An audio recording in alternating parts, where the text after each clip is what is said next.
This celebrated bestseller offers an understanding of your personal financial problems that will guide you through a lifetime. The Richest Man in Babylon uses success secrets of the ancients to lead you onto the road of happiness and prosperity. And now, The Richest Man in Babylon.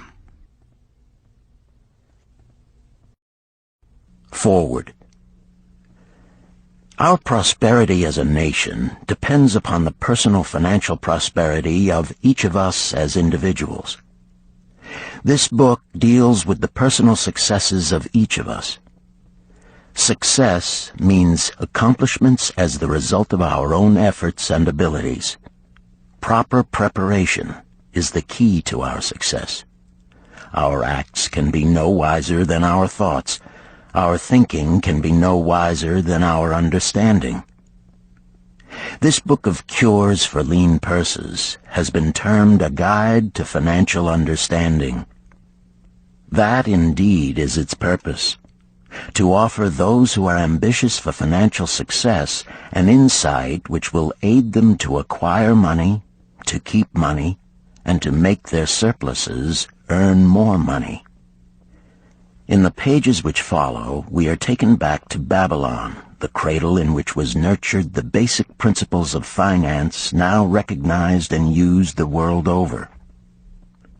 To new readers, the author is happy to extend the wish that its pages may contain for them the same inspiration for growing bank accounts, greater financial successes, and the solution of difficult personal financial problems so enthusiastically reported by readers from coast to coast. To the business executives who have distributed these tales in such generous quantities to friends, relatives, employees, and associates, the author takes this opportunity to express his gratitude. No endorsement could be higher than that of practical men who appreciate its teachings because they themselves have worked up to important successes by applying the very principles it advocates. Babylon became the wealthiest city of the ancient world because its citizens were the richest people of their time. They appreciated the value of money. They practiced sound financial principles in acquiring money, keeping money, and making their money earn more money. They provided for themselves what we all desire: incomes for the future. GSC. Chapter 1. The Man Who Desired Gold. Banseer, the chariot builder of Babylon, was thoroughly discouraged. From his seat upon the low wall surrounding his property, he gazed sadly at his simple home and the open workshop in which stood a partially completed chariot. His wife frequently appeared at the open door. Her furtive glances in his direction reminded him that the meal bag was almost empty and he should be at work finishing the chariot, hammering and hewing, polishing and painting, stretching taut the leather over the wheel rims, preparing it for delivery so he could collect from his wealthy customer. Nevertheless, his fat, muscular body sat stolidly upon the wall. His slow mind was struggling patiently with a problem for which he could find no answer. The hot tropical sun, so typical of this valley of the Euphrates, beat down upon him mercilessly. Beads of perspiration formed upon his brow and trickled down unnoticed to lose themselves in the hairy jungle on his chest. Beyond his home towered the high terraced walls surrounding the king's palace. Nearby, cleaving the blue heavens, was the painted tower of the Temple of Bel. In the shadow of such grandeur was his simple home and many others far less neat and well cared for. Babylon was like this, a mixture of grandeur and squalor, of dazzling wealth and direst poverty, crowded together without plan or system within the protecting walls of the city. Behind him, had he cared to turn and look, The noisy chariots of the rich jostled and crowded aside the sandaled tradesmen as well as the barefooted beggars. Even the rich were forced to turn into the gutters to clear the way for the long lines of slave water carriers on the king's business, each bearing a heavy goatskin of water to be poured upon the hanging gardens. Banseer was too engrossed in his own problem to hear or heed the confused hubbub of the busy city. It was the unexpected twanging of the strings from a familiar lyre that aroused him from his reverie. He turned and looked into the sensitive, smiling face of his best friend, Kabai, the musician. "May the gods bless thee with great liberality, my good friend," began Kabai with an elaborate salute.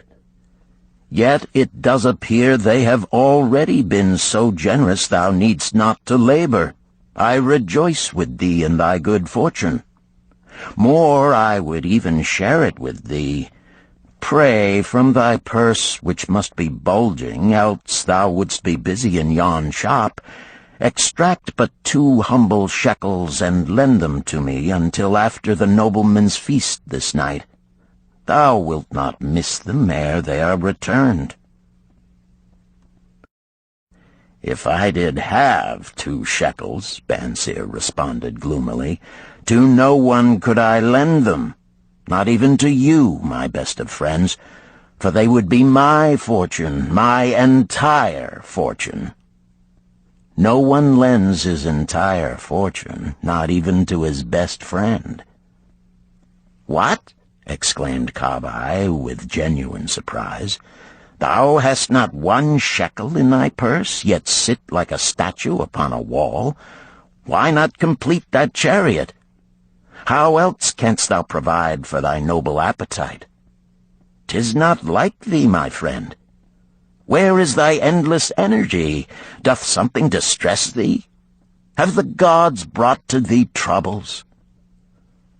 "A torment from the gods it must be," Banseer agreed. "It began with a dream, a senseless dream in which I thought I was a man of means. From my belt hung a handsome purse, heavy with coins. There were shekels which I cast with careless freedom to the beggars. There were pieces of silver with which I did buy finery for my wife and whatever I did desire for myself. There were pieces of gold which made me feel assured of the future and unafraid to spend the silver. A glorious feeling of contentment was within me.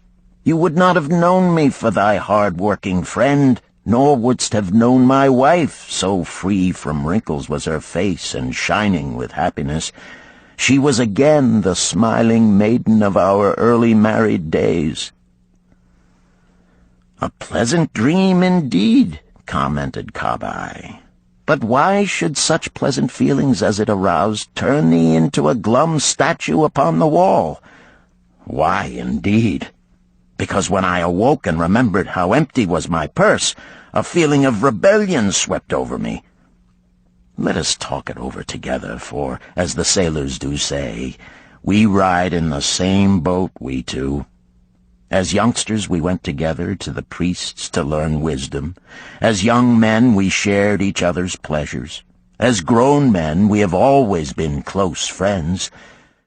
We have been contented subjects of our kind. We have been satisfied to work long hours and spend our earnings freely. We have earned much coin in the years that have passed, yet to know the joys that come from wealth, we must dream about them. Bah! Are we more than dumb sheep? We live in the richest city in all the world. The travelers do say none equals it in wealth. About us is much display of wealth, but of it we ourselves have not. After half a lifetime of hard labor, thou, my best of friends, hast an empty purse, and sayest to me, may I borrow such a trifle as 2 shekels until after the nobleman's feast this night? Then what do I reply? Do I say, here is my purse, its contents will I gladly share? No, I admit that my purse is as empty as thine. What is the matter? Why cannot we acquire silver and gold, more than enough for food and robes? Consider also our sons, Bansir continued. Are they not following in the footsteps of their fathers? Need they and their families, and their sons families, live all their lives in the midst of such treasures of gold, and yet, like us, be content to banquet upon sour goat's milk and porridge? Never in all the years of our friendship didst thou talk like this before, Bansir. Kabai was puzzled. Never in all those years did I think like this before. From early dawn until darkness stopped me, I have labored to build the finest chariots any man could make, soft-heartedly hoping some day the gods would recognize my worthy deeds and bestow upon me great prosperity. This they have never done. At last I realize this they will never do. Therefore my heart is sad. I wish to be a man of means. I wish to own lands and cattle, to have fine robes and coins in my purse. I am willing to work for these things with all the strength in my back, with all the skill in my hands, with all the cunning in my mind. But I wish my labors to be fairly rewarded. What is the matter with us? Again, I ask you, why cannot we have our just share of the good things so plentiful for those who have the gold with which to buy them? Would I knew the answer, Kabai replied. No better than thou am I satisfied. My earnings from my lyre are quickly gone. Often must I plan and scheme that my family be not hungry. Also within my breast is a deep longing for a lyre large enough that it may truly sing the strains of music that do surge through my mind. With such an instrument could I make music finer than even the king has ever heard before.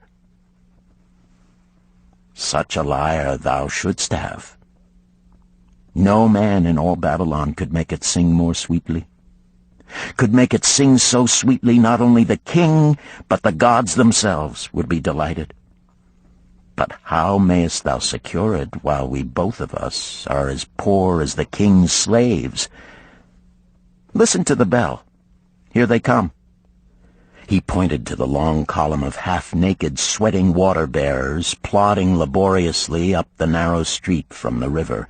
5 abreast they marched, each bent under a heavy goatskin of water. A fine figure of a man he who doth lead them, Kabai indicated the wearer of the bell who marched in front without a load. A prominent man in his own country, 'tis easy to see. There are many good figures in the line, Bansir agreed, as good men as we. Tall blond men from the north, laughing black men from the south, little brown men from the nearer countries, all marching together from the river to the gardens, back and forth, day after day, year after year, naught of happiness to look forward to, beds of straw upon which to sleep, hard grain porridge to eat. Pity the poor brutes, Kabai. Pity them I do, yet thou dost make me see how little better off are we, free men though we call ourselves. That is truth, Kabai, unpleasant thought though it may be. We do not wish to go on year after year living slavish lives, working, getting nowhere. Might we not find out how others acquire gold and do as they do? Kabai inquired. Perhaps there is some secret we might learn if we but sought from those who knew, replied Bansir thoughtfully. This very day, suggested Kabai, I did pass our old friend Arkad, riding in his golden chariot. This I will say, he did not look over my humble head as many in his station might consider his right. Instead, he did wave his hand that all onlookers might see him pay greetings and bestow his smile of friendship upon Kabai, the musician. He is claimed to be the richest man in all Babylon, Banseer mused. So rich, the king is said to seek his golden aid in affairs of the treasury, Kabai replied. So rich, Banseer interrupted. I fear if I should meet him in the darkness of the night, I should lay my hands upon his fat wallet. Nonsense, reproved Kabai. A man's wealth is not in the purse he carries. A fat purse quickly empties if there be no golden stream to refill it. Arkad has an income that constantly keeps his purse full, no matter how liberally he spends. Income, that is the thing, ejaculated Banseer. I wish an income that will keep flowing into my purse whether I sit upon the wall or travel to far lands. Arkad must know how a man can make an income for himself. Dost suppose it is something he could make clear to a mind as slow as mine? Methinks he did teach his knowledge to his son, Nomasir, Kabai responded. Did he not go to Nineveh and, so it is told at the inn, become, without aid from his father, one of the richest men in that city? Kabai, thou bringest to me a rare thought. A new light gleamed in Banseer's eyes. It costs nothing to ask wise advice from a good friend, and Arkad was always that. Never mind though our purses be as empty as the falcon's nest of a year ago. Let that not detain us. We are weary of being without gold in the midst of plenty. We wish to become men of means. Come, let us go to Arkad and ask how we also may acquire incomes for ourselves. Thou speakest with true inspiration, Banseer. Thou bringest to my mind a new understanding. Thou makest me to realize the reason why we have never found any measure of wealth. We never sought it. Thou hast labored patiently to build the staunchest chariots in Babylon. To that purpose was devoted your best endeavors. Therefore, at it thou didst succeed. I strove to become a skillful lyre player, and at it I did succeed. In those things toward which we exerted our best endeavors, we succeeded. The gods were content to let us continue thus. Now at last we see a light, bright like that from the rising sun. It biddeth us to learn more, that we may prosper more. With a new understanding, we shall find honorable ways to accomplish our desires. Let us go to Arkad this very day, Banseer urged.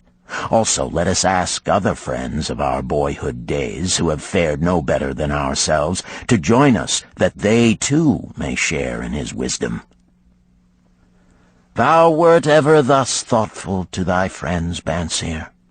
Therefore hast thou many friends. It shall be as thou sayest. We go this day and take them with us.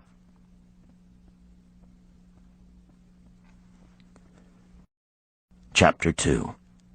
The Richest Man in Babylon. In old Babylon there once lived a certain very rich man named Arkad. Far and wide he was famed for his great wealth. Also was he famed for his liberality. He was generous in his charities. He was generous with his family. He was liberal in his own expenses. But nevertheless, each year his wealth increased more rapidly than he spent it. And there were certain friends of younger days who came to him and said, You, Arkad, are more fortunate than we. You have become the richest man in all Babylon, while we struggle for existence. You can wear the finest garments, and you can enjoy the rarest foods, while we must be content if we can clothe our families in raiment that is presentable and feed them as best we can. Yet once we were equal. We studied under the same master. We played in the same games, and in neither the studies nor the games did you outshine us. And in the years since, you have been no more an honorable citizen than we. Nor have you worked harder or more faithfully in so far as we can judge. Why, then, should a fickle fate single you out to enjoy all the good things of life and ignore us who are equally deserving? Thereupon Arcad remonstrated with them, saying, If you have not acquired more than a bare existence in the years since we were youths, it is because you either have failed to learn the laws that govern the building of wealth, or else you do not observe them. Fickle fate is a vicious goddess who brings no permanent good to anyone. On the contrary, she brings ruin to almost every man upon whom she showers unearned gold. She makes wanton spenders who soon dissipate all they receive and are left beset by overwhelming appetites and desires they have not the ability to gratify. Yet others whom she favors become misers and hoard their wealth, fearing to spend what they have, knowing they do not possess the ability to replace it. They further are beset by fear of robbers and doom themselves to lives of emptiness and secret misery. Others there probably are who can take unearned gold and add to it and continue to be happy and contented citizens. But so few are they, I know of them but by hearsay. Think you of the men who have inherited sudden wealth, and see if these things are not so. His friends admitted that of the men they knew who had inherited wealth, these words were true, and they besought him to explain to them how he had become possessed of so much prosperity, so he continued. In my youth, I looked about me and saw all the good things there were to bring happiness and contentment, and I realized that wealth increased the potency of all these. Wealth is a power. With wealth, many things are possible. One may ornament the home with the richest of furnishings. One may sail the distant seas. One may feast on the delicacies of far lands. One may buy the ornaments of the gold worker and the stone polisher. One may even build mighty temples for the gods. One may do all these things and many others in which there is delight for the senses and gratification for the soul. And when I realized all this, I decided to myself that I would claim my share of the good things of life. I would not be one of those who stand afar off, enviously watching others enjoy. I would not be content to clothe myself in the cheapest raiment that looked respectable. I would not be satisfied with the lot of a poor man. On the contrary, I would make myself a guest at this banquet of good things. Being, as you know, the son of a humble merchant, one of a large family with no hope of an inheritance, and not being endowed, as you have so frankly said, with superior powers or wisdom, I decided that if I was to achieve what I desired, time and study would be required. As for time, all men have it in abundance. You, each of you, have let slip by sufficient time to have made yourselves wealthy. Yet you admit you have nothing to show except your good families, of which you can be justly proud. As for study, did not our wise teacher teach us that learning was of two kinds? The one kind being the things we learned and knew, and the other being the training that taught us how to find out what we did not know. Therefore did I decide to find out how one might accumulate wealth, and, when I had found out, to make this my task and do it well. For is it not wise that we should enjoy while we dwell in the brightness of the sunshine? For sorrows enough shall descend upon us when we depart for the darkness of the world of spirit. I found employment as a scribe in the hall of records, and long hours each day I labored upon the clay tablets. Week after week, and month after month I labored, yet for my earnings I had naught to show.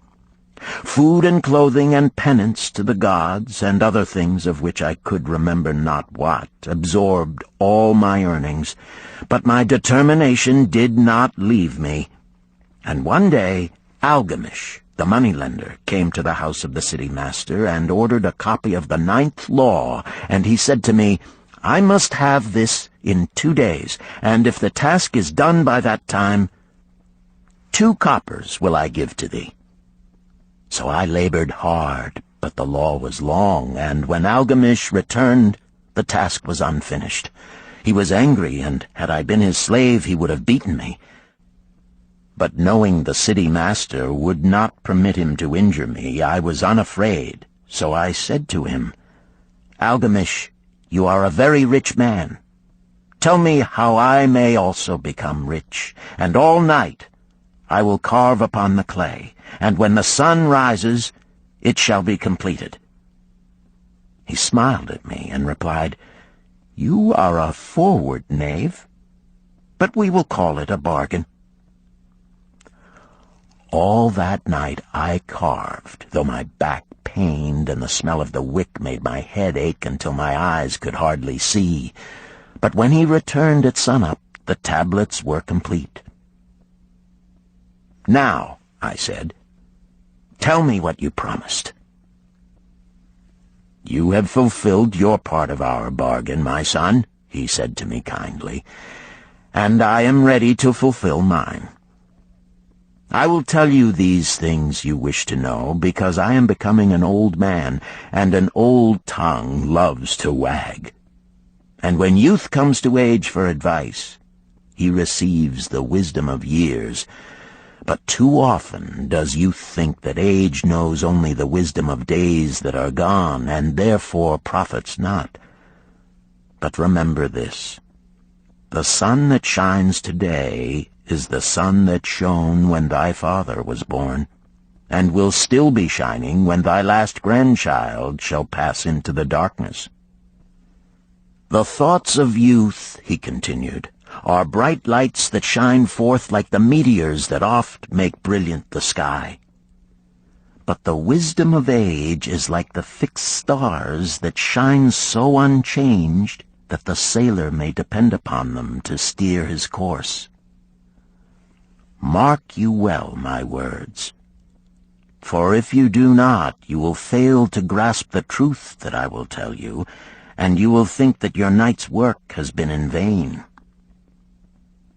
Then he looked at me shrewdly from under his shaggy brows and said in a low, forceful tone, I found the road to wealth when I decided that a part of all I earned was mine to keep. And so will you. Then he continued to look at me with a glance that I could feel pierce me, but said no more. Is that all? I asked. That was sufficient to change the heart of a sheep-herder into the heart of a money-lender, he replied. But all I earn is mine to keep, is it not? I demanded. Far from it, he replied. Do you not pay the garment-maker? Do you not pay the sandal-maker? Do you not pay for the things you eat? Can you live in Babylon without spending? What have you to show for your earnings of the past month? What for the past year? Fool! You pay to everyone but yourself. Dullard! You labor for others. As well be a slave and work for what your master gives you to eat and wear. If you did keep for yourself 1/10 of all you earn, how much would you have in 10 years? My knowledge of the numbers did not forsake me, and I answered, "As much as I earn in 1 year." "You speak but half the truth," he retorted. "Every gold piece you save is a slave to work for you. Every copper it earns is its child that also can earn for you. If you would become wealthy, then what you save must earn, and its children must earn, that all may help to give to you the abundance you crave. You think I cheat you for your long night's work," he continued, "but I am paying you 1,000 times over if you have the intelligence to grasp the truth I offer you. A part of all you earn is yours to keep. It should not be less than 1/10, no matter how little you earn. It can be as much more as you can afford. Pay yourself first. Do not buy from the clothes maker and the sandal maker more than you can pay out of the rest and still have enough for food and charity and penance to the gods. Wealth, like a tree, grows from a tiny seed. The first copper you save is the seed from which your tree of wealth shall grow. The sooner you plant that seed, the sooner shall the tree grow. And the more faithfully you nourish and water that tree with consistent savings, the sooner may you bask in contentment beneath its shade." So saying, he took his tablets and went away. I thought much about what he had said to me, and it seemed reasonable, so I decided that I would try it. Each time I was paid, I took 1 from each 10 pieces of copper and hid it away.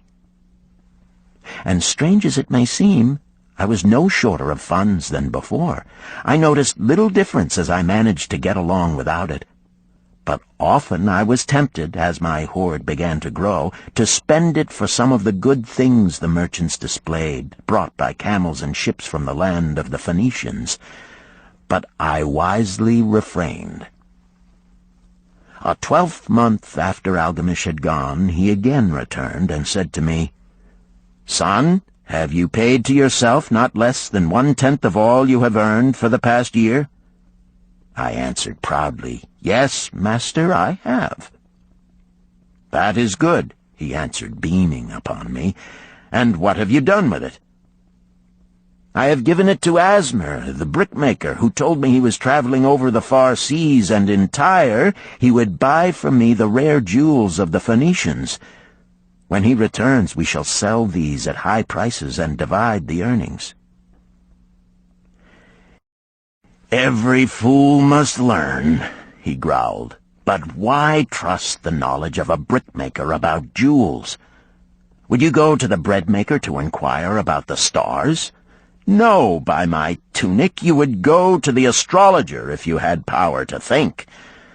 Your savings are gone, youth. You have jerked your wealth tree up by the roots. But plant another. Try again. And next time, if you would have advice about jewels, go to the jewel merchant. If you would know the truth about sheep, go to the herdsman. Advice is one thing that is freely given away, but watch that you take only what is worth having. He who takes advice about his savings from one who is inexperienced in such matters shall pay with his savings for proving the falsity of their opinions." Saying this, he went away. And it was as he said, for the Phoenicians are scoundrels and sold to Asmer worthless bits of glass that looked like gems. But as Algamish had bid me, I again saved each 10th copper, for I now had formed the habit, and it was no longer difficult. Again, 12 months later, Algamish came to the room of the scribes and addressed me. "What progress have you made since last I saw you?" "I have paid myself faithfully," I replied, "and my savings I have entrusted to Agar, the shield-maker, to buy bronze, and each 4th month he does pay me the rental." "That is good. And what do you do with the rental?" I do have a great feast with honey and fine wine and spiced cake. Also I have bought me a scarlet tunic, and some day I shall buy me a young ass upon which to ride." To which Algamish laughed, "You do eat the children of your savings. Then how do you expect them to work for you? And how can they have children that will also work for you? First get thee an army of golden slaves, and then many a rich banquet may you enjoy without regret." So saying, he again went away. Nor did I again see him for 2 years, when he once more returned, and his face was full of deep lines, and his eyes drooped, for he was becoming a very old man. And he said to me, "Arcad, hast thou yet achieved the wealth thou dreamed of?" And I answered, "Not yet all that I desire, but some I have, and it earns more, and its earnings earn more." "And do you still take the advice of brickmakers?" "About brickmaking they give me good advice," I retorted. "Arcad," he continued, "you have learned your lessons well. You first learned to live upon less than you could earn. Next, you learned to seek advice from those who were competent through their own experiences to give it. And lastly, you have learned to make gold work for you. You have taught yourself how to acquire money, how to keep it, and how to use it. Therefore, you are competent for a responsible position. I am becoming an old man. My sons think only of spending and give no thought to earning. My interests are great, and I fear too much for me to look after. If you will go to Nippur and look after my lands there, I shall make you my partner, and you shall share in my estate." So I went to Nippur and took charge of his holdings, which were large, and because I was full of ambition and because I had mastered the 3 laws of successfully handling wealth, I was enabled to increase greatly the value of his properties. So I prospered much, and when the spirit of Algamish departed for the sphere of darkness, I did share in his estate as he had arranged under the law. So spake Arcad, and when he had finished his tale, one of his friends said, "You were indeed fortunate that Algamish made you an heir." "Fortunate only in that I had the desire to prosper before I first met him. For 4 years did I not prove my definiteness of purpose by keeping 1/10 of all I earned? Would you call a fisherman lucky who for years so studied the habits of the fish that with each changing wind he could cast his nets about them? Opportunity is a haughty goddess who wastes no time with those who are unprepared. You had strong willpower to keep on after you lost your first year's savings. You are unusual in that way," spoke up another. "Willpower," retorted Arcad. "What nonsense! Do you think willpower gives a man the strength to lift a burden the camel cannot carry, or to draw a load the oxen cannot budge?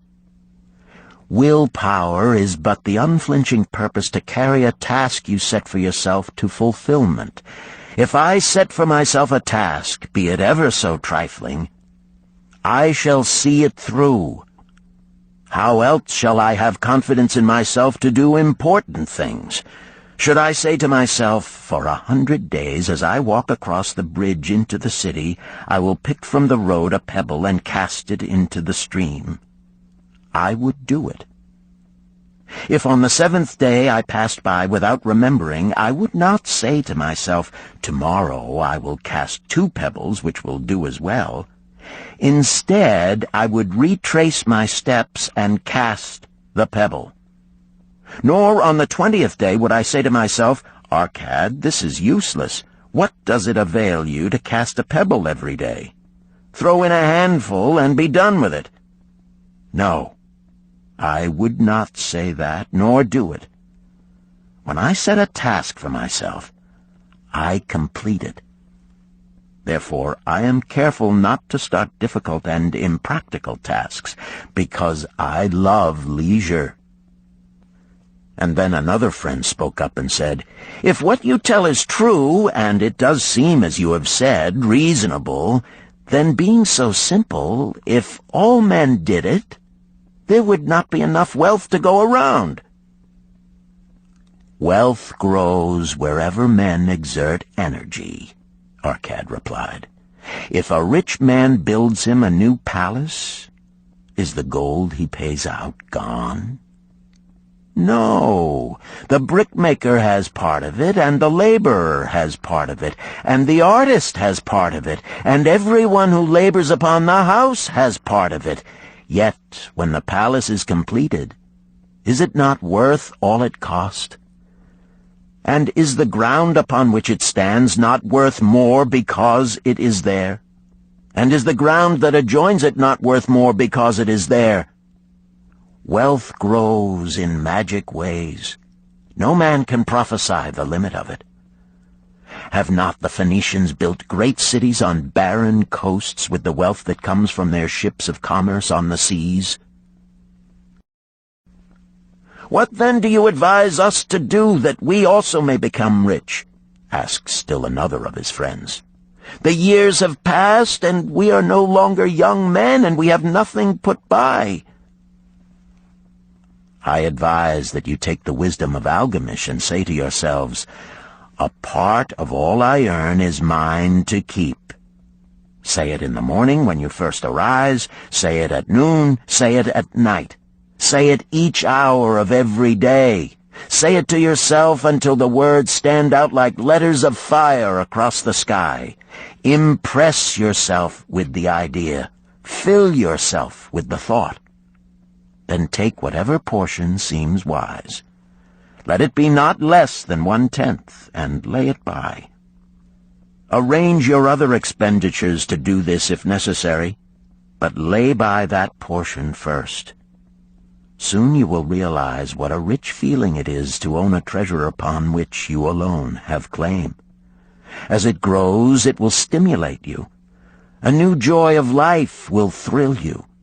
Greater efforts will come to you to earn more. For of your increased earnings, will not the same percentage be also yours to keep? Then learn to make your treasure work for you. Make it your slave. Make its children and its children's children work for you. Ensure an income for thy future. Look thou at the aged, and forget not that in the days to come thou also will be numbered among them. Therefore invest thy treasure with greatest caution that it be not lost. Usurious rates of return are deceitful sirens that sing but to lure the unwary upon the rocks of loss and remorse.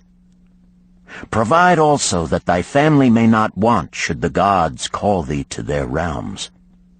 For such protection it is always possible to make provision with small payments at regular intervals. Therefore the provident man delays not in expectation of a large sum becoming available for such a wise purpose. Counsel with wise men. Seek the advice of men whose daily work is handling money. Let them save you from such an error as I myself made in entrusting my money to the judgment of Asmer, the brickmaker. A small return and a safe one is far more desirable than risk. Enjoy life while you are here. Do not overstrain or try to save too much. If 1/10 of all you earn is as much as you can comfortably keep, be content to keep this portion. Live otherwise according to your income, and let not yourself get niggardly and afraid to spend. Life is good and life is rich with things worth while and things to enjoy. His friends thanked him and went away. Some were silent because they had no imagination and could not understand. Some were sarcastic because they thought that one so rich should divide with old friends not so fortunate.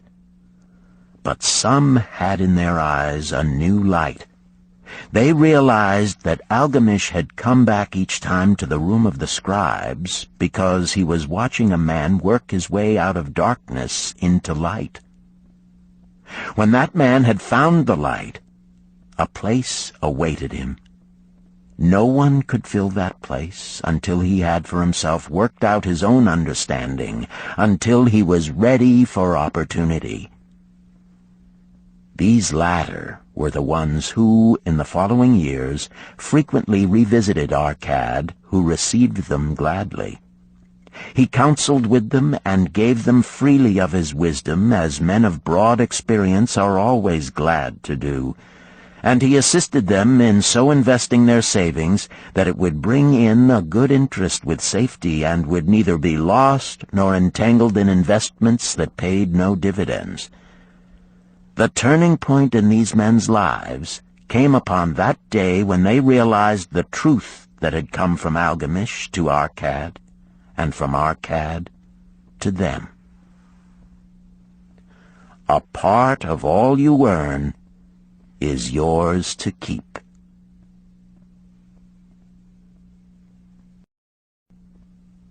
Chapter 3. 7 Cures for a Lean Purse. The glory of Babylon endures. Down through the ages, its reputation comes to us as the richest of cities, its treasures as fabulous. Yet it was not always so. The riches of Babylon were the results of the wisdom of its people. They first had to learn how to become wealthy. When the good King Sargon returned to Babylon after defeating his enemies, the Elamites, he was confronted with a serious situation. The royal chancellor explained it to the king thus: "After many years of great prosperity brought to our people because your majesty built the great irrigation canals and the mighty temples of the gods, now that these works are completed, the people seem unable to support themselves. The laborers are without employment. The merchants have few customers. The farmers are unable to sell their produce. The people have not enough gold to buy food." "But where has all the gold gone that we spent for these great improvements?" demanded the king. "It has found its way, I fear," responded the chancellor, "into the possession of a few very rich men of our city. It filtered through the fingers of most of our people as quickly as the goat's milk goes through the strainer. Now that the stream of gold has ceased to flow, most of our people have nothing to show for their earnings." The king was thoughtful for some time. Then he asked, "Why should so few men be able to acquire all the gold?" "Because they know how," replied the chancellor. "One may not condemn a man for succeeding because he knows how. Neither may one with justice take away from a man what he has fairly earned, to give to men of less ability." "But why," demanded the king, "should not all the people learn how to accumulate gold and therefore become themselves rich and prosperous?" "Quite possible, Your Excellency. But who can teach them? Certainly not the priests, because they know naught of money-making." "Who knows best in all our city how to become wealthy, Chancellor?" asked the king. "Thy question answers itself, Your Majesty. Who has amassed the greatest wealth in Babylon?" "Well said, my able chancellor. It is Arcad. He is the richest man in Babylon. Bring him before me on the morrow." Upon the following day, as the king had decreed, Arcad appeared before him, straight and sprightly, despite his 80 years and 10. "Arcad," spoke the king, "is it true thou art the richest man in Babylon?" "So it is reported, Your Majesty, and no man disputes it." "How becamest thou so wealthy?" "By taking advantage of opportunities available to all citizens of our good city." Thou hadst nothing to start with? Only a great desire for wealth. Besides this, nothing. Arcad, continued the king, our city is in a very unhappy state because a few men know how to acquire wealth and therefore monopolize it, while the mass of our citizens lack the knowledge of how to keep any part of the gold they receive. It is my desire that Babylon be the wealthiest city in the world. Therefore it must be a city of many wealthy men. Therefore we must teach all the people how to acquire riches. Tell me, Arcad, is there any secret to acquiring wealth? Can it be taught? It is practical, Your Majesty. That which one man knows can be taught to others. The king's eyes glowed. Arcad, thou speakest the words I wish to hear. Wilt thou lend thyself to this great cause? Wilt thou teach thy knowledge to a school for teachers, each of whom shall teach others until there are enough trained to teach these truths to every worthy subject in my domain? Arcad bowed and said, I am thy humble servant to command. Whatever knowledge I possess will I gladly give for the betterment of my fellow men and the glory of my king. Let your good chancellor arrange for me a class of 100 men, and I will teach them those 7 cures which did fatten my purse, than which there was none leaner in all Babylon. A fortnight later, in compliance with the king's command, the chosen 100 assembled in the great hall of the Temple of Learning, seated upon colorful rings in a semicircle. Arcad sat beside a small tabaret upon which smoked a sacred lamp sending forth a strange and pleasing odor. "Behold the richest man in Babylon," whispered a student, nudging his neighbor as Arcad arose. "He is but a man, even as the rest of us." "As a dutiful subject of our great king," Arcad began, "I stand before you in his service. Because once I was a poor youth who did greatly desire gold, and because I found knowledge that enabled me to acquire it, he asks that I impart unto you my knowledge. I started my fortune in the humblest way. I had no advantage not enjoyed as fully by you and every citizen in Babylon. The first storehouse of my treasure was a well-worn purse. I loathed its useless emptiness. I desired that it be round and full, clinking with the sound of gold. Therefore I sought every remedy for a lean purse. I found 7. To you who are assembled before me shall I explain the 7 cures for a lean purse which I do recommend to all men who desire much gold. Each day for 7 days will I explain to you one of the 7 remedies. Listen attentively to the knowledge that I will impart. Debate it with me. Discuss it among yourselves. Learn these lessons thoroughly, that ye may also plant in your own purse the seed of wealth. First must each of you start wisely to build a fortune of his own. Then wilt thou be competent, and only then, to teach these truths to others. I shall teach to you in simple ways how to fatten your purses. This is the first step leading to the Temple of Wealth, and no man may climb who cannot plant his feet firmly upon the first step. We shall now consider the first cure. The first cure. Start thy purse to fattening. Arcad addressed the thoughtful man in the second row. My good friend, at what craft workest thou? I, replied the man, am a scribe and carve records upon the clay tablets. Even at such labor did I myself earn my first coppers. Therefore thou hast the same opportunity to build a fortune. He spoke to a florid-faced man farther back. Pray tell also what dost thou to earn thy bread? I, responded this man, am a meat butcher. I do buy the goats the farmers raise, and kill them, and sell the meat to the housewives, and the hides to the sandal makers. Because thou dost also labor and earn, thou hast every advantage to succeed that I did possess. In this way did Arcad proceed to find out how each man labored to earn his living.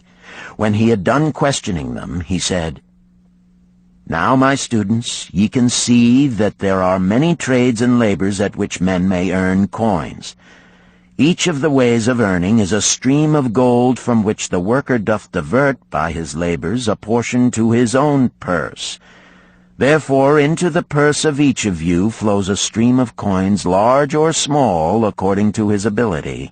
Is it not so? Thereupon they agreed that it was so.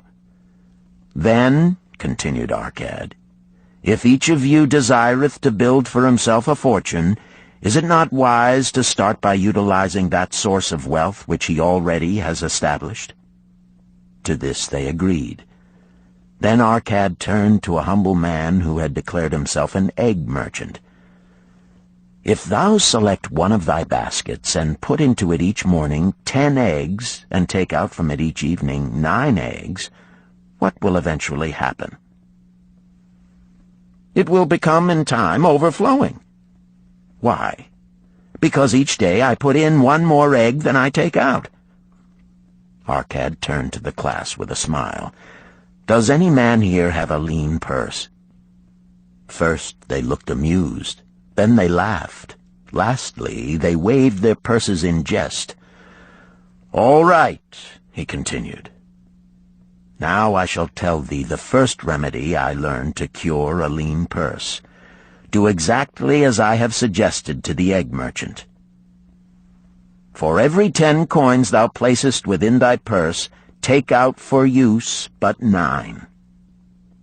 Thy purse will start to fatten at once, and its increasing weight will feel good in thy hand and bring satisfaction to thy soul. Deride not what I say because of its simplicity. Truth is always simple. I told thee I would tell how I built my fortune. This was my beginning. I, too, carried a lean purse and cursed it because there was naught within to satisfy my desires. But when I began to take out from my purse but 9 parts of 10 I put in, it began to fatten. So will thine. Now I will tell a strange truth, the reason for which I know not. When I ceased to pay out more than 9/10 of my earnings, I managed to get along just as well. I was not shorter than before. Also, ere long did coins come to me more easily than before. Surely it is a law of the gods that unto him who keepeth and spendeth not a certain part of all his earnings shall gold come more easily. Likewise him whose purse is empty does gold avoid. Which desirest thou the most? Is it the gratification of thy desires of each day, a jewel, a bit of finery, better raiment, more food, things quickly gone and forgotten? Or is it substantial belongings, gold, lands, herds, merchandise, income-bringing investments? The coins thou takest from thy purse bring the first. The coins thou leavest within it will bring the latter. This, my students, was the first cure I did discover for my lean purse. For each 10 coins I put in, to spend but 9. Debate this among yourselves. If any man proves it untrue, tell me upon the morrow when we shall meet again. The second cure. Control thy expenditures. Some of your members, my students, have asked me this. How can a man keep 1/10 of all he earns in his purse when all the coins he earns are not enough for his necessary expenses? So did Arcad address his students upon the second day. "Yesterday, how many of thee carried lean purses?" "All of us," answered the class. "Yet thou do not all earn the same. Some earn much more than others. Some have much larger families to support. Yet all purses were equally lean. Now I will tell thee an unusual truth about men and sons of men. It is this, that what each of us calls our necessary expenses will always grow to equal our incomes unless we protest to the contrary. Confuse not the necessary expenses with thy desires. Each of you, together with your good families, have more desires than your earnings can gratify. Therefore are thy earnings spent to gratify these desires in so far as they will go. Still thou retainest many ungratified desires. All men are burdened with more desires than they can gratify. Because of my wealth, thinkest thou I may gratify every desire? 'Tis a false idea. There are limits to my time. There are limits to my strength. There are limits to the distance I may travel. There are limits to what I may eat. There are limits to the zest with which I may enjoy. I say to you that just as weeds grow in a field wherever the farmer leaves space for their roots, even so freely do desires grow in men whenever there is a possibility of their being gratified. Thy desires are a multitude, and those that thou mayest gratify are but few. Study thoughtfully thy accustomed habits of living. Herein may be most often found certain accepted expenses that may wisely be reduced or eliminated. Let thy motto be 100% of appreciated value demanded for each coin spent. Therefore, engrave upon the clay each thing for which thou desireth to spend. Select those that are necessary and others that are possible through the expenditure of 9/10 of thy income. Cross out the rest and consider them but a part of that great multitude of desires that must go unsatisfied, and regret them not. Budget then thy necessary expenses. Touch not the 1/10 that is fattening thy purse. Let this be thy great desire that is being fulfilled. Keep working with thy budget. Keep adjusting it to help thee. Make it thy first assistant in defending thy fattening purse." Hereupon one of the students, wearing a robe of red and gold, arose and said, "I am a free man. I believe that it is my right to enjoy the good things of life. Therefore do I rebel against the slavery of a budget which determines just how much I may spend and for what. I feel it would take much pleasure from my life and make me little more than a pack-ass to carry a burden." To him Arcad replied, "Who, my friend, would determine thy budget?" "I would make it for myself," responded the protesting one. "In that case, were a pack-ass to budget his burden, would he include therein jewels and rugs and heavy bars of gold? Not so. He would include hay and grain and a bag of water for the desert trail. The purpose of a budget is to help thy purse to fatten. It is to assist thee to have thy necessities and, insofar as attainable, thy other desires. It is to enable thee to realize thy most cherished desires by defending them from thy casual wishes. Like a bright light in a dark cave, thy budget shows up the leaks from thy purse and enables thee to stop them and control thy expenditures for definite and gratifying purposes. This, then, is the second cure for a lean purse. Budget thy expenses, that thou mayest have coins to pay for thy necessities, to pay for thy enjoyments, and to gratify thy worthwhile desires without spending more than 9/10 of thy earnings. The third cure. Make thy gold multiply. Behold, thy lean purse is fattening. Thou hast disciplined thyself to leave therein 1/10 of all thou earnest. Thou hast controlled thy expenditures to protect thy growing treasure. Next, we will consider means to put thy treasure to labor and to increase. Gold in a purse is gratifying to own, and satisfieth a miserly soul, but earns nothing. The gold we may retain from our earnings is but the start. The earnings it will make shall build our fortunes. So spoke Arcad upon the third day to his class. How therefore may we put our gold to work? My first investment was unfortunate, for I lost all. Its tale I will relate later. My first profitable investment was a loan I made to a man named Agar, a shield maker. Once each year did he buy large shipments of bronze brought from across the sea to use in his trade. Lacking sufficient capital to pay the merchants, he would borrow from those who had extra coins. He was an honorable man. His borrowing he would repay, together with a liberal rental as he sold his shields. Each time I loaned to him, I loaned back also the rental he had paid to me. Therefore not only did my capital increase, but its earnings likewise increased.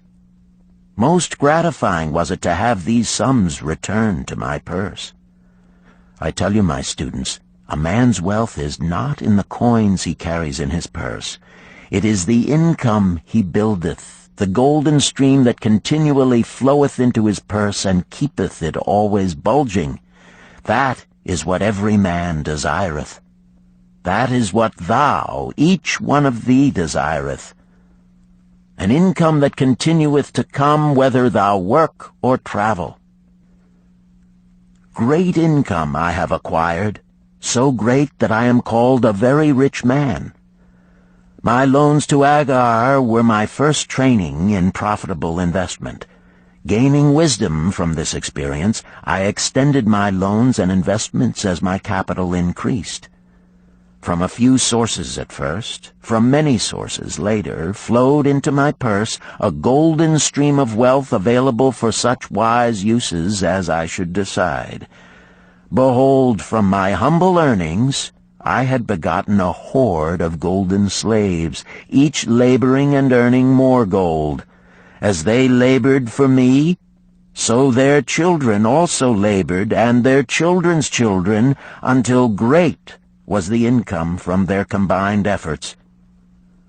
Gold increaseth rapidly when making reasonable earnings, as thou wilt see from the following. A farmer, when his first son was born, took 10 pieces of silver to a moneylender and asked him to keep it on rental for his son until he became 20 years of age. This the moneylender did, and agreed the rental should be 1/4 of its value each 4 years. The farmer asked, because this sum he had set aside as belonging to his son, that the rental be added to the principal. When the boy had reached the age of 20 years, the farmer again went to the moneylender to inquire about the silver. The moneylender explained that because this sum had been increased by compound interest, the original 10 pieces of silver had now grown to 30½ pieces. The farmer was well pleased, and because the son did not need the coins, he left them with the moneylender. When the son became 50 years of age, the father meantime having passed to the other world, the moneylender paid the son in settlement 167 pieces of silver. Thus, in 50 years had the investment multiplied itself at rental almost 17 times. This, then, is the third cure for a lean purse. to put each coin to laboring, that it may reproduce its kind, even as the flocks of the field, and help bring to thee income, a stream of wealth that shall flow constantly into thy purse. The fourth cure. Guard thy treasures from loss. Misfortune loves a shining mark. Gold in a man's purse must be guarded with firmness, else it be lost. Thus it is wise that we must first secure small amounts and learn to protect them before the gods entrust us with larger. So spoke Arcad upon the fourth day to his class. Every owner of gold is tempted by opportunities whereby it would seem that he could make large sums by its investment in most plausible projects. Often friends and relatives are eagerly entering such investment and urge him to follow. The first sound principle of investment is security for thy principal. Is it wise to be intrigued by larger earnings when thy principal may be lost? I say not. The penalty of risk is probable loss. Study carefully, before parting with thy treasure, each assurance that it may be safely reclaimed. Be not misled by thine own romantic desires to make wealth rapidly. Before thou loan it to any man, assure thyself of his ability to repay and his reputation for doing so, that thou mayest not unwittingly be making him a present of thy hard-earned treasure. Before thou entrust it as an investment in any field, acquaint thyself with the dangers which may beset it. My own first investment was a tragedy to me at the time. The guarded savings of a year I did entrust to a brickmaker named Asmer, who was traveling over the far seas, and in Tyre agreed to buy for me the rare jewels of the Phoenicians. These we would sell upon his return and divide the profits. The Phoenicians were scoundrels and sold him bits of glass. My treasure was lost. Today, my training would show to me at once the folly of entrusting a brickmaker to buy jewels. Therefore do I advise thee from the wisdom of my experiences, be not too confident of thine own wisdom in entrusting thy treasures to the possible pitfalls of investments. Better by far to consult the wisdom of those experienced in handling money for profit. Such advice is freely given for the asking, and may readily possess a value equal in gold to the sum thou considerest investing. In truth, such is its actual value if it save thee from loss. This, then, is the fourth cure for a lean purse, and of great importance if it prevent thy purse from being emptied once it has become well filled. Guard thy treasure from loss by investing only where thy principal is safe, where it may be reclaimed if desirable, and where thou wilt not fail to collect a fair rental. Consult with wise men. Secure the advice of those experienced in the profitable handling of gold. Let their wisdom protect thy treasure from unsafe investments. This ends Disc 1. The Richest Man in Babylon, Disc 2. The fifth cure. Make of thy dwelling a profitable investment. If a man setteth aside 9 parts of his earnings upon which to live and enjoy life, and if any part of this 9 parts he can turn into a profitable investment without detriment to his well-being, then so much faster will his treasures grow. So spake Arcad to his class at their 5th lesson. All too many of our men of Babylon do raise their families in unseemly quarters. They do pay to exacting landlords liberal rentals for rooms where their wives have not a spot to raise the blooms that gladden a woman's heart, and their children have no place to play their games except in the unclean alleys.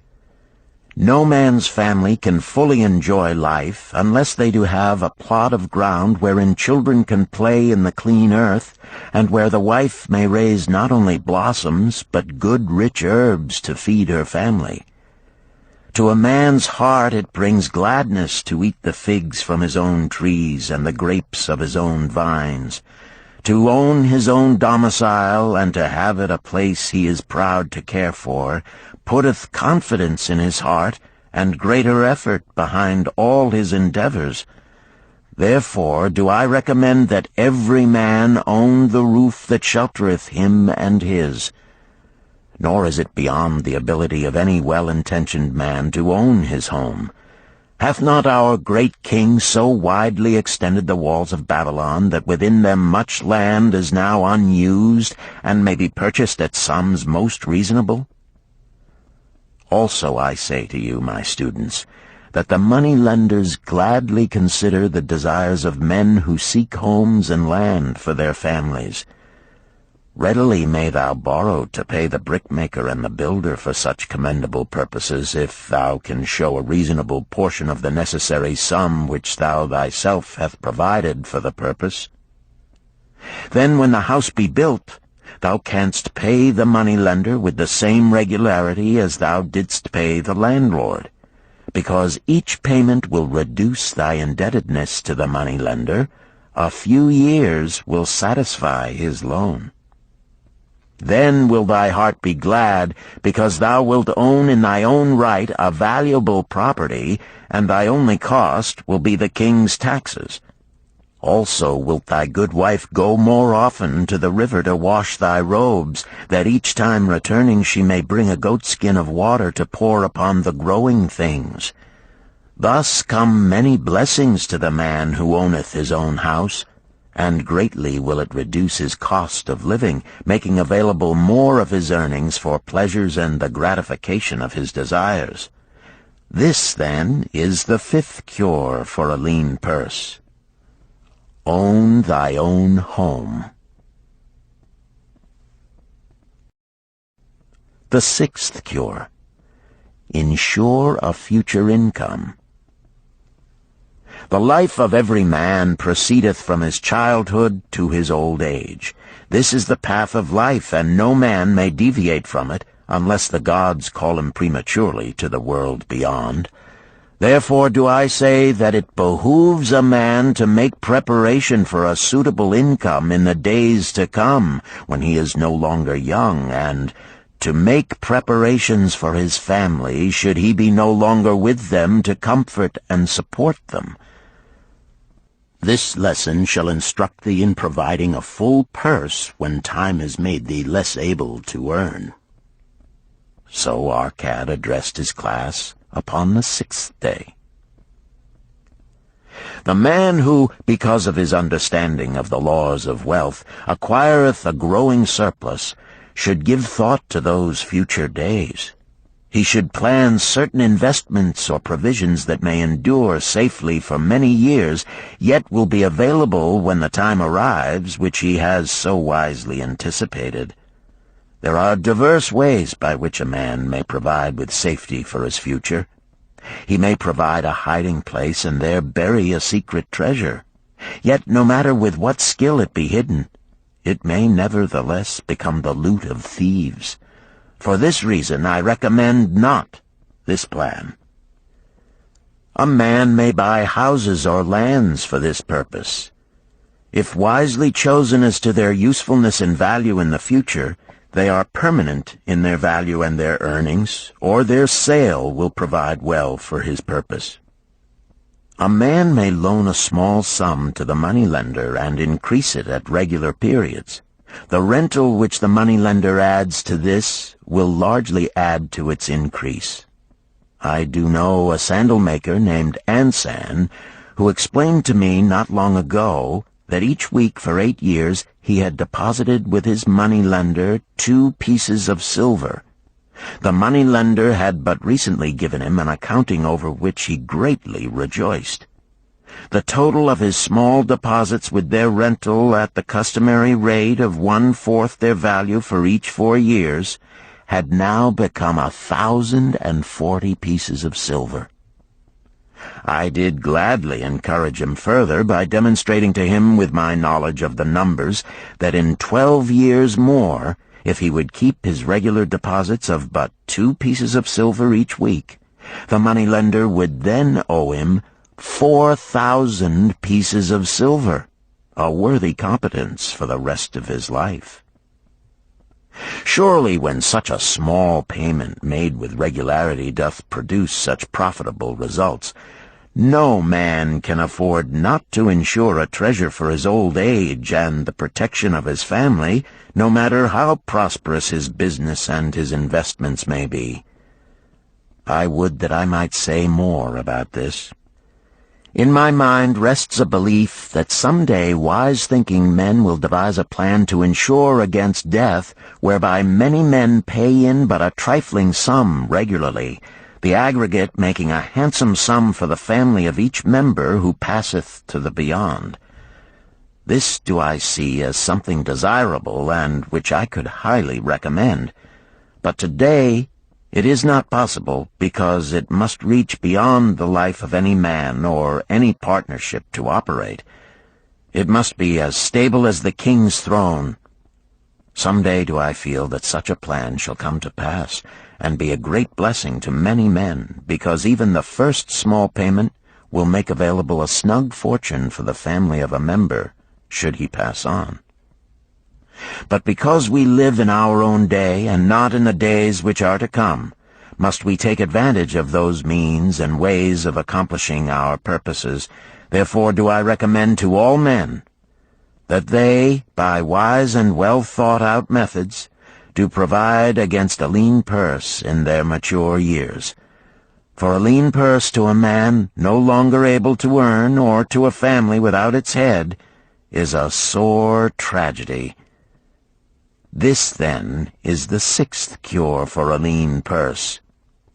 Provide in advance for the needs of thy growing age and the protection of thy family. The 7th cure. Increase thy ability to earn. This day do I speak to thee, my students, of one of the most vital remedies for a lean purse. Yet I will not talk of gold, but of yourselves, of the men beneath the robes of many colors who do sit before me.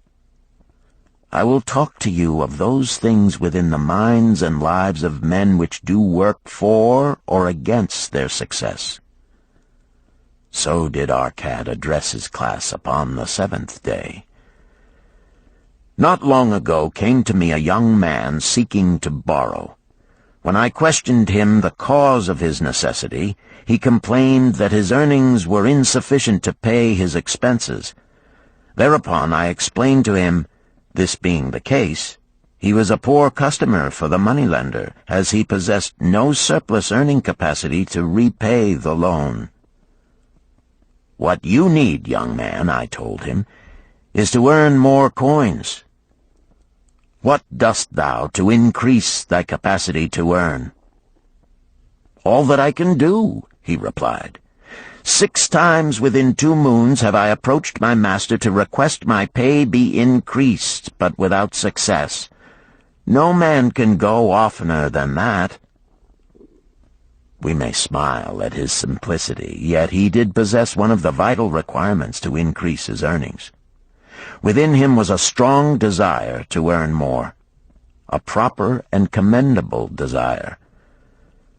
Preceding accomplishment must be desire. Thy desires must be strong and definite. General desires are but weak longings. For a man to wish to be rich is of little purpose. For a man to desire 5 pieces of gold is a tangible desire which he can press to fulfillment. After he has backed his desire for 5 pieces of gold with strength of purpose to secure it, next he can find similar ways to obtain 10 pieces, and then 20 pieces, and later 1,000 pieces, and, behold, he has become wealthy.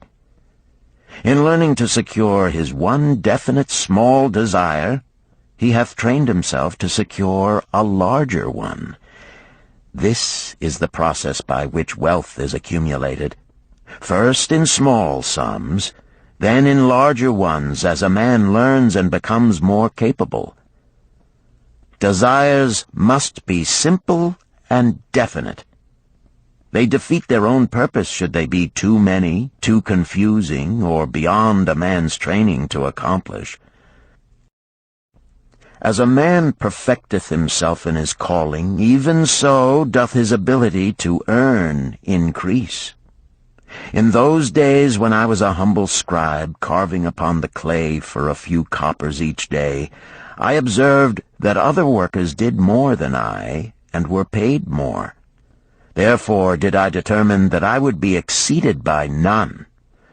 Nor did it take long for me to discover the reason for their greater success.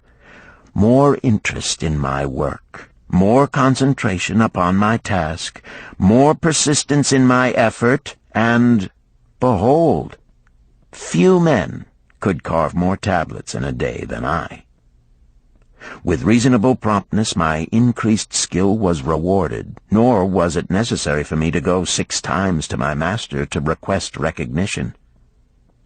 The more of wisdom we know, the more we may earn. That man who seeks to learn more of his craft shall be richly rewarded. If he is an artisan, he may seek to learn the methods and the tools of those most skillful in the same line. If he laboreth at the law or at healing, he may consult and exchange knowledge with others of his calling. If he be a merchant, he may continually seek better goods that can be purchased at lower prices. Always do the affairs of men change and improve, because keen-minded men seek greater skill that they may better serve those upon whose patronage they depend. Therefore I urge all men to be in the front rank of progress, and not to stand still, lest they be left behind. Many things come to make a man's life rich with gainful experiences. Such things as the following a man must do if he respects himself. He must pay his debts with all the promptness within his power, not purchasing that for which he is unable to pay. He must take care of his family, that they may think and speak well of him. He must make a will of record, that in case the gods call him, proper and honorable division of his property be accomplished. He must have compassion upon those who are injured and smitten by misfortune, and aid them within reasonable limits. He must do deeds of thoughtfulness to those dear to him. Thus, the 7th and last remedy for a lean purse is to cultivate thy own powers, to study and become wiser, to become more skillful, to so act as to respect thyself. Thereby shalt thou acquire confidence in thyself to achieve thy carefully considered desires. These, then, are the 7 cures for a lean purse, which, out of the experience of a long and successful life, I do urge for all men who desire wealth. There is more gold in Babylon, my students, than thou dreamest of. There is abundance for all. Go thou forth and practice these truths, that thou mayest prosper and grow wealthy, as is thy right.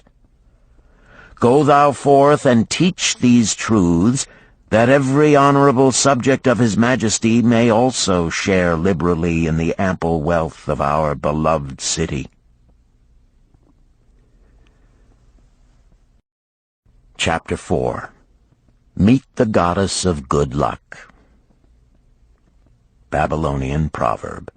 If a man be lucky, there is no foretelling the possible extent of his good fortune.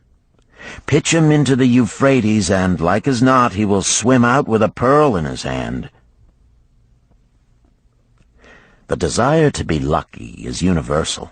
It was just as strong in the breasts of men 4,000 years ago in ancient Babylon as it is in the hearts of men today.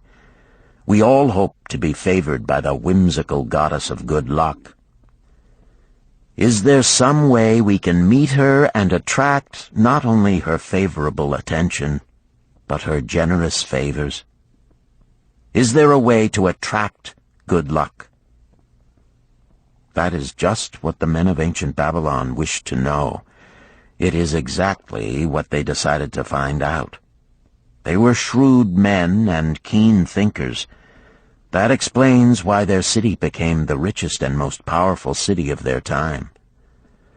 In that distant past, they had no schools or colleges. Nevertheless, they had a center of learning, and a very practical one it was. Among the towered buildings in Babylon was one that ranked in importance with the palace of the king, the hanging gardens, and the temples of the gods. You will find scant mention of it in the history books, more likely no mention at all, yet it exerted a powerful influence upon the thought of that time. This building was the temple of learning, where the wisdom of the past was expounded by voluntary teachers, and where subjects of popular interest were discussed in open forums. Within its walls, all men met as equals. The humblest of slaves could dispute with impunity the opinions of a prince of the royal house. Among the many who frequented the Temple of Learning was a wise rich man named Arcad, called the richest man in Babylon. He had his own special hall where almost any evening a large group of men, some old, some very young, but mostly middle-aged, gathered to discuss and argue interesting subjects. Suppose we listen in to see whether they knew how to attract good luck. The sun had just set like a great red ball of fire shining through the haze of desert dust when Arcad strolled to his accustomed platform. Already full 80 men were awaiting his arrival, reclining on their small rugs spread upon the floor. More were still arriving. "What shall we discuss this night?" Arcad inquired. After a brief hesitation, a tall cloth weaver addressed him, arising as was the custom. "I have a subject I would like to hear discussed, yet hesitate to offer, lest it seem ridiculous to you, Arcad, and my good friends here." Upon being urged to offer it, both by Arcad and by calls from the others, he continued, "This day I have been lucky, for I have found a purse in which there are pieces of gold. To continue to be lucky is my great desire. Feeling that all men share with me this desire, I do suggest we debate how to attract good luck, that we may discover ways it can be enticed to one." "A most interesting subject has been offered," Arcad commented. "One most worthy of our discussion. To some men, good luck bespeaks but a chance happening that, like an accident, may befall one without purpose or reason. Others do believe that the instigator of all good fortune is our most bounteous goddess Ashtar, ever anxious to reward with generous gifts those who please her. Speak up, my friends, what say you? Shall we seek to find if there be means by which good luck may be enticed to visit each and all of us?" "Yea, and much of it," responded the growing group of eager listeners. Thereupon Arcad continued, "To start our discussion, let us first hear from those among us who have enjoyed experiences similar to that of the cloth weaver in finding or receiving, without effort upon their part, valuable treasures or jewels." There was a pause in which all looked about, expecting someone to reply, but no one did. "What? No one?" Arcad asked. then rare indeed must be this kind of good luck. Who now will offer a suggestion as to where we shall continue our search?" "That I will do," spoke a well-robed young man, arising. "When a man speaketh of luck, is it not natural that his thoughts turn to the gaming tables? Is it not there we find many men courting the favor of the goddess in hope she will bless them with rich winnings?" As he resumed his seat, a voice called, "Do not stop! Continue thy story. Tell us, didst thou find favor with the goddess at the gaming tables? Did she turn the cubes with red side up, so thou filled thy purse at the dealer's expense? Or did she permit the blue sides to come up, so the dealer raked in thy hard-earned pieces of silver?" The young man joined the good-natured laughter, then replied, "I am not averse to admitting she seemed not to know I was even there. But how about the rest of you? Have you found her waiting about such places to roll the cubes in your favor? We are eager to hear as well as to learn." "A wise start," broke in Arcad. "We meet here to consider all sides of each question. To ignore the gaming table would be to overlook an instinct common to most men, the love of taking a chance with a small amount of silver in the hope of winning much gold." "That doth remind me of the races but yesterday," called out another listener. "If the goddess frequents the gaming tables, certainly she doth not overlook the races where the gilded chariots and the foaming horses offer far more excitement. Tell us honestly, Arcad, didst she whisper to you to place your bet upon those gray horses from Nineveh yesterday? I was standing just behind thee, and could scarce believe my ears when I heard thee place thy bet upon the grays. Thou knowest as well as any of us that no team in all Assyria can beat our beloved bays in a fair race. Didst the goddess whisper in thy ear to bet upon the grays, because at the last turn the inside black would stumble and so interfere with our bays that the grays would win the race and score an unearned victory?" Arcad smiled indulgently at the banter. "What reason have we to feel the good goddess would take that much interest in any man's bet upon a horse race? To me she is a goddess of love and dignity, whose pleasure it is to aid those who are in need and to reward those who are deserving. I look to find her, not at the gaming tables or the races where men lose more gold than they win, but in other places where the doings of men are more worthwhile and more worthy of reward. In tilling the soil, in honest trading, in all of man's occupations, there is opportunity to make a profit upon his efforts and his transactions. Perhaps not all the time will he be rewarded, because sometimes his judgment may be faulty, and other times the winds and the weather may defeat his efforts. Yet, if he persists, he may usually expect to realize his profit. This is so because the chances of profit are always in his favor. But when a man playeth the games, the situation is reversed, for the chances of profit are always against him, and always in favor of the gamekeeper. The game is so arranged that it will always favor the keeper. It is his business at which he plans to make a liberal profit for himself from the coins bet by the players. Few players realize how certain are the gamekeeper's profits and how uncertain are their own chances to win. For example, let us consider wagers placed upon the cube. Each time it is cast, we bet which side will be uppermost. If it be the red side, the game master pays to us 4 times our bet. But if any other of the 5 sides come uppermost, we lose our bet. Thus, the figures show that for each cast we have 5 chances to lose, But because the red pays 4 for 1, we have 4 chances to win. In a night's play, the game master can expect to keep for his profit 1/5 of all the coins wagered. Can a man expect to win more than occasionally against odds so arranged that he should lose 1/5 of all his bets? Yet some men do win large sums at times, volunteered one of the listeners.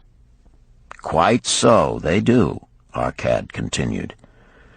Realizing this, the question comes to me whether money secured in such ways brings permanent value to those who are thus lucky.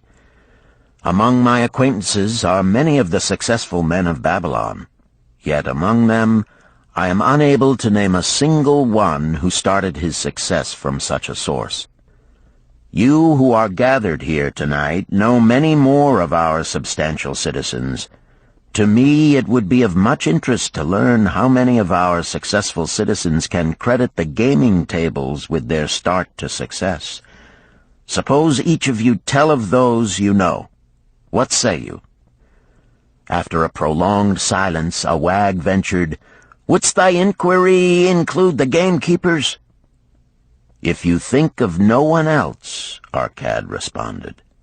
"If not one of you can think of anyone else, then how about yourselves? Are there any consistent winners with us who hesitate to advise such a source for their incomes?" His challenge was answered by a series of groans from the rear, taken up and spread amid much laughter. "It would seem we are not seeking good luck in such places as the goddess frequents," he continued. "Therefore let us explore other fields. We have not found it in picking up lost wallets, neither have we found it haunting the gaming tables. As to the races, I must confess to have lost far more coins there than I have ever won. Now suppose we consider our trades and businesses. Is it not natural, if we conclude a profitable transaction, to consider it not good luck, but a just reward for our efforts? I am inclined to think we may be overlooking the gifts of the goddess. Perhaps she really does assist us when we do not appreciate her generosity. Who can suggest further discussion?" Thereupon an elderly merchant arose, smoothing his genteel white robe. "With thy permission, most honorable Arcad and my friends, I offer a suggestion. If, as you have said, we take credit to our own industry and ability for our business success, why not consider the successes we almost enjoyed but which escaped us, happenings which would have been most profitable? They would have been rare examples of good luck if they had actually happened. Because they were not brought to fulfillment, we cannot consider them as our just rewards. Surely many men here have such experiences to relate." "Here is a wise approach," Arcad approved. "Who among you have had good luck within your grasp only to see it escape?" Many hands were raised, among them that of the merchant. Arcad motioned to him to speak. "As you suggested this approach, we should like to hear first from you." "I will gladly relate a tale," he resumed, "that doth illustrate how closely unto a man good luck may approach, and how blindly he may permit it to escape, much to his loss and later regret. Many years ago, when I was a young man, just married and well started to earning, my father did come one day and urge most strongly that I enter upon an investment. The son of one of his good friends had taken notice of a barren tract of land not far beyond the outer walls of our city. It lay high above the canal where no water could reach it. The son of my father's friend devised a plan to purchase this land, build 3 large water wheels that could be operated by oxen, and thereby raise the life-giving waters to the fertile soil. This accomplished, he planned to divide it into small tracts and sell to the residents of the city for herb patches. The son of my father's friend did not possess sufficient gold to complete such an undertaking. Like myself, he was a young man earning a fair sum. His father, like mine, was a man of large family and small means. He therefore decided to interest a group of men to enter the enterprise with him.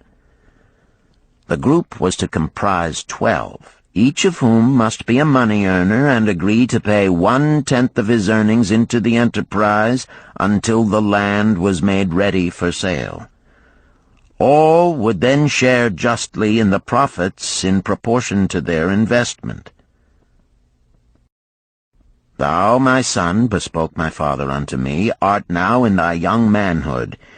It is my deep desire that thou begin the building of a valuable estate for thyself, that thou mayest become respected among men.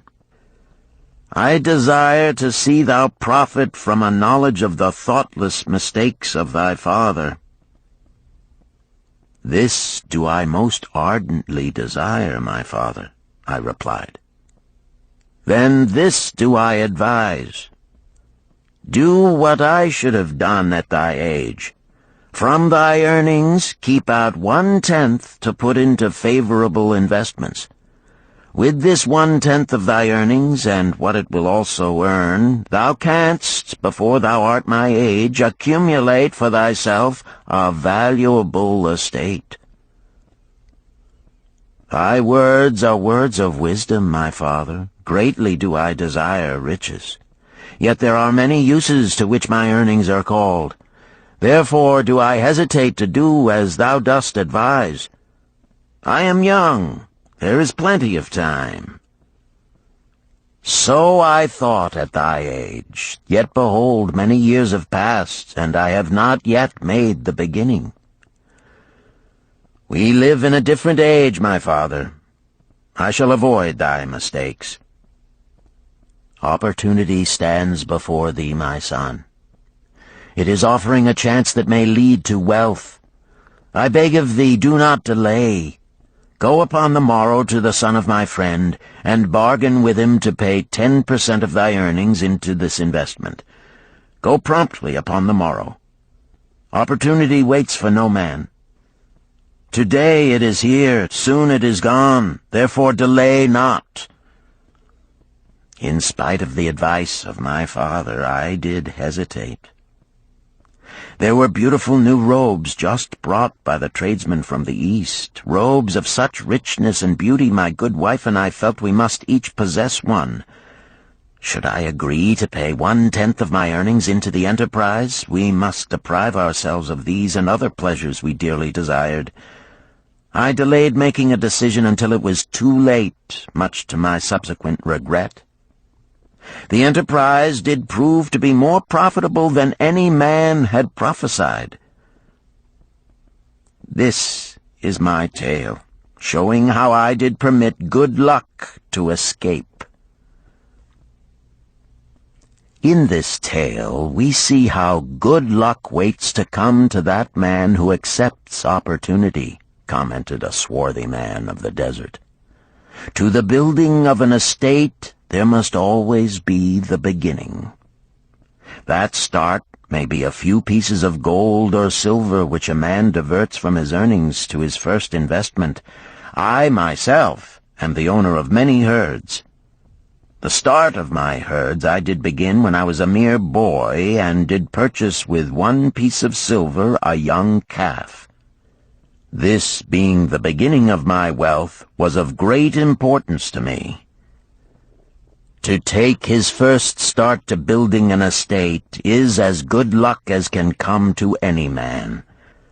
With all men, that first step, which changes them from men who earn from their own labor to men who draw dividends from the earnings of their gold, is important.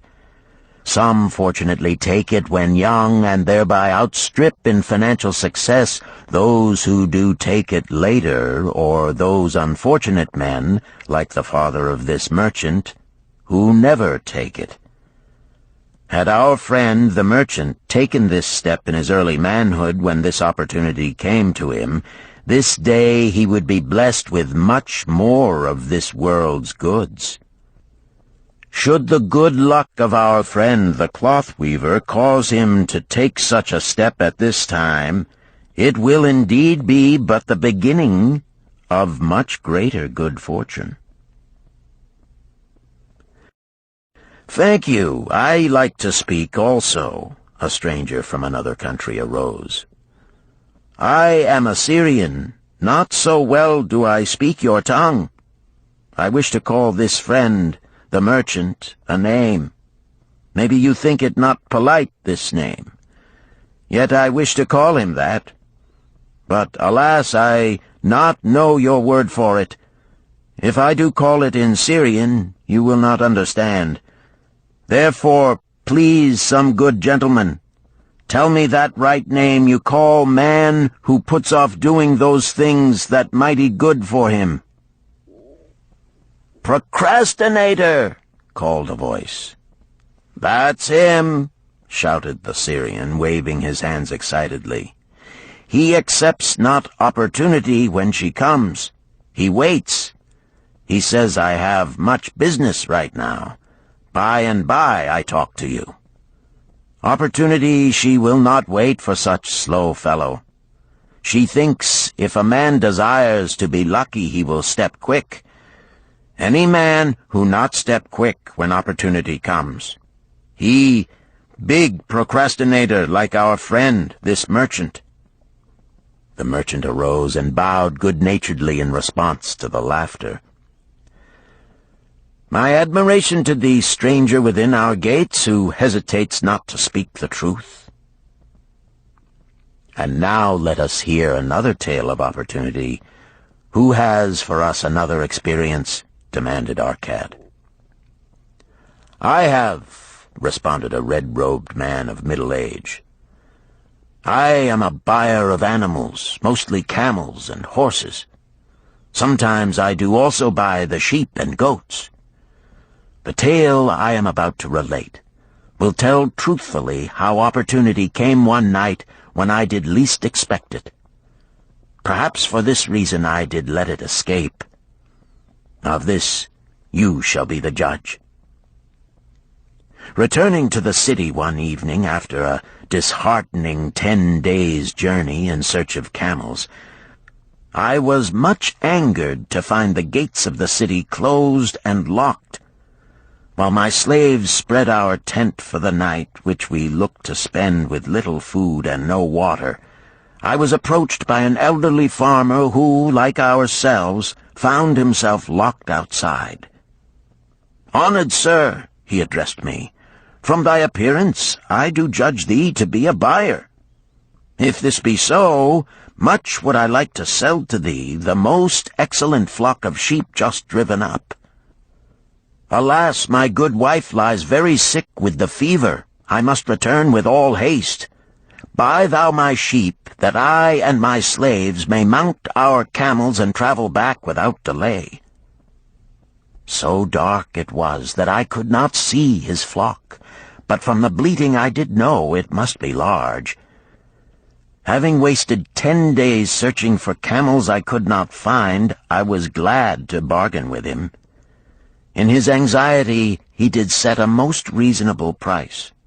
I accepted, well knowing my slaves could drive the flock through the city gates in the morning and sell at a substantial profit. The bargain concluded, I called my slaves to bring torches that we might count the flock which the farmer declared to contain 900. I shall not burden you, my friends, with a description of our difficulty in attempting to count so many thirsty, restless, milling sheep. It proved to be an impossible task. Therefore, I bluntly informed the farmer I would count them at daylight and pay him then. "Please, most honorable sir," he pleaded, Pay me but 2/3 of the price tonight, that I may be on my way. I will leave my most intelligent and educated slave to assist to make the count in the morning. He is trustworthy, and to him thou canst pay the balance." But I was stubborn and refused to make payment that night. Next morning, before I awoke, the city gates opened, and 4 buyers rushed out in search of flocks. They were most eager and willing to pay high prices, because the city was threatened with siege and food was not plentiful. Nearly 3 times the price at which he had offered the flock to me did the old farmer receive for it. Thus was rare good luck allowed to escape. "Here is a tale most unusual," commented Arcad.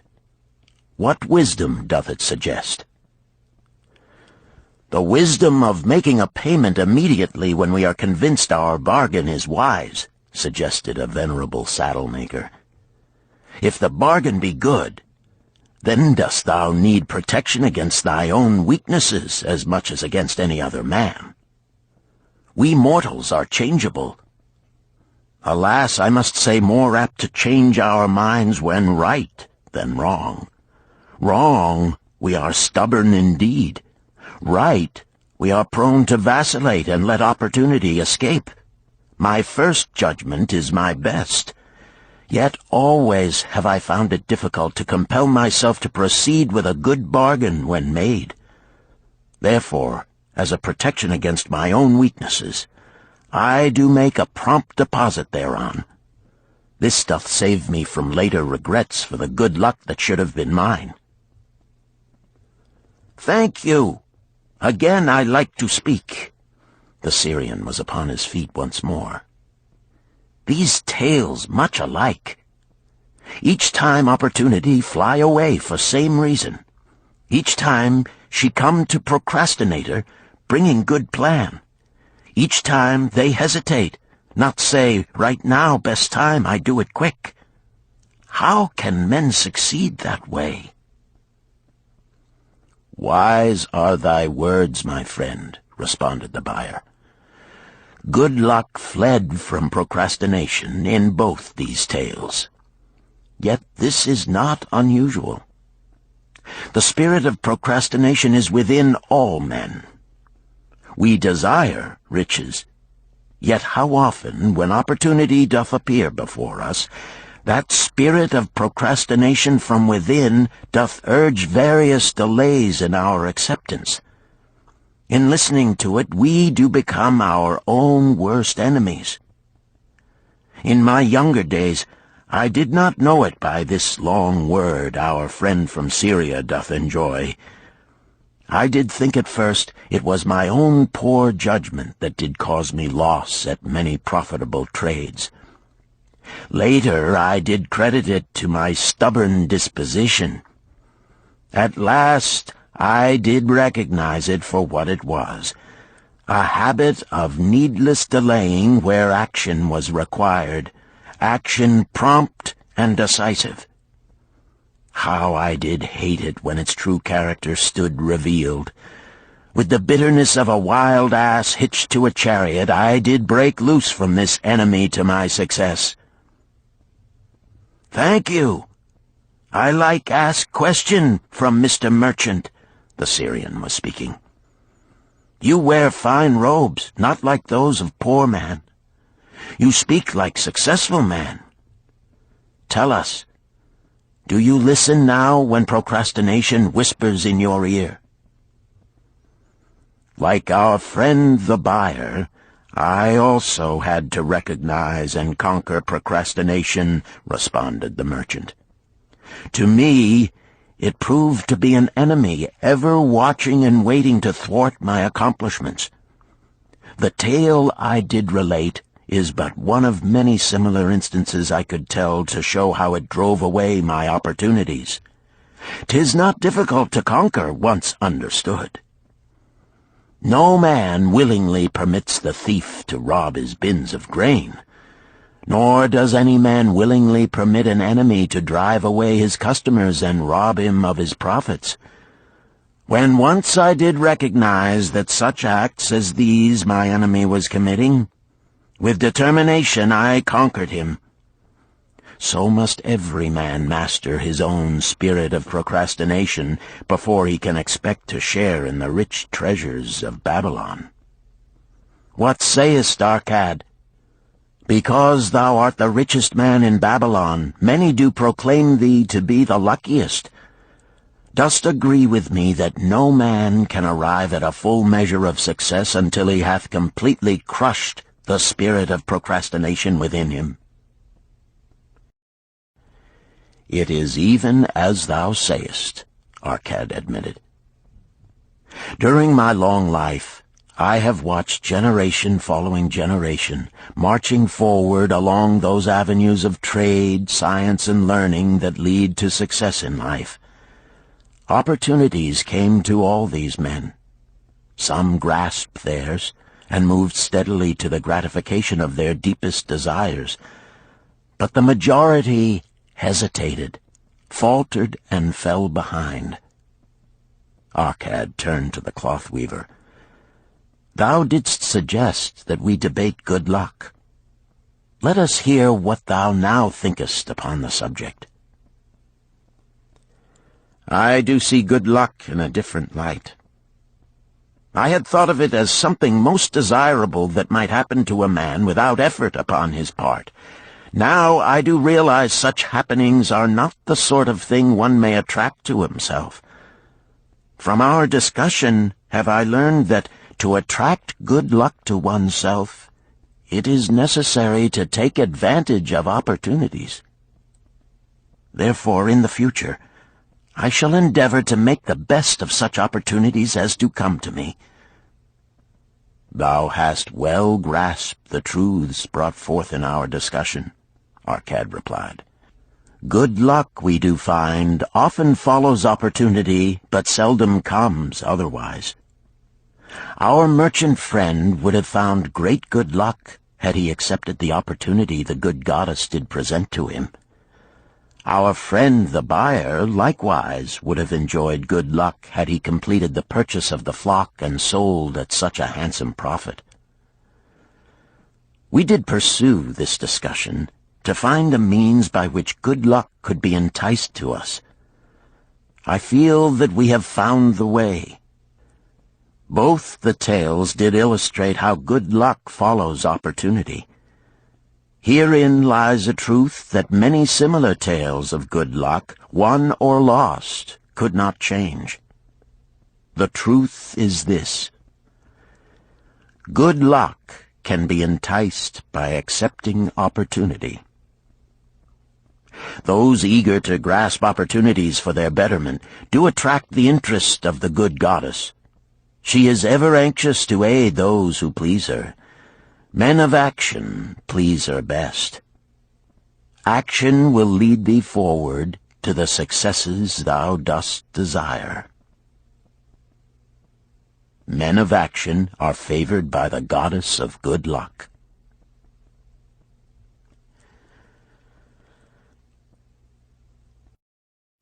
Chapter 5. The 5 Laws of Gold. A bag heavy with gold, or a clay tablet carved with words of wisdom. If thou hadst thy choice, which wouldst thou choose? By the flickering light from the fire of desert shrubs, the sun-tanned faces of the listeners gleamed with interest. "The gold! The gold!" chorused the 27. Old Calibab smiled knowingly. "Hark!" he resumed, raising his hand. "Hear the wild dogs out there in the night? They howl and wail because they are lean with hunger. Yet feed them, and what do they? Fight and strut. Then fight and strut some more, giving no thought to the morrow that will surely come. Just so it is with the sons of men. Give them a choice of gold and wisdom. What do? Ignore the wisdom and waste the gold. On the morrow they wail because they have no more gold. Gold is reserved for those who know its laws and abide by them." Calabab drew his white robe close about his lean legs, for a cool night wind was blowing. "Because thou hast served me faithfully upon our long journey, because thou cared well for my camels, because thou toiled uncomplainingly across the hot sands of the desert, because thou fought bravely the robbers that sought to despoil my merchandise, I will tell thee this night the tale of the 5 laws of gold, such a tale as thou never hast heard before. Hark ye with deep attention to the words I speak, for if you grasp their meaning and heed them, in the days that come thou shalt have much gold." He paused impressively. Above, in a canopy of blue, the stars shone brightly in the crystal-clear skies of Babylonia. Behind the group loomed their faded tents tightly staked against possible desert storms. Beside the tents were neatly stacked bales of merchandise covered with skins. Nearby, the camel herd sprawled in the sand, some chewing their cuds contentedly, others snoring in hoarse discord. "Thou hast told us many good tales, Calabab," spoke up the chief packer. "We look to thy wisdom to guide us upon the morrow when our service with thee shall be at an end." "I have but told thee of my adventures in strange and distant lands, but this night I shall tell thee of the wisdom of Arkad, the wise rich man." "Much have we heard of him," acknowledged the chief packer, "for he was the richest man that ever lived in Babylon." "The richest man he was, and that because he was wise in the ways of gold, even as no man had ever been before him. This night shall I tell you of his great wisdom as it was told to me by Nomasir, his son, many years ago in Nineveh, when I was but a lad. My master and myself had tarried long into the night in the palace of Nomasir. I had helped my master bring great bundles of fine rugs, each one to be tried by Nomasir until his choice of colors was satisfied. At last he was well pleased, and commanded us to sit with him and to drink a rare vintage, odorous to the nostrils and most warming to my stomach, which was unaccustomed to such a drink.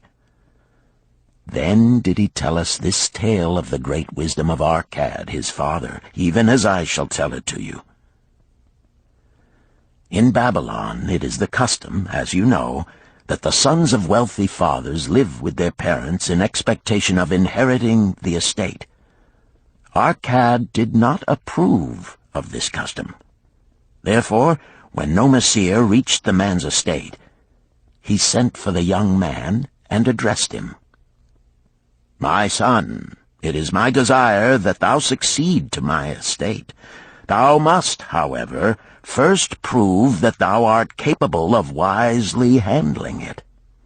Therefore, I wish that thou go out into the world and show thy ability both to acquire gold and to make thyself respected among men.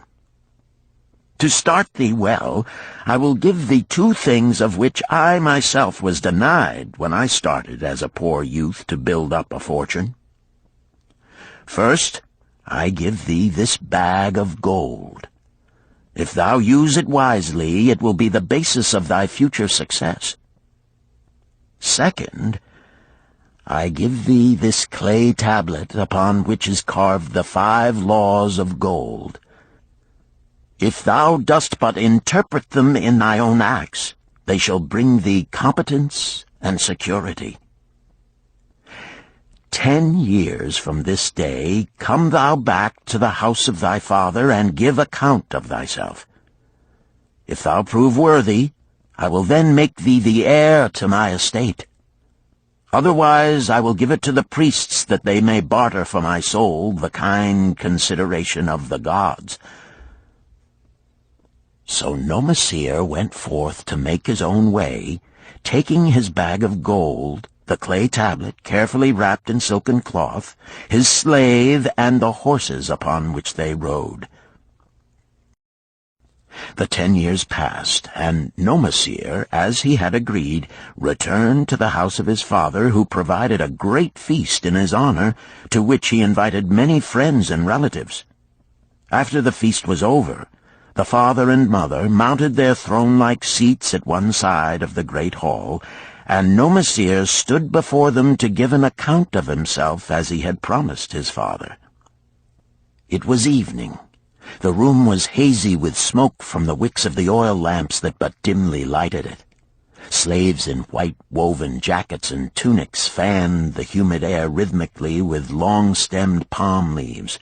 A stately dignity colored the scene. The wife of Nomasir and his 2 young sons, with friends and other members of the family, sat upon rugs behind him, eager listeners. "My father," he began deferentially, "I bow before thy wisdom. 10 years ago, when I stood at the gates of manhood, thou bade me go forth and become a man among men, instead of remaining a vassal to thy fortune. Thou gave me liberally of thy gold. Thou gave me liberally of thy wisdom. Of the gold, alas, I must admit of a disastrous handling.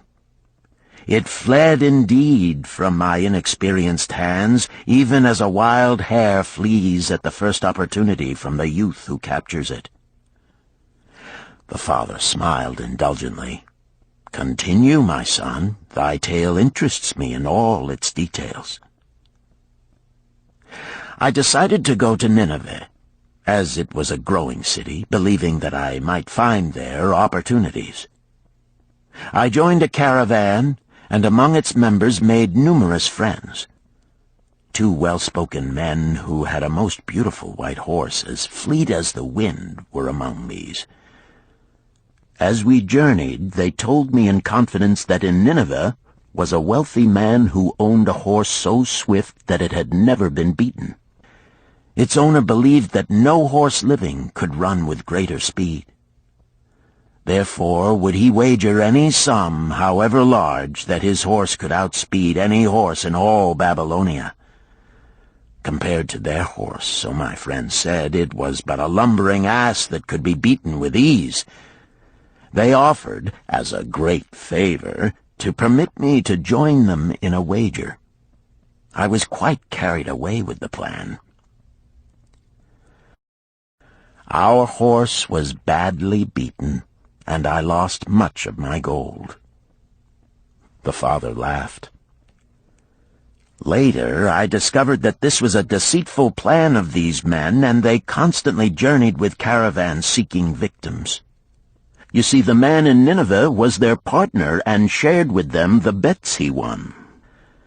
This shrewd deceit taught me my first lesson in looking out for myself. I was soon to learn another, equally bitter. In the caravan was another young man with whom I became quite friendly. He was the son of wealthy parents and, like myself, journeying to Nineveh to find a suitable location. Not long after our arrival, he told me that a merchant had died, and his shop with its rich merchandise and patronage could be secured at a paltry price. Saying that we would be equal partners, but first he must return to Babylon to secure his gold, he prevailed upon me to purchase the stock with my gold, agreeing that his would be used later to carry on our venture. He long delayed the trip to Babylon, proving in the meantime to be an unwise buyer and a foolish spender. I finally put him out, but not before the business had deteriorated to where we had only unsaleable goods and no gold to buy other goods. I sacrificed what was left to an Israelite for a pitiful sum. Soon there followed, I tell you, my father, bitter days. I sought employment and found it not, for I was without trade or training that would enable me to earn. I sold my horses, I sold my slave. I sold my extra robes that I might have food and a place to sleep, but each day grim want crouched closer. But in those bitter days, I remembered thy confidence in me, my father. Thou hadst sent me forth to become a man, and this I was determined to accomplish. The mother buried her face and wept softly. At this time I bethought me of the table thou had given to me, upon which thou had carved the 5 laws of gold. Thereupon I read most carefully thy words of wisdom, and realized that had I but sought wisdom first, my gold would not have been lost to me. I learned by heart each law, and determined that when once more the goddess of good fortune smiled upon me, I would be guided by the wisdom of age, and not by the inexperience of youth. For the benefit of you who are seated here this night, I will read the wisdom of my father as engraved upon the clay tablet which he gave to me 10 years ago. The 5 laws of gold. 1. Gold cometh gladly and in increasing quantity to any man who will put by not less than 1/10 of his earnings to create an estate for his future and that of his family. 2. Gold laboreth diligently and contentedly for the wise owner who finds for it profitable employment, multiplying even as the flocks of the field. 3. Gold clingeth to the protection of the cautious owner who invests it under the advice of men wise in its handling. 4. Gold slippeth away from the man who invests it in businesses or purposes with which he is not familiar, or which are not approved by those skilled in its keep. 5. Gold flees the man who would force it to impossible earnings, or who followeth the alluring advice of tricksters and schemers, or who trusts it to his own inexperience and romantic desires in investment. These are the 5 laws of gold as written by my father. I do proclaim them as of greater value than gold itself, as I will show by the continuance of my tale. He again faced his father.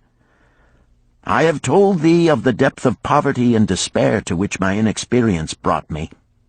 However, there is no chain of disasters that will not come to an end.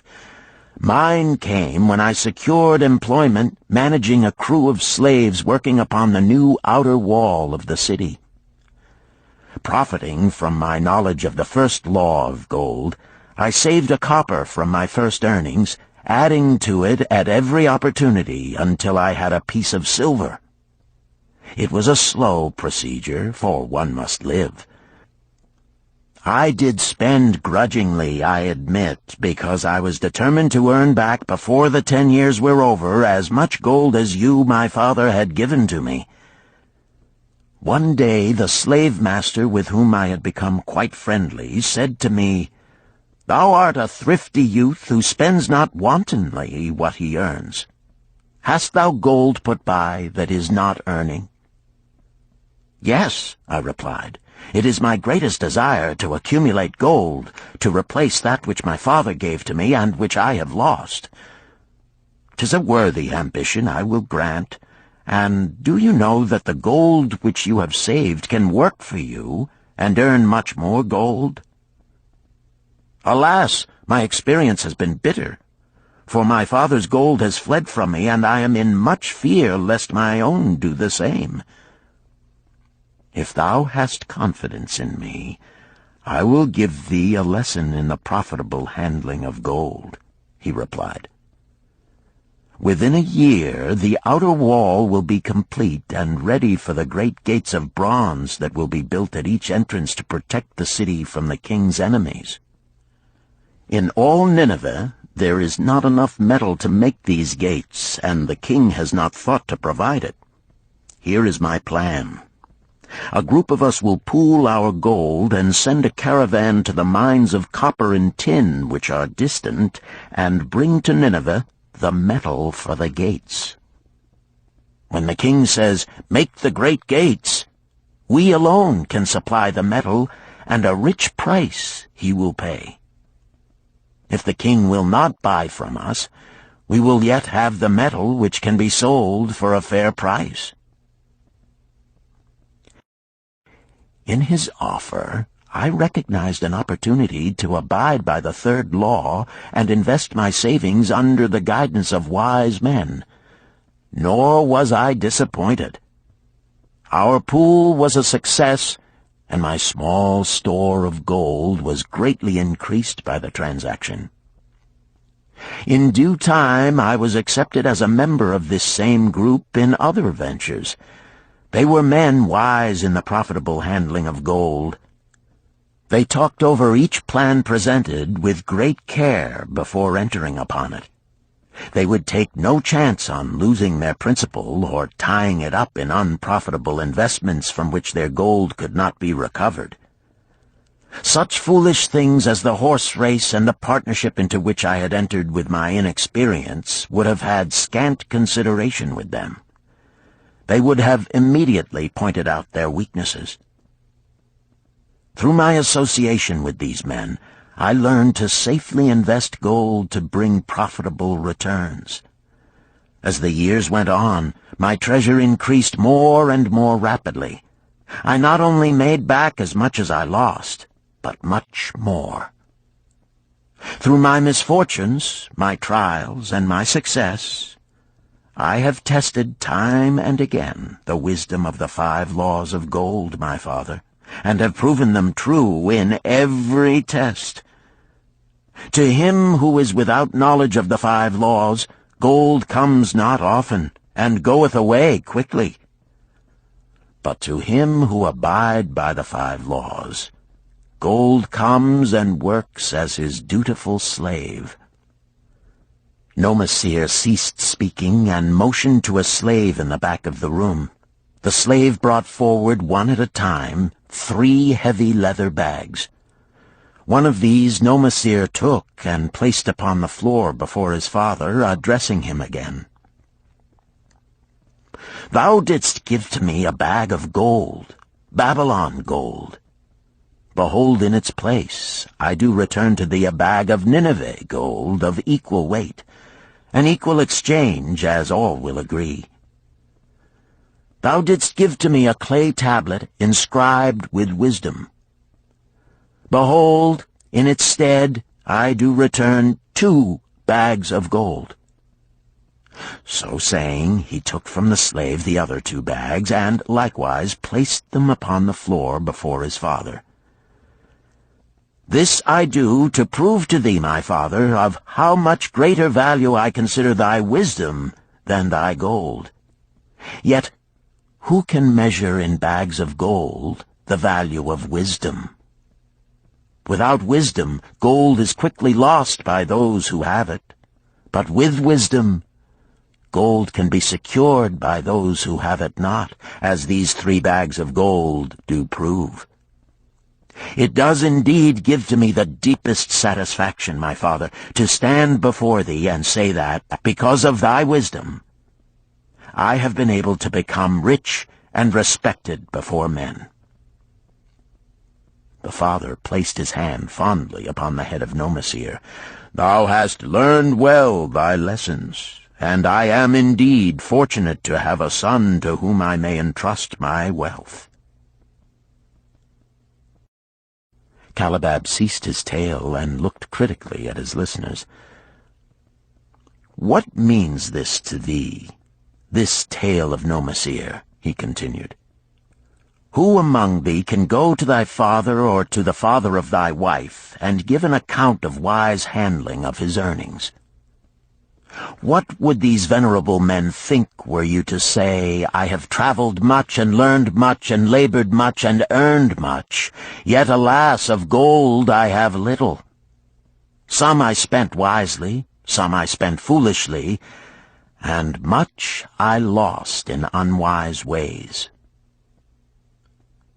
Dost still think it but an inconsistency of fate that some men have much gold and others have naught? Then you err. Men have much gold when they know the 5 laws of gold and abide thereby. Because I learned these 5 laws in my youth and abided by them, I have become a wealthy merchant. Not by some strange magic did I accumulate my wealth. Wealth that comes quickly goeth the same way.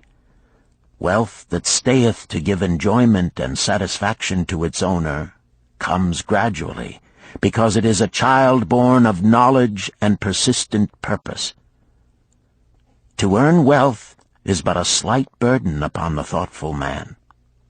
Bearing the burden consistently from year to year accomplishes the final purpose. The 5 laws of gold offer to thee a rich reward for their observance. Each of these 5 laws is rich with meaning, and lest thou overlook this in the briefness of my tale, I will now repeat them. I do know them each by heart, because in my youth I could see their value and would not be content until I knew them word for word. The first law of gold. Gold cometh gladly and in increasing quantity to any man who will put by not less than 1/10 of his earnings to create an estate for his future and that of his family. Any man who will put by 1/10 of his earnings consistently and invest it wisely will surely create a valuable estate that will provide an income for him in the future and further guarantee safety for his family in case the gods call him to the world of darkness. This law always saith that gold cometh gladly to such a man. I can truly certify this in my own life. The more gold I accumulate, the more readily it comes to me, and in increased quantities. The gold which I save earns more, even as yours will, and its earnings earn more, and this is the working out of the first law. The second law of gold. Gold laboreth diligently and contentedly for the wise owner who finds for it profitable employment, multiplying even as the flocks of the field. Gold indeed is a willing worker. It is ever eager to multiply when opportunity presents itself. To every man who hath a store of gold set by, opportunity comes for its most profitable use. As the years pass, it multiplies itself in surprising fashion. The third law of gold. Gold clingeth to the protection of the cautious owner who invests it under the advice of men wise in its handling. Gold indeed clingeth to the cautious owner, even as it flees the careless owner. The man who seeks the advice of men wise in handling gold soon learneth not to jeopardize his treasure, but to preserve in safety and to enjoy in contentment its consistent increase. This ends Disc 2. The Richest Man in Babylon, Disc 3. The fourth law of gold. Gold slippeth away from the man who invests it in businesses or purposes with which he is not familiar or which are not approved by those skilled in its keep. To the man who hath gold yet is not skilled in its handling, many uses for it appear most profitable. Too often these are fraught with danger of loss, and if properly analyzed by wise men, show small possibility of profit.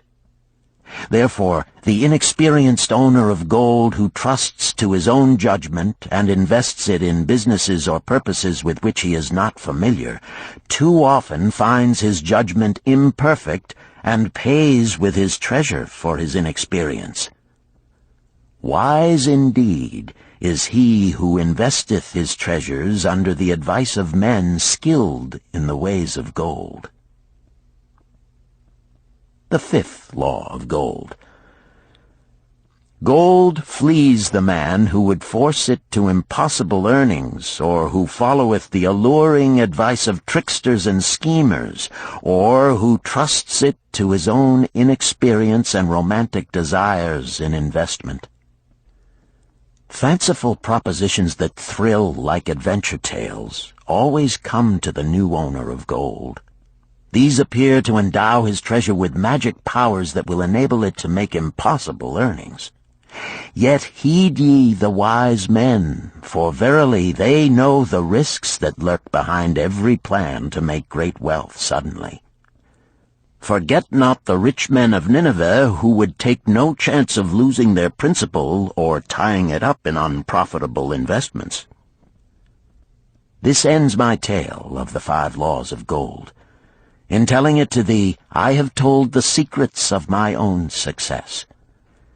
Yet they are not secrets, but truths which every man must first learn and then follow, who wishes to step out of the multitude that, like yon wild dogs, must worry each day for food to eat. Tomorrow we enter Babylon. Look, see the fire that burns eternal above the temple of Bel? We are already in sight of the golden city. Tomorrow each of thee shall have gold, the gold thou hast so well earned by thy faithful services. 10 years from this night, what can you tell about this gold? If there be men among you who, like Nomasir, will use a portion of their gold to start for themselves an estate and be thenceforth wisely guided by the wisdom of Arkad, 10 years from now, 'tis a safe wager, like the son of Arkad, they will be rich and respected among men. Our wise acts accompany us through life to please us and to help us, just as surely our unwise acts follow us to plague and torment us. Alas, they cannot be forgotten. In the front rank of the torments that do follow us are the memories of the things we should have done, of the opportunities which came to us, and we took not. Rich are the treasures of Babylon, so rich no man can count their value in pieces of gold. Each year they grow richer and more valuable. Like the treasures of every land, they are a reward, a rich reward, awaiting those men of purpose who determine to secure their just share. In the strength of thine own desires is a magic power. Guide this power with thy knowledge of the 5 laws of gold, and thou shalt share the treasures of Babylon.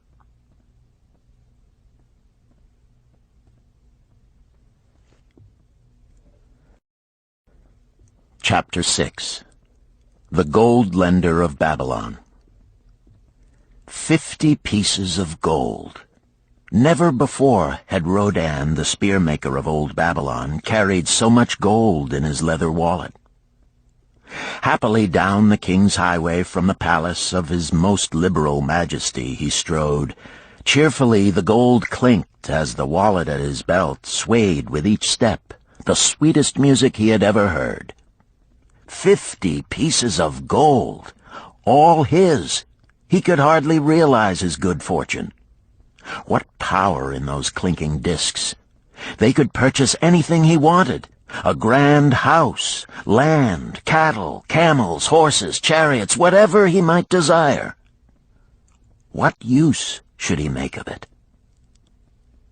This evening, as he turned into a side street toward the home of his sister, he could think of nothing he would rather possess than those same glittering, heavy pieces of gold, his to keep. It was upon an evening some days later that a perplexed Rodan entered the shop of Mathon, the lender of gold and dealer in jewels and rare fabrics. Glancing neither to the right nor the left at the colorful articles artfully displayed, he passed through to the living quarters at the rear. Here he found the genteel Mathon lounging upon a rug partaking of a meal served by a black slave. I would counsel with thee, for I know not what to do." Rodan stood stolidly, feet apart, hairy breast exposed by the gaping front of his leather jacket. Mathon's narrow, sallow face smiled a friendly greeting. "What indiscretions hast thou done that thou shouldst seek the lender of gold? Hast been unlucky at the gaming table? Or hath some plump dame entangled thee? For many years have I known thee, yet never hast thou sought me to aid thee in thy troubles. No, no, not such as that. I seek no gold. Instead I crave thy wise advice. Hear, hear, what this man doth say. No one comes to the lender of gold for advice. My ears must play me false. They listen true. Can this be so? Rodan, the spear-maker, doth display more cunning than all the rest, for he comes to Mathon not for gold, but for advice. Many men come to me for gold to pay for their follies, but as for advice, they want it not. Yet who is more able to advise than the lender of gold to whom many men come in trouble? Thou shalt eat with me, Rodan, he continued. Thou shalt be my guest for the evening. Ando, he commanded of the black slave, draw up a rug for my friend Rodan, the spear-maker, who comes for advice. He shall be mine honored guest. Bring to him much food, and get for him my largest cup. Choose well of the best wine, that he may have satisfaction in the drinking. Now tell me, what troubles thee? It is the king's gift. The king's gift? The king did make thee a gift, and it gives thee trouble? What manner of gift? Because he was much pleased with the design I did submit to him for a new point on the spears of the royal guard, he did present me with 50 pieces of gold, and now I am much perplexed. I am beseeched each hour the sun doth travel across the sky by those who would share it with me. That is natural. More men want gold than have it, and would wish one who comes by it easily to divide. But can you not say no? Is thy will not as strong as thy fist? To many I can say no, yet sometimes it would be easier to say yes. Can one refuse to share with one's sister to whom he is deeply devoted? Surely thy own sister would not wish to deprive thee of enjoying thy reward? But it is for the sake of Araman, her husband, whom she wishes to see a rich merchant. She does feel that he has never had a chance, and she beseeches me to loan to him this gold, that he may become a prosperous merchant and repay me from his profits. My friend, resumed Mathon, 'tis a worthy subject thou bringest to discuss.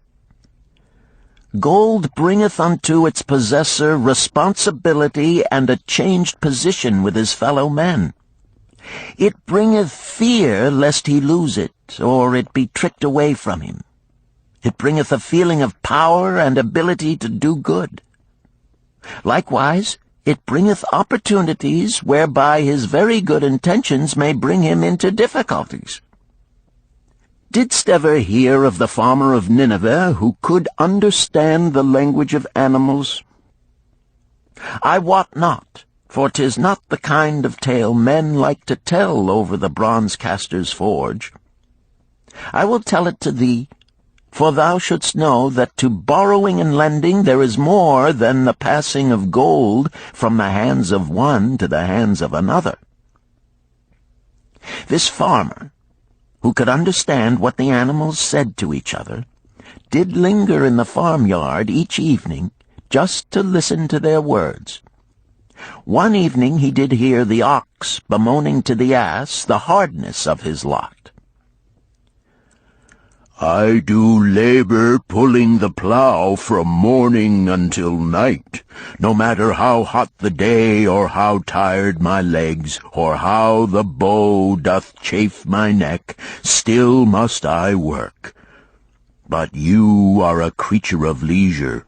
You are trapped with a colorful blanket and do nothing more than carry our master about where he wishes to go. When he goes nowhere, you do rest and eat the green grass all the day." Now the ass, in spite of his vicious heels, was a goodly fellow and sympathized with the ox. "My good friend," he replied, "you do work very hard, and I would help ease your lot. Therefore will I tell you how you may have a day of rest. In the morning, when the slave comes to fetch you to the plow, lie upon the ground and bellow much, that he may say you are sick and cannot work." So the ox took the advice of the ass, and the next morning the slave returned to the farmer and told him the ox was sick and could not pull the plow. "Then," said the farmer, "hitch the ass to the plow, for the plowing must go on." All that day, the ass, who had only intended to help his friend, found himself compelled to do the ox's task. When night came and he was released from the plow, his heart was bitter, and his legs were weary, and his neck was sore where the bow had chafed it. The farmer lingered in the barnyard to listen. The ox began first. "You are my good friend. Because of your wise advice I have enjoyed a day of rest." "And I," retorted the ass, "am like many another simple-hearted one who starts to help a friend and ends up by doing his task for him. Hereafter you draw your own plow, for I did hear the master tell the slave to send for the butcher were you sick again. I wish he would, for you are a lazy fellow." Thereafter they spoke to each other no more. This ended their friendship. Canst thou tell the moral to this tale, Rodan? "'Tis a good tale," responded Rodan, "but I see not the moral." "I thought not that you would, but it is there, and simple too. Just this: if you desire to help thy friend, do so in a way that will not bring thy friend's burdens upon thyself." "I had not thought of that. It is a wise moral. I wish not to assume the burdens of my sister's husband. But tell me, you lend to many. Do not the borrowers repay?" Mathon smiled the smile of one whose soul is rich with much experience. "Could a loan be well made if the borrower cannot repay? Must not the lender be wise and judge carefully whether his gold can perform a useful purpose to the borrower and return to him once more? Or whether it will be wasted by one unable to use it wisely and leave him without his treasure, and leave the borrower with a debt he cannot repay? I will show to thee the tokens in my token chest, and let them tell thee some of their stories." Into the room he brought a chest as long as his arm, covered with red pigskin and ornamented with bronze designs. He placed it upon the floor and squatted before it, both hands upon the lid. "From each person to whom I lend, I do exact a token for my token chest, to remain there until the loan is repaid. When they repay, I give it back. But if they never repay, it will always remind me of one who was not faithful to my confidence. The safest loans, my token box tells me, are to those whose possessions are of more value than the one they desire. They own lands or jewels or camels or other things which could be sold to repay the loan. Some of the tokens given to me are jewels of more value than the loan. Others are promises that if the loan be not repaid as agreed, they will deliver to me certain property settlement. On loans like those I am assured that my gold will be returned with the rental thereon, for the loan is based on property. In another class are those who have the capacity to earn. They are such as you, who labor or serve and are paid. They have income. And if they are honest and suffer no misfortune, I know that they also can repay the gold I loan them and the rental to which I am entitled. Such loans are based on human effort. Others are those who have neither property nor assured earning capacity. Life is hard, and there will always be some who cannot adjust themselves to it. Alas for the loans I make them! Even though they be no larger than a pence, my token box may censure me in the years to come unless they be guaranteed by good friends of the borrower who know him honorable. Mathon released the clasp and opened the lid. Rodan leaned forward eagerly. At the top of the chest a bronze neckpiece lay upon a scarlet cloth. Mathon picked up the piece and patted it affectionately. "This shall always remain in my token chest, because the owner has passed on into the great darkness. I treasure it, his token, and I treasure his memory, for he was my good friend. We traded together with much success until out of the East he brought a woman to wed, beautiful, but not like our women, a dazzling creature. He spent his gold lavishly to gratify her desires. He came to me in distress when his gold was gone. I counseled with him. I told him I would help him to once more master his own affairs. He swore by the sign of the great bull that he would. But it was not to be. In a quarrel she thrust a knife into the heart he dared her to pierce." "And she?" questioned Rodan. "Yes, of course. This was hers." He picked up the scarlet cloth.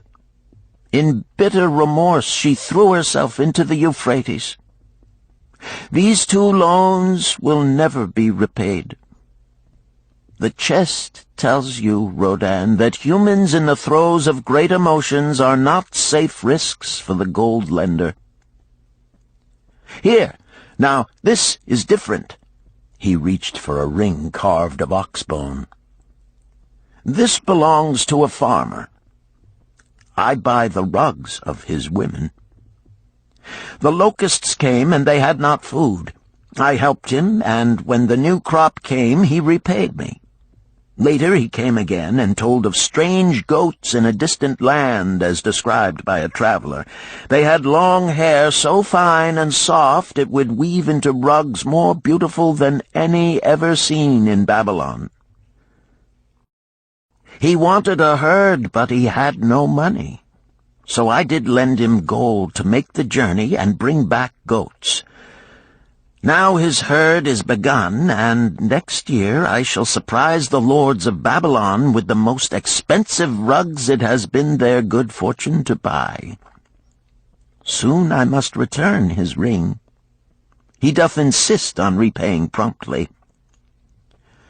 "Some borrowers do that?" queried Rodan. "If they borrow for purposes that bring money back to them, I find it so.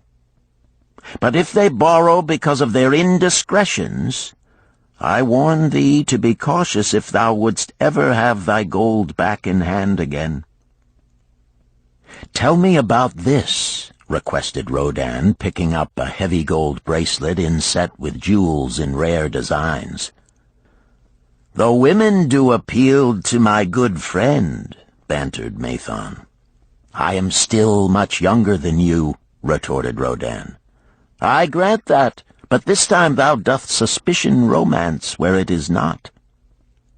The owner of this is fat and wrinkled, and doth talk so much and say so little, she drives me mad. Once they had much money and were good customers, but ill times came upon them. She has a son of whom she would make a merchant. So she came to me and borrowed gold that he might become a partner of a caravan owner who travels with his camels, bartering in one city what he buys in another. This man proved a rascal, for he left the poor boy in a distant city without money and without friends, pulling out early while the youth slept. Perhaps when this youth has grown to manhood he will repay. Until then I get no rental for the loan, only much talk. But I do admit the jewels are worthy of the loan." "Did this lady ask thy advice as to the wisdom of the loan?" "Quite otherwise. She had pictured to herself this son of hers as a wealthy and powerful man of Babylon. To suggest the contrary was to infuriate her. A fair rebuke I had. I knew the risk for this inexperienced boy, but as she offered security, I could not refuse her."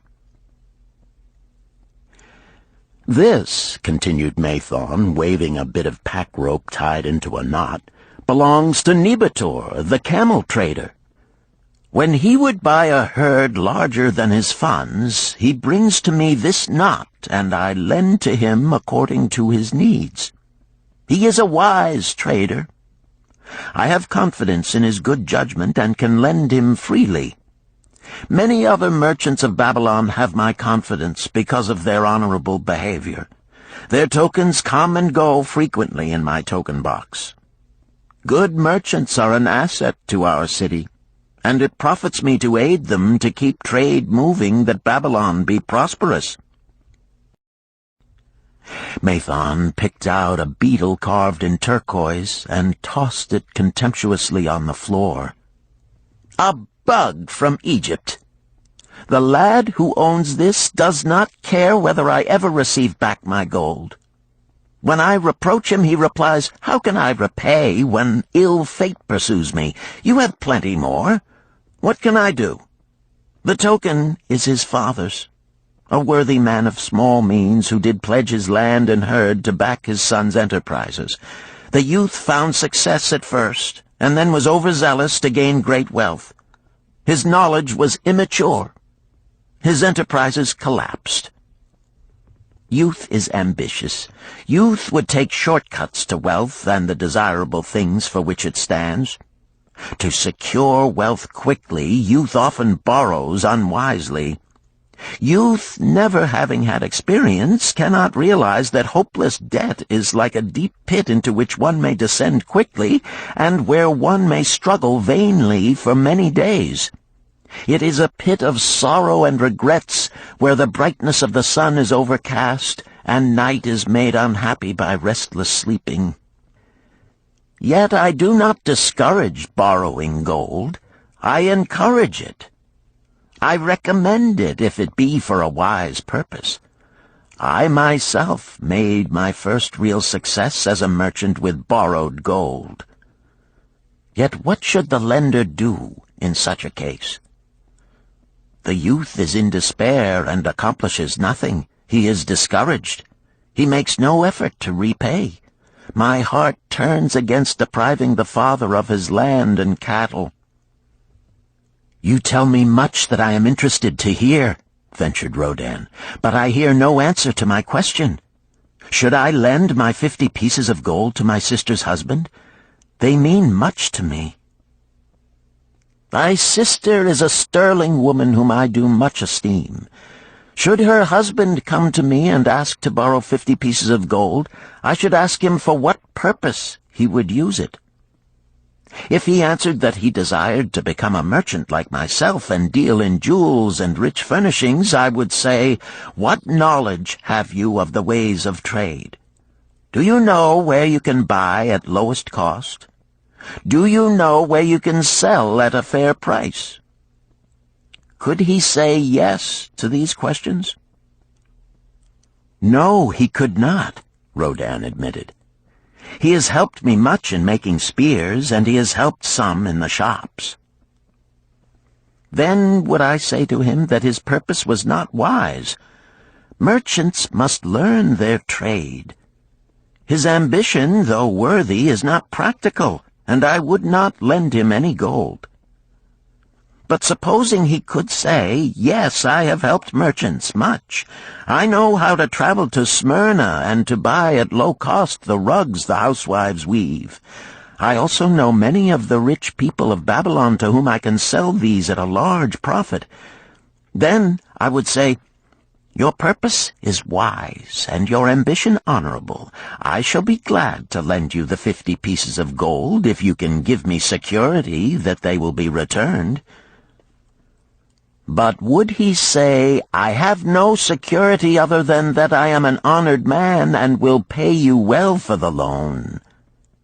Then would I reply, I treasure much each piece of gold. Were the robbers to take it from you as you journeyed to Smyrna, or take the rugs from you as you returned, then you would have no means of repaying me, and my gold would be gone. Gold, you see, Rodin, is the merchandise of the lender of money. It is easy to lend. If it is lent unwisely, then it is difficult to get back. The wise lender wishes not the risk of the undertaking, but the guarantee of safe repayment. "'Tis well," he continued, "to assist those that are in trouble. 'Tis well to help those upon whom fate has laid a heavy hand.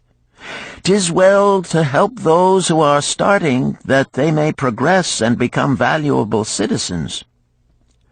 But help must be given wisely, lest, like the farmer's ass, in our desire to help, we but take upon ourselves the burden that belongs to another." Again I wandered from thy question, Rodin, but hear my answer. Keep thy 50 pieces of gold. What thy labor earns for thee and what is given thee for reward is thine own, and no man can put an obligation upon thee to part with it, unless it do be thy wish. If thee wouldst lend it so that it may earn thee more gold, then lend with caution and in many places. I like not idle gold, even less I like too much of risk. How many years hast thou labored as a spear-maker? Fully 3. How much besides the king's gift hast saved? 3 gold pieces. Each year that thou hast labored, thou hast denied thyself good things to save from thine earnings 1 piece of gold? 'Tis as you say. Then mightest save in 50 years of labor 50 pieces of gold by thy self-denial? A lifetime of labor it would be. Thinkest thou thy sister would wish to jeopardize the savings of 50 years of labor over the bronze melting pot, that her husband might experiment on being a merchant? Not if I spoke in your words. Then go to her and say, 3 years I have labored each day except fast days, from morning until night, and I have denied myself many things that my heart craved. For each year of labor and self-denial, I have to show 1 piece of gold. Thou art my favored sister, and I wish that thy husband may engage in business in which he will prosper greatly. If he will submit to me a plan that seems wise and possible to my friend Mathon, then will I gladly lend to him my savings of an entire year, that he may have an opportunity to prove that he can succeed. Do that, I say, and if he has within him the soul to succeed, he can prove it. If he fails, he will not owe thee more than he can hope some day to repay. I am a gold lender because I own more gold than I can use in my own trade. I desire my surplus gold to labor for others and thereby earn more gold. I do not wish to take risk of losing my gold, for I have labored much and denied myself much to secure it. Therefore I will no longer lend any of it where I am not confident that it is safe and will be returned to me. Neither will I lend it where I am not convinced that its earnings will be promptly paid to me. I have told to thee, Rodan, a few of the secrets of my token chest. From them you may understand the weakness of men and their eagerness to borrow that which they have no certain means to repay. From this you can see how often their high hopes of the great earnings they could make if they but had gold are but false hopes they have not the ability or training to fulfill. Thou, Rodan, now have gold which thou shouldst put to earning more gold for thee. Thou art about to become, even as I, a gold lender. If thou dost safely preserve thy treasure, it will produce liberal earnings for thee, and be a rich source of pleasure and profit during all thy days. But if thou dost let it escape from thee, it will be a source of constant sorrow and regret as long as thy memory doth last. What desirest thou most of this gold in thy wallet? To keep it safe. Wisely spoken, replied Mathon approvingly.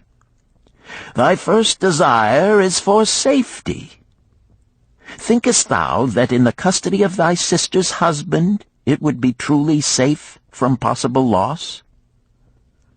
I fear not, for he is not wise in guarding gold. Then be not swayed by foolish sentiments of obligation to trust thy treasure to any person. If thou wouldst help thy family or thy friends, find other ways than risking the loss of thy treasure.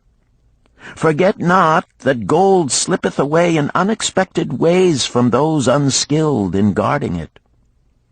As well waste thy treasure in extravagance as let others lose it for thee. What next after safety dost desire of this treasure of thine? That it earn more gold. Again thou speakest with wisdom. It should be made to earn and grow larger.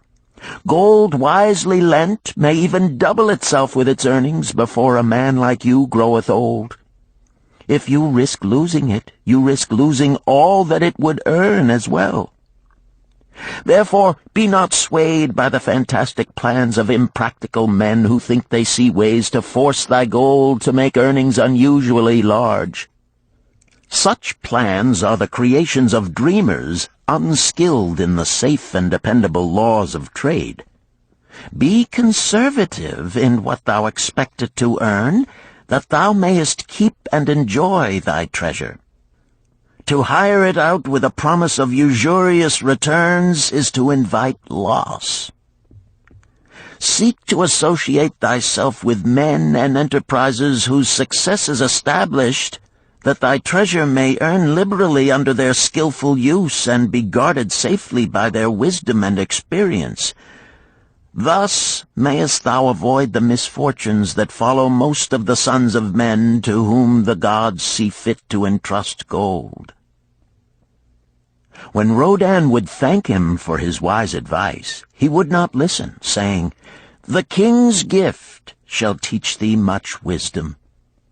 If wouldst keep thy 50 pieces of gold, thou must be discreet indeed. Many uses will tempt thee. Much advice will be spoken to thee. Numerous opportunities to make large profits will be offered thee. The stories from my token box should warn thee, before thou let any piece of gold leave thy pouch, to be sure that thou hast a safe way to pull it back again. Should my further advice appeal to thee, return again. It is gladly given. Ere thou goest, read this which I have carved beneath the lid of my token box. It applies equally to the borrower and the lender. Better a little caution than a great regret.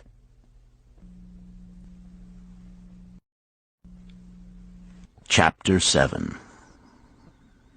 The Walls of Babylon. Old Banzar, grim warrior of another day, stood guard at the passageway leading to the top of the ancient walls of Babylon. Up above, valiant defenders were battling to hold the walls. Upon them depended the future existence of this great city with its hundreds of thousands of citizens. Over the walls came the roar of the attacking armies, the yelling of many men, the trampling of thousands of horses, the deafening boom of the battering rams pounding the bronzed gates. In the street behind the gate lounged the spearmen, waiting to defend the entrance should the gates give way. They were but few for the task. The main armies of Babylon were with their king, far away in the east on a great expedition against the Elamites. No attack upon the city having been anticipated during their absence, the defending forces were small. Unexpectedly from the north bore down the mighty armies of the Assyrians, and now the walls must hold or Babylon was doomed. About Banzar were great crowds of citizens, white-faced and terrified, eagerly seeking news of the battle. With hushed awe they viewed the stream of wounded and dead being carried or led out of the passageway. Here was the crucial point of attack. After 3 days of circling about the city, the enemy had suddenly thrown his great strength against this section and this gate. The defenders from the top of the wall fought off the climbing platforms and the scaling ladders of the attackers with arrows, burning oil, and, if any reached the top, spears. Against the defenders, thousands of the enemy's archers poured a deadly barrage of arrows. Old Banzar had the vantage point for news. He was closest to the conflict and first to hear of each fresh repulse of the frenzied attackers. An elderly merchant crowded close to him, his palsied hands quivering. tell me," he pleaded. "They cannot get in. My sons are with the good king. There is no one to protect my old wife. My goods, they will steal all. My food, they will leave nothing. We are old, too old to defend ourselves, too old for slaves. We shall starve, we shall die. Tell me they cannot get in."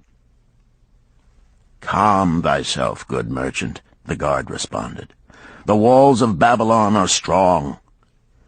Go back to the bazaar and tell your wife that the walls will protect you and all of your possessions as safely as they protect the rich treasures of the king. Keep close to the walls, lest the arrows flying over strike you." A woman with a babe in arms took the old man's place as he withdrew. "Sergeant, what news from the top? Tell me truly that I may reassure my poor husband. He lies with fever from his terrible wounds, yet insists upon his armor and his spear to protect me, who am with child. Terrible, he says, will be the vengeful lust of our enemies should they break in."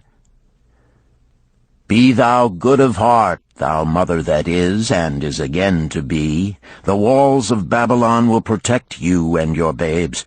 They are high and strong. Hear ye not the yells of our valiant defenders as they empty the cauldrons of burning oil upon the ladder scalers?"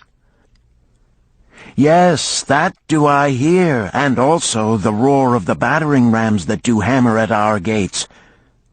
"Back to thy husband.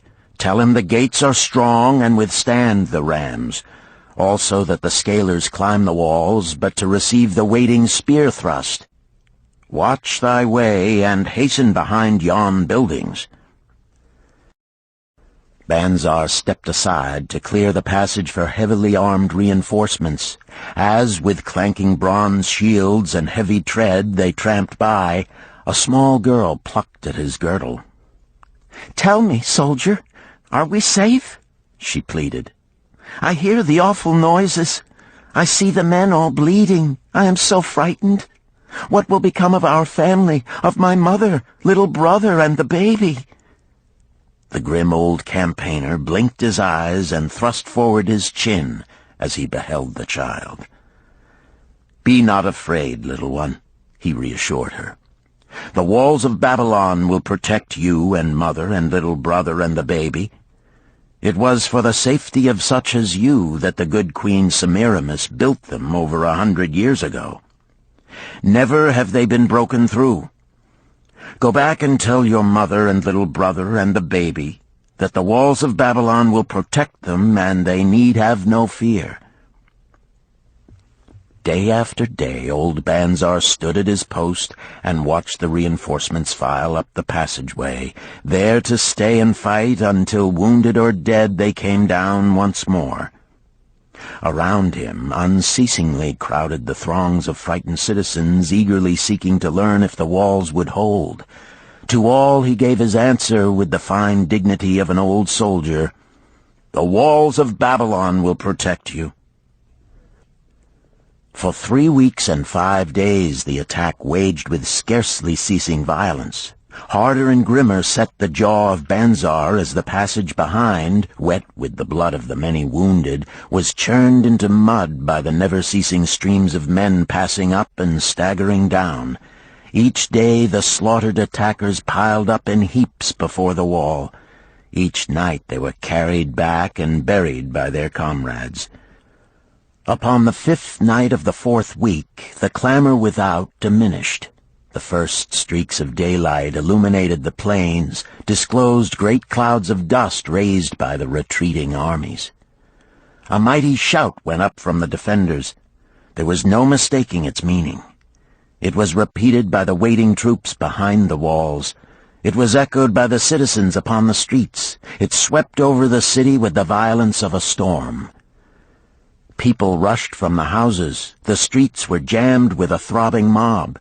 The pent-up fear of weeks found an outlet in the wild chorus of joy. From the top of the high tower of the Temple of Bel burst forth the flames of victory. Skyward floated the column of blue smoke to carry the message far and wide. The walls of Babylon had once again repulsed a mighty and vicious foe determined to loot her rich treasures and to ravish and enslave her citizens. Babylon endured century after century because it was fully protected. It could not afford to be otherwise. The walls of Babylon were an outstanding example of man's need and desire for protection. This desire is inherent in the human race. It is just as strong today as it ever was, but we have developed broader and better plans to accomplish the same purpose. In this day, behind the impregnable walls of insurance, savings accounts, and dependable investments, we can guard ourselves against the unexpected tragedies that may enter any door and seat themselves before any fireside. We cannot afford to be without adequate protection.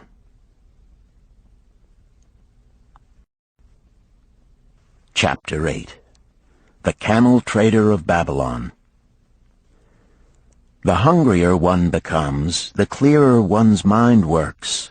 Also, the more sensitive one becomes to the odors of food. Tarkad, the son of Azure, certainly thought so. For 2 whole days he had tasted no food except 2 small figs purloined from over the wall of a garden. Not another could he grab before the angry woman rushed forth and chased him down the street. Her shrill cries were still ringing in his ears as he walked through the marketplace. They helped him to restrain his restless fingers from snatching the tempting fruits from the baskets of the market women. Never before had he realized how much food was brought to the markets of Babylon and how good it smelled. Leaving the market, he walked across to the inn and paced back and forth in front of the eating house. Perhaps here he might meet someone he knew, someone from whom he could borrow a copper that would gain him a smile from the unfriendly keeper of the inn and, with it, a liberal helping. Without the copper, he knew all too well how unwelcome he would be. In his abstraction, he unexpectedly found himself face to face with the one man he wished most to avoid, the tall, bony figure of Dabasir, the camel trader. Of all the friends and others from whom he had borrowed small sums, Dabasir made him feel the most uncomfortable because of his failure to keep his promises to repay promptly. Dabasir's face lighted up at the sight of him. "Ha! 'Tis Tarkad, just the one I have been seeking, that he might repay the 2 pieces of copper which I lent him a moon ago. Also the piece of silver which I lent to him before that. We are well met. I can make good use of the coins this very day. What say, boy, what say?" Tarkad stuttered, and his face flushed. He had naught in his empty stomach to nerve him to argue with the outspoken Dabasir. "I am sorry, very sorry," he mumbled weakly. "But this day I have neither the copper nor the silver with which I could repay." "Then get it," Dabasir insisted.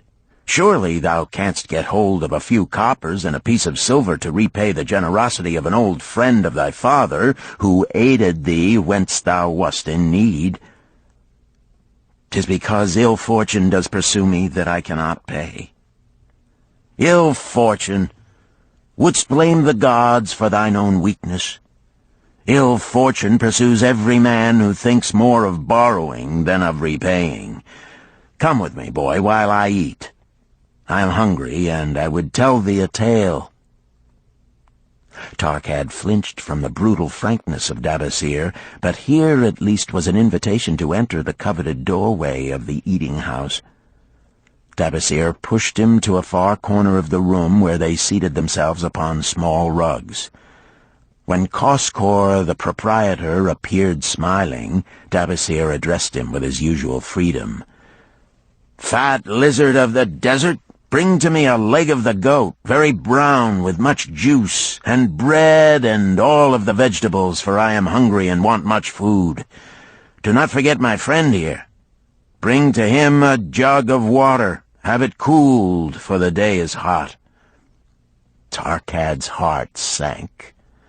Must he sit here and drink water while he watched this man devour an entire goat leg? He said nothing. He thought of nothing he could say.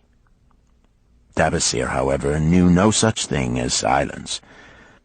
Smiling and waving his hand good-naturedly to the other customers, all of whom knew him, he continued.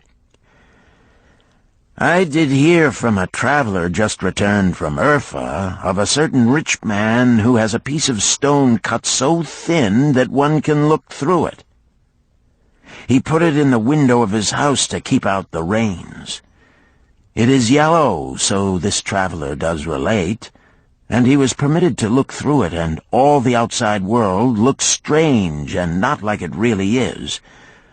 What say you to that, Tarkad? Thinkest all the world could look to a man a different color from what it is?"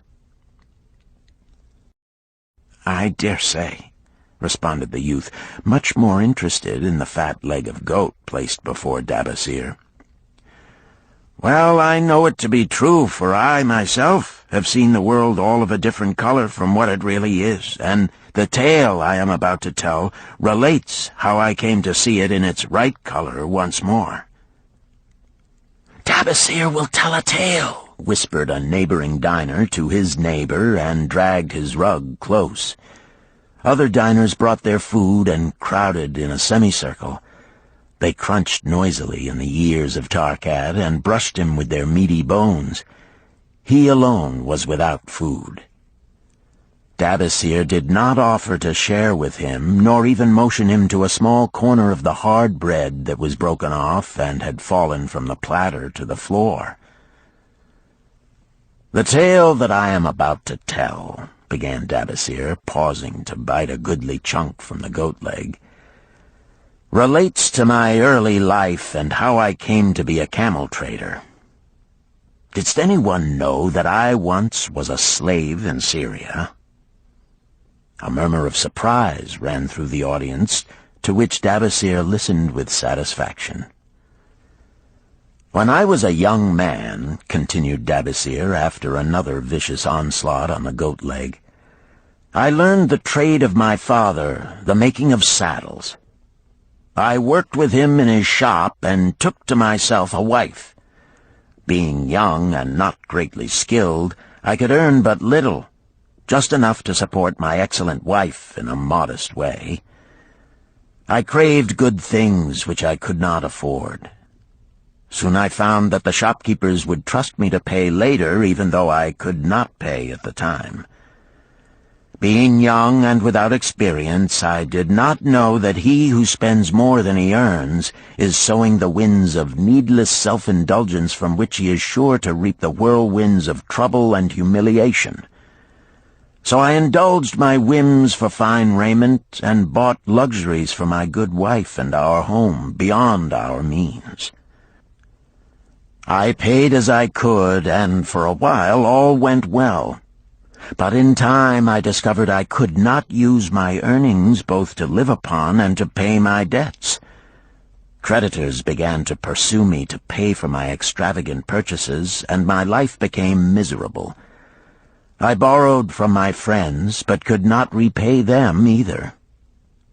Things went from bad to worse. My wife returned to her father, and I decided to leave Babylon and seek another city where a young man might have better chances.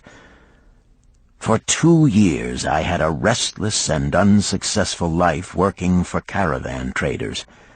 From this I fell in with a set of likable robbers who scoured the desert for unarmed caravans. Such deeds were unworthy of the son of my father, but I was seeing the world through a colored stone and did not realize to what degradation I had fallen. We met with success on our first trip, capturing a rich haul of gold and silks and valuable merchandise. This loot we took to Ganir and squandered. The second time we were not so fortunate. Just after we had made our capture, we were attacked by the spearsmen of a native chief to whom the caravans paid for protection. Our 2 leaders were killed, and the rest of us were taken to Damascus, where we were stripped of our clothing and sold as slaves. I was purchased for 2 pieces of silver by a Syrian desert chief. With my hair shorn and but a loincloth to wear, I was not so different from the other slaves. Being a reckless youth, I thought it merely an adventure until my master took me before his 4 wives and told them they could have me for a eunuch. Then, indeed, did I realize the hopelessness of my situation. These men of the desert were fierce and warlike. I was subject to their will without weapons or means of escape. Fearful I stood as those 4 women looked me over. I wondered if I could expect pity from them. Sirah, the first wife, was older than the others. Her face was impassive as she looked upon me. I turned from her with little consolation. The next was a contemptuous beauty who gazed at me as indifferently as if I had been a worm of the earth. The 2 younger ones tittered as though it were all an exciting joke. It seemed an age that I stood waiting sentence. Each woman appeared willing for the others to decide. Finally, Sirah spoke up in a cold voice. "Of eunuchs we have plenty, but of camel tenders we have few, and they are a worthless lot. Even this day I would visit my mother who is sick with the fever, and there is no slave I would trust to lead my camel. Ask this slave if he can lead a camel." My master thereupon questioned me, "What know you of camels?" Striving to conceal my eagerness, I replied, "I can make them kneel, I can load them, I can lead them on long trips without tiring. If need be, I can repair their trappings." "The slave speaks forward enough," observed my master.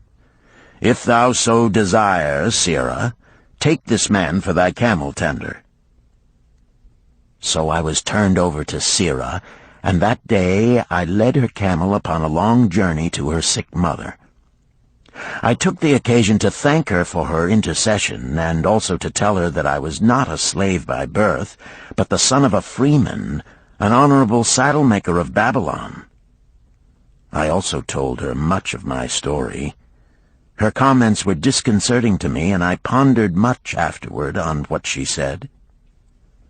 How can you call yourself a free man when your weakness has brought you to this? If a man has in himself the soul of a slave, will he not become one, no matter what his birth, even as water seeks its level? If a man has within him the soul of a free man, will he not become respected and honored in his own city in spite of his misfortune? For over a year I was a slave and lived with the slaves, but I could not become as one of them.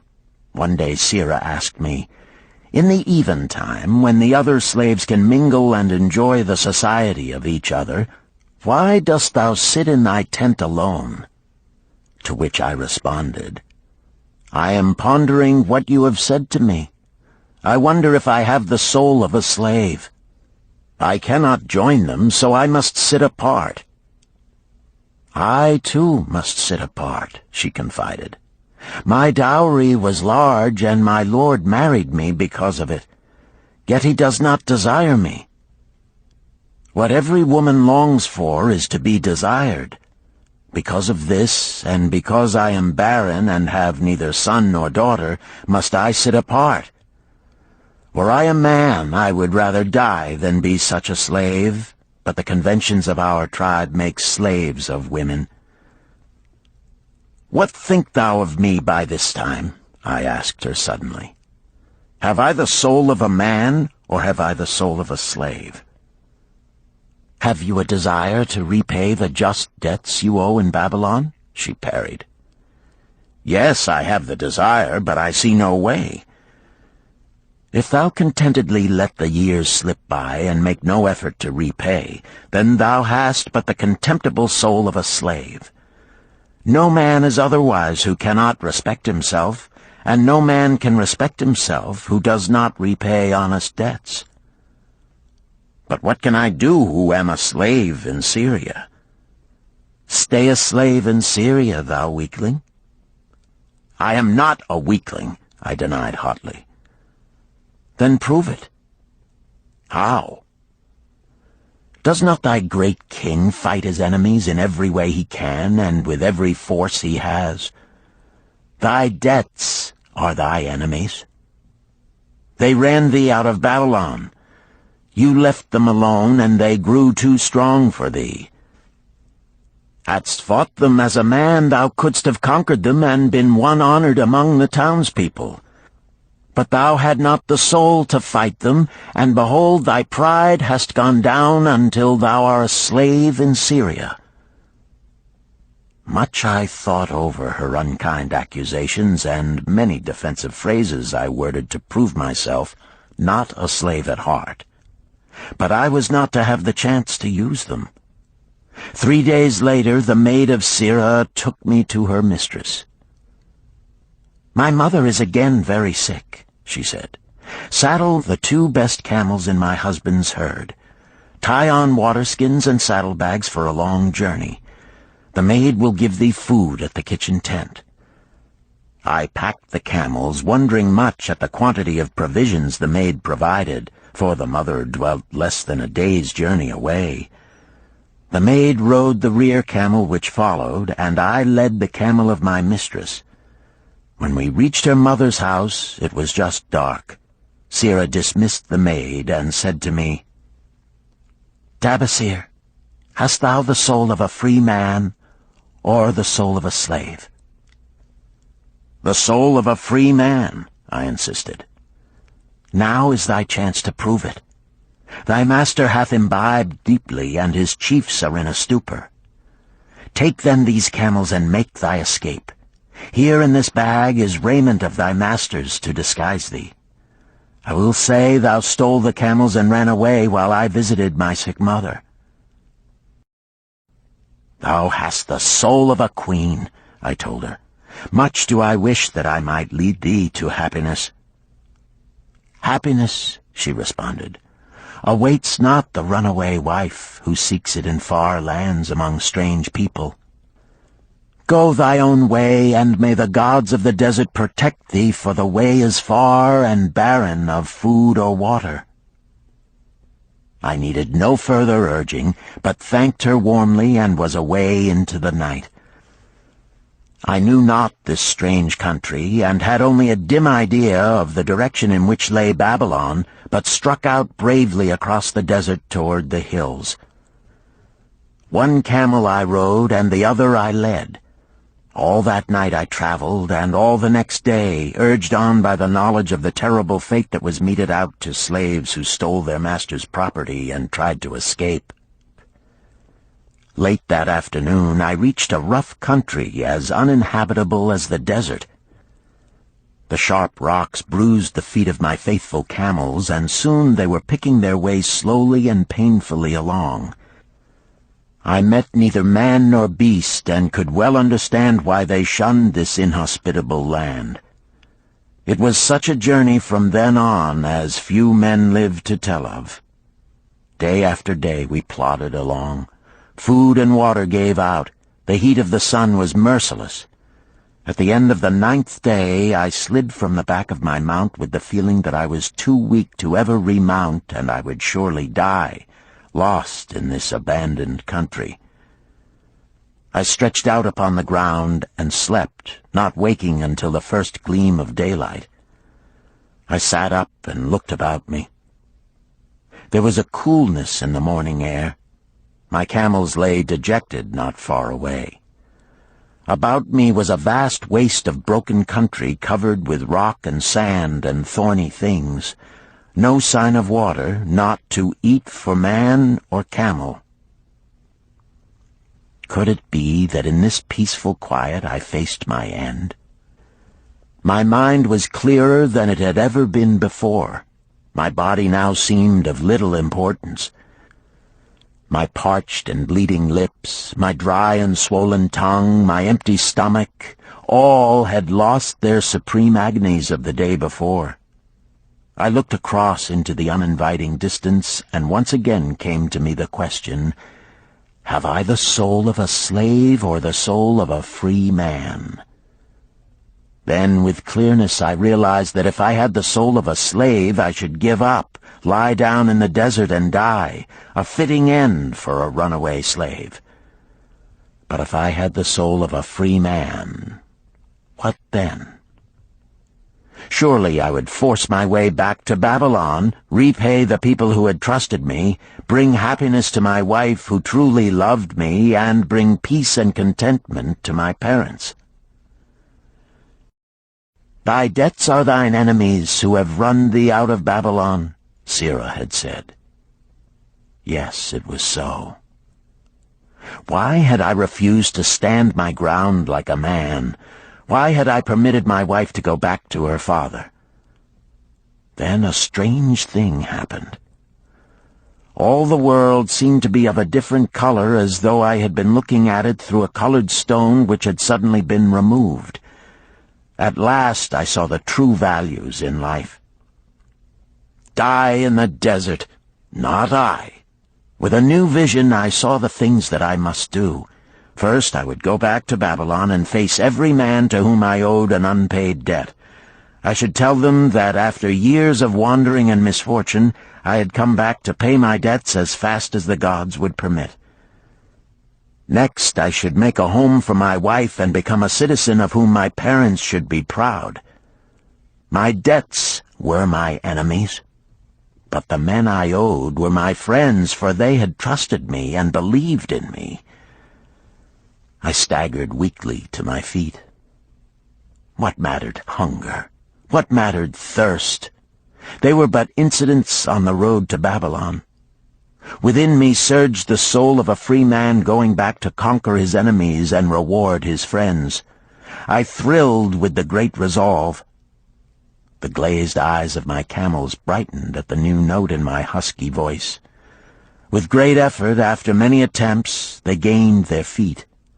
With pitiful perseverance, they pushed on toward the north, where something within me said we would find Babylon. We found water. We passed into a more fertile country where were grass and fruit. We found the trail to Babylon because the soul of a free man looks at life as a series of problems to be solved, and solves them, while the soul of a slave whines, "What can I do who am but a slave?" How about thee, Tarkad? Dost thy empty stomach make thy head exceedingly clear? Art ready to take the road that leads back to self-respect? Canst thou see the world in its true color? Hast thou the desire to pay thy honest debts, however many they may be, and once again be a man respected in Babylon? Moisture came to the eyes of the youth. He rose eagerly to his knees. Thou hast shown me a vision. Already I feel the soul of a free man surge within me. But how fared you upon your return? Questioned an interested listener. Where the determination is, the way can be found, Dabasir replied. I now had the determination, so I set out to find a way. First I visited every man to whom I was indebted, and begged his indulgence until I could earn that with which to repay. Most of them met me gladly. Several reviled me, but others offered to help me. One indeed did give me the very help I needed. It was Mathon, the gold lender. Learning that I had been a camel tender in Syria, he sent me to old Nebator, the camel trader, just commissioned by our good king to purchase many herds of sound camels for the great expedition. With him, my knowledge of camels I put to good use. Gradually, I was able to repay every copper and every piece of silver. Then at last I could hold up my head and feel that I was an honorable man among men. Again Dabasir turned to his food. "Kaskor, thou snail," he called loudly to be heard in the kitchen. "The food is cold. Bring me more meat fresh from the roasting. Bring thou also a very large portion for Tarkad, the son of my old friend, who is hungry and shall eat with me." So ended the tale of Dabasir, the camel trader of old Babylon. He found his own soul when he realized a great truth, a truth that had been known and used by wise men long before his time. It has led men of all ages out of difficulties and into success, and it will continue to do so for those who have the wisdom to understand its magic power. It is for any man to use who reads these lines. Where the determination is, the way can be found.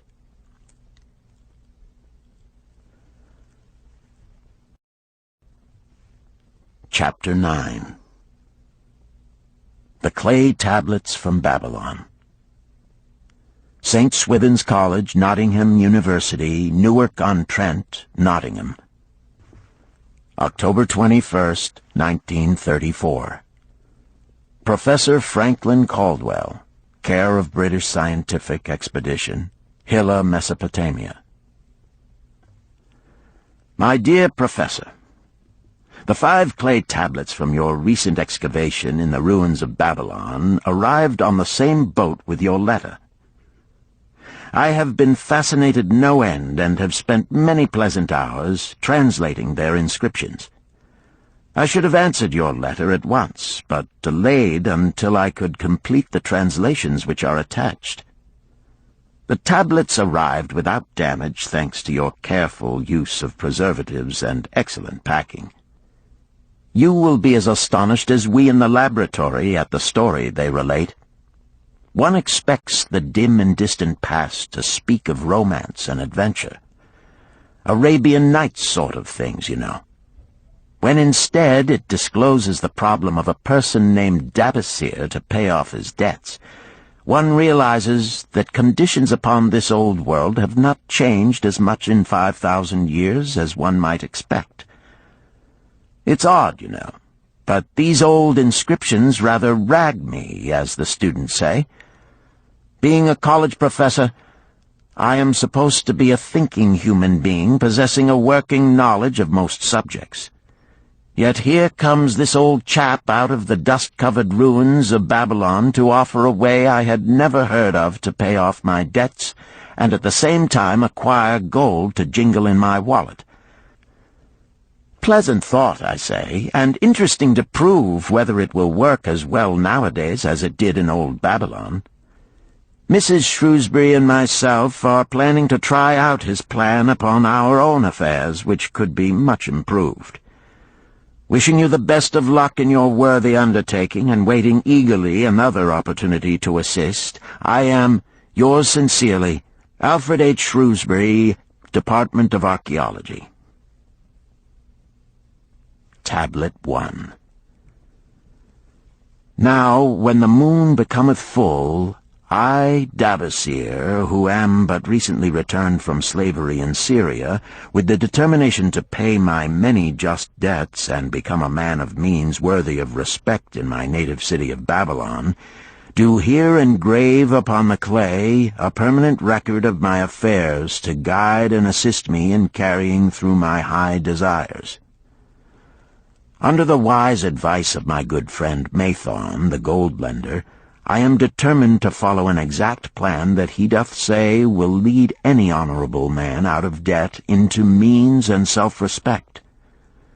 This plan includeth 3 purposes which are my hope and desire. First, the plan doth provide for my future prosperity. Therefore 1/10 of all I earn shall be set aside as my own to keep. For Mathon speaketh wisely when he saith, "That man who keepeth in his purse both gold and silver that he need not spend is good to his family and loyal to his king.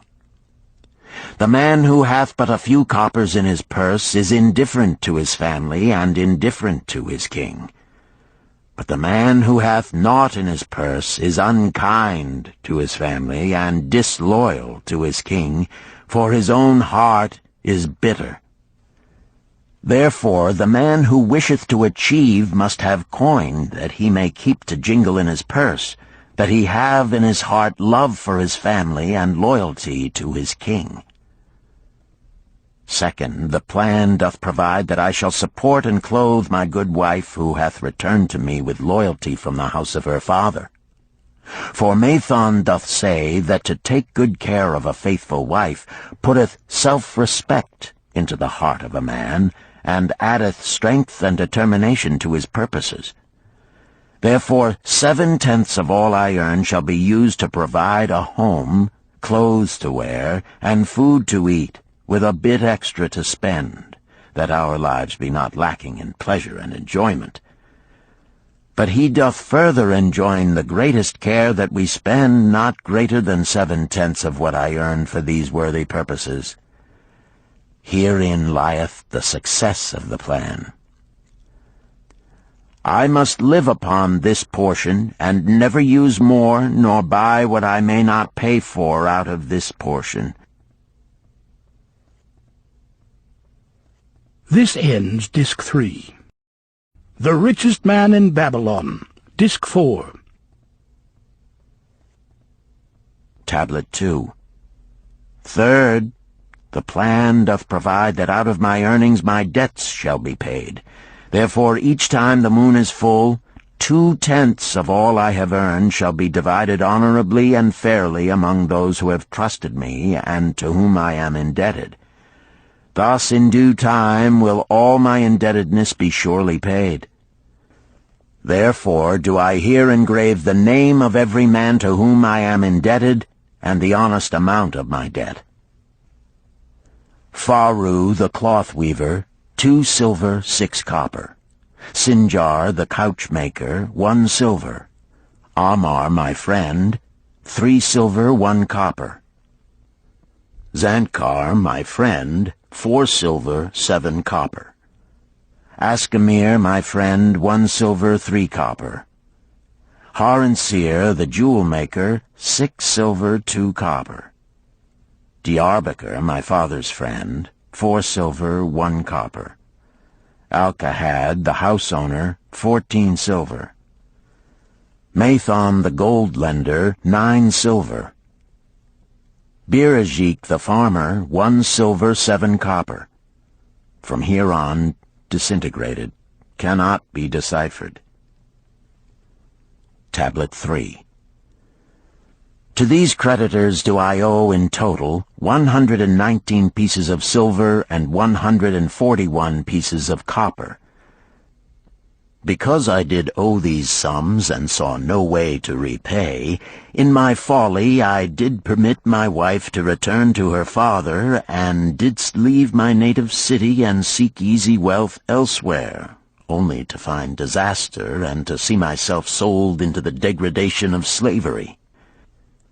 Now that Mathon doth show me how I can repay my debts in small sums of my earnings, do I realize the great extent of my folly in running away from the results of my extravagances. Therefore have I visited my creditors and explained to them that I have no resources with which to pay except my ability to earn, and that I intend to apply 2/10 of all I earn upon my indebtedness evenly and honestly. This much can I pay, but no more. Therefore, if they be patient, in time my obligations will be paid in full. Amar, whom I thought my best friend, reviled me bitterly, and I left him in humiliation. Birajik, the farmer, pleaded that I pay him first, as he didst badly need help. Alcahad, the house owner, was indeed disagreeable, and insisted that he would make me trouble unless I did soon settle in full with him. All the rest willingly accepted my proposal. Therefore am I more determined than ever to carry through, being convinced that it is easier to pay one's just debts than to avoid them. Even though I cannot meet the needs and demands of a few of my creditors, I will deal impartially with all. Tablet 4. Again the moon shines full. I have worked hard with a free mind. My good wife hath supported my intentions to pay my creditors. Because of our wise determination, I have earned during the past moon, buying camels of sound wind and good legs for Nebertor, the sum of 19 pieces of silver. This I have divided according to the plan. 1/10 have I set aside to keep as my own, 7/10 have I divided with my good wife to pay for our living, 2/10 have I divided among my creditors as evenly as could be done in coppers. I did not see Amar, but left it with his wife. Birajik was so pleased that he would kiss my hand. Old Alcahad alone was grouchy and said I must pay faster.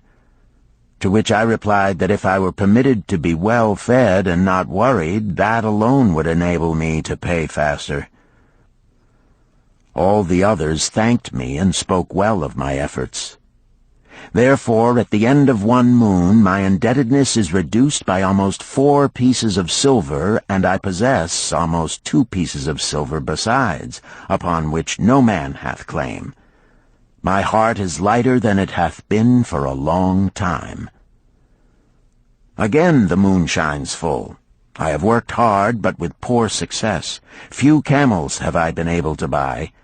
Only 11 pieces of silver have I earned. Nevertheless, my good wife and I have stood by the plan, even though we have bought no new raiment and eaten little but herbs. Again I paid ourselves 1/10 of the 11 pieces, while we lived upon 7/10. I was surprised when Amar commended my payment, even though small. So did Birajik.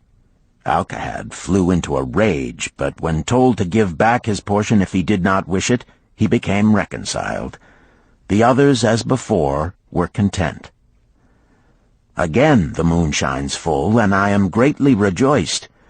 I intercepted a fine herd of camels and bought many sound ones, therefore my earnings were 42 pieces of silver. This moon my wife and myself have bought much-needed sandals and raiment. Also we have dined well on meat and fowl. More than 8 pieces of silver we have paid to our creditors.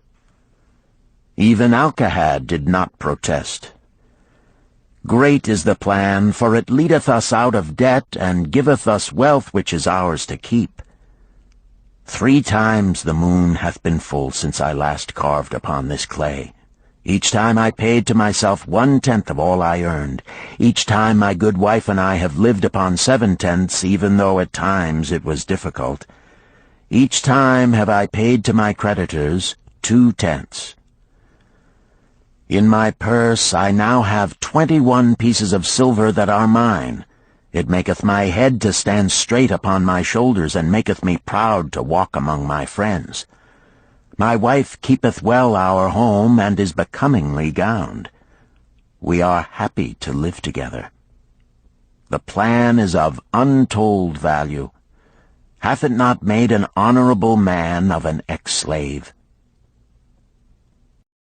Tablet 5.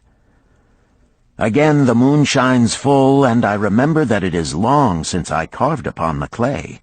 12 moons in truth have come and gone. But this day I will not neglect my record, because upon this day I have paid the last of my debts. This is the day upon which my good wife and my thankful self celebrate with great feasting that our determination hath been achieved. Many things occurred upon my final visit to my creditors that I shall long remember. Amar begged my forgiveness for his unkind words, and said that I was one of all others he most desired for a friend. Old Alcahad is not so bad after all, for he said, "Thou wert once a piece of soft clay to be pressed and molded by any hand that touched thee. But now thou art a piece of bronze, capable of holding an edge. If thou needst silver or gold at any time, come to me." Nor is he the only one who holdeth me in high regard. Many others speak deferentially to me. My good wife looketh upon me with a light in her eyes that doth make a man have confidence in himself. Yet it is the plan that hath made my success. It hath enabled me to pay all my debts, and to jingle both gold and silver in my purse.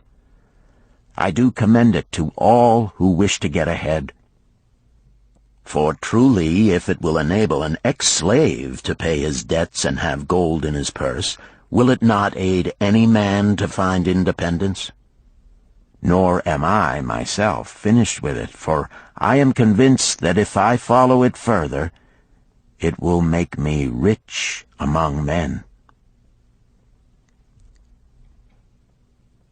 St. Swithin's College, Nottingham University, Newark-on-Trent, Nottingham, November 7th, 1936. Professor Franklin Caldwell, care of British Scientific Expedition, Hilla, Mesopotamia. My dear Professor, if in your further digging into those ruins of Babylon you encounter the ghost of a former resident, an old camel trader named Dabasir, do me a favor. Tell him that his scribbling upon those clay tablets so long ago has earned for him the lifelong gratitude of a couple of college folks back here in England. You will possibly remember my writing a year ago that Mrs. Shrewsbury and myself intended to try his plan for getting out of debt and at the same time having gold to jingle. You may have guessed, even though we tried to keep it from our friends, our desperate straits. We were frightfully humiliated for years by a lot of old debts, and worried sick for fear some of the tradespeople might start a scandal that would force me out of the college. We paid and paid, every shilling we could squeeze out of income, but it was hardly enough to hold things even. Besides, we were forced to do all our buying where we could get further credit regardless of higher costs. It developed into one of those vicious circles that grow worse instead of better. Our struggles were getting hopeless. We could not move to less costly rooms because we owed the landlord. There did not appear to be anything we could do to improve our situation. Then here comes your acquaintance, the old camel trader from Babylon, with a plan to do just what we wished to accomplish. He jolly well stirred us up to follow his system. We made a list of all our debts, and I took it around and showed it to every one we owed. I explained how it was simply impossible for me to ever repay them the way things were going along.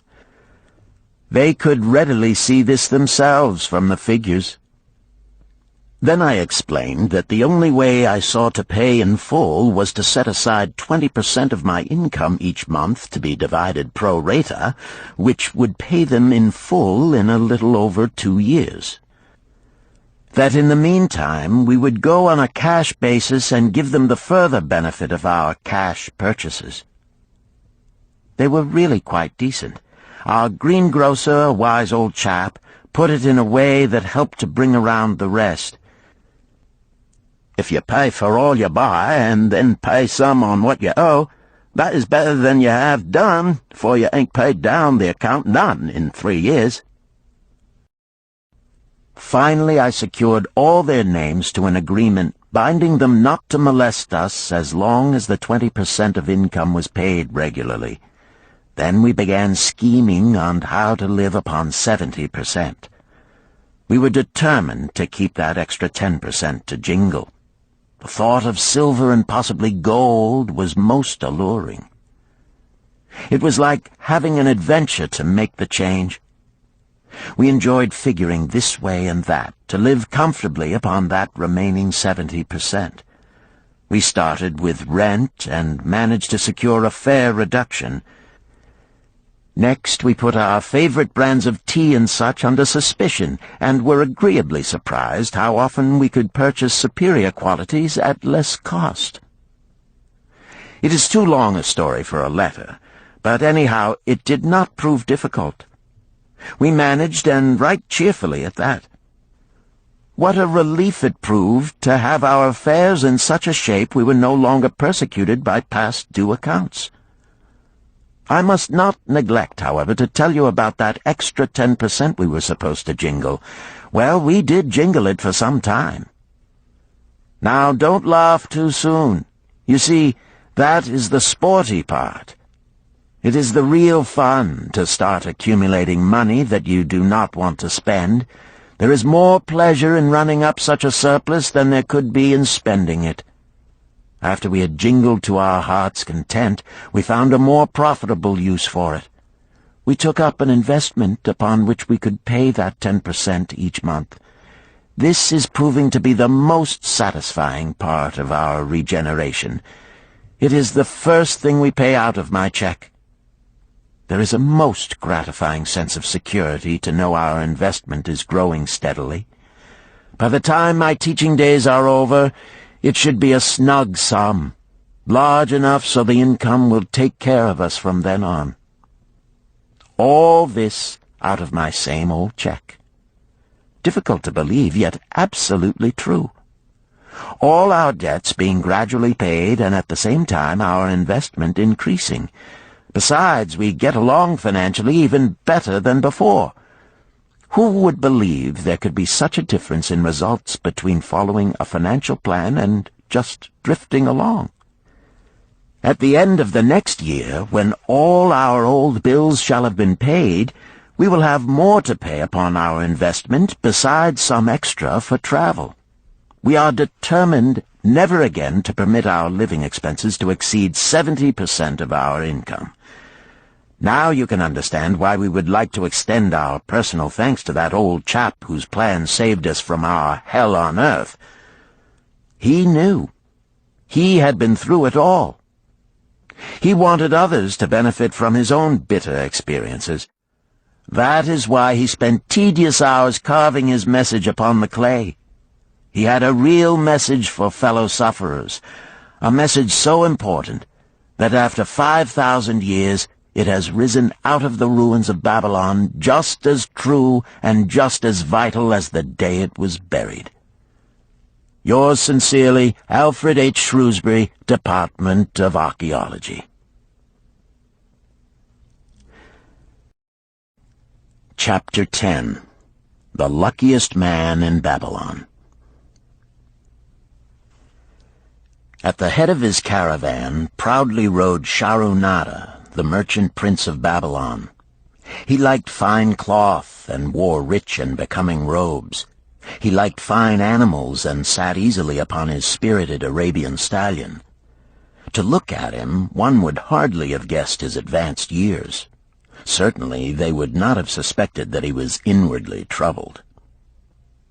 The journey from Damascus is long, and the hardships of the desert many. These he minded not. The Arab tribes are fierce and eager to loot rich caravans. These he feared not, for his many fleet-mounted guards were a safe protection. About the youth at his side, whom he was bringing from Damascus, was he disturbed.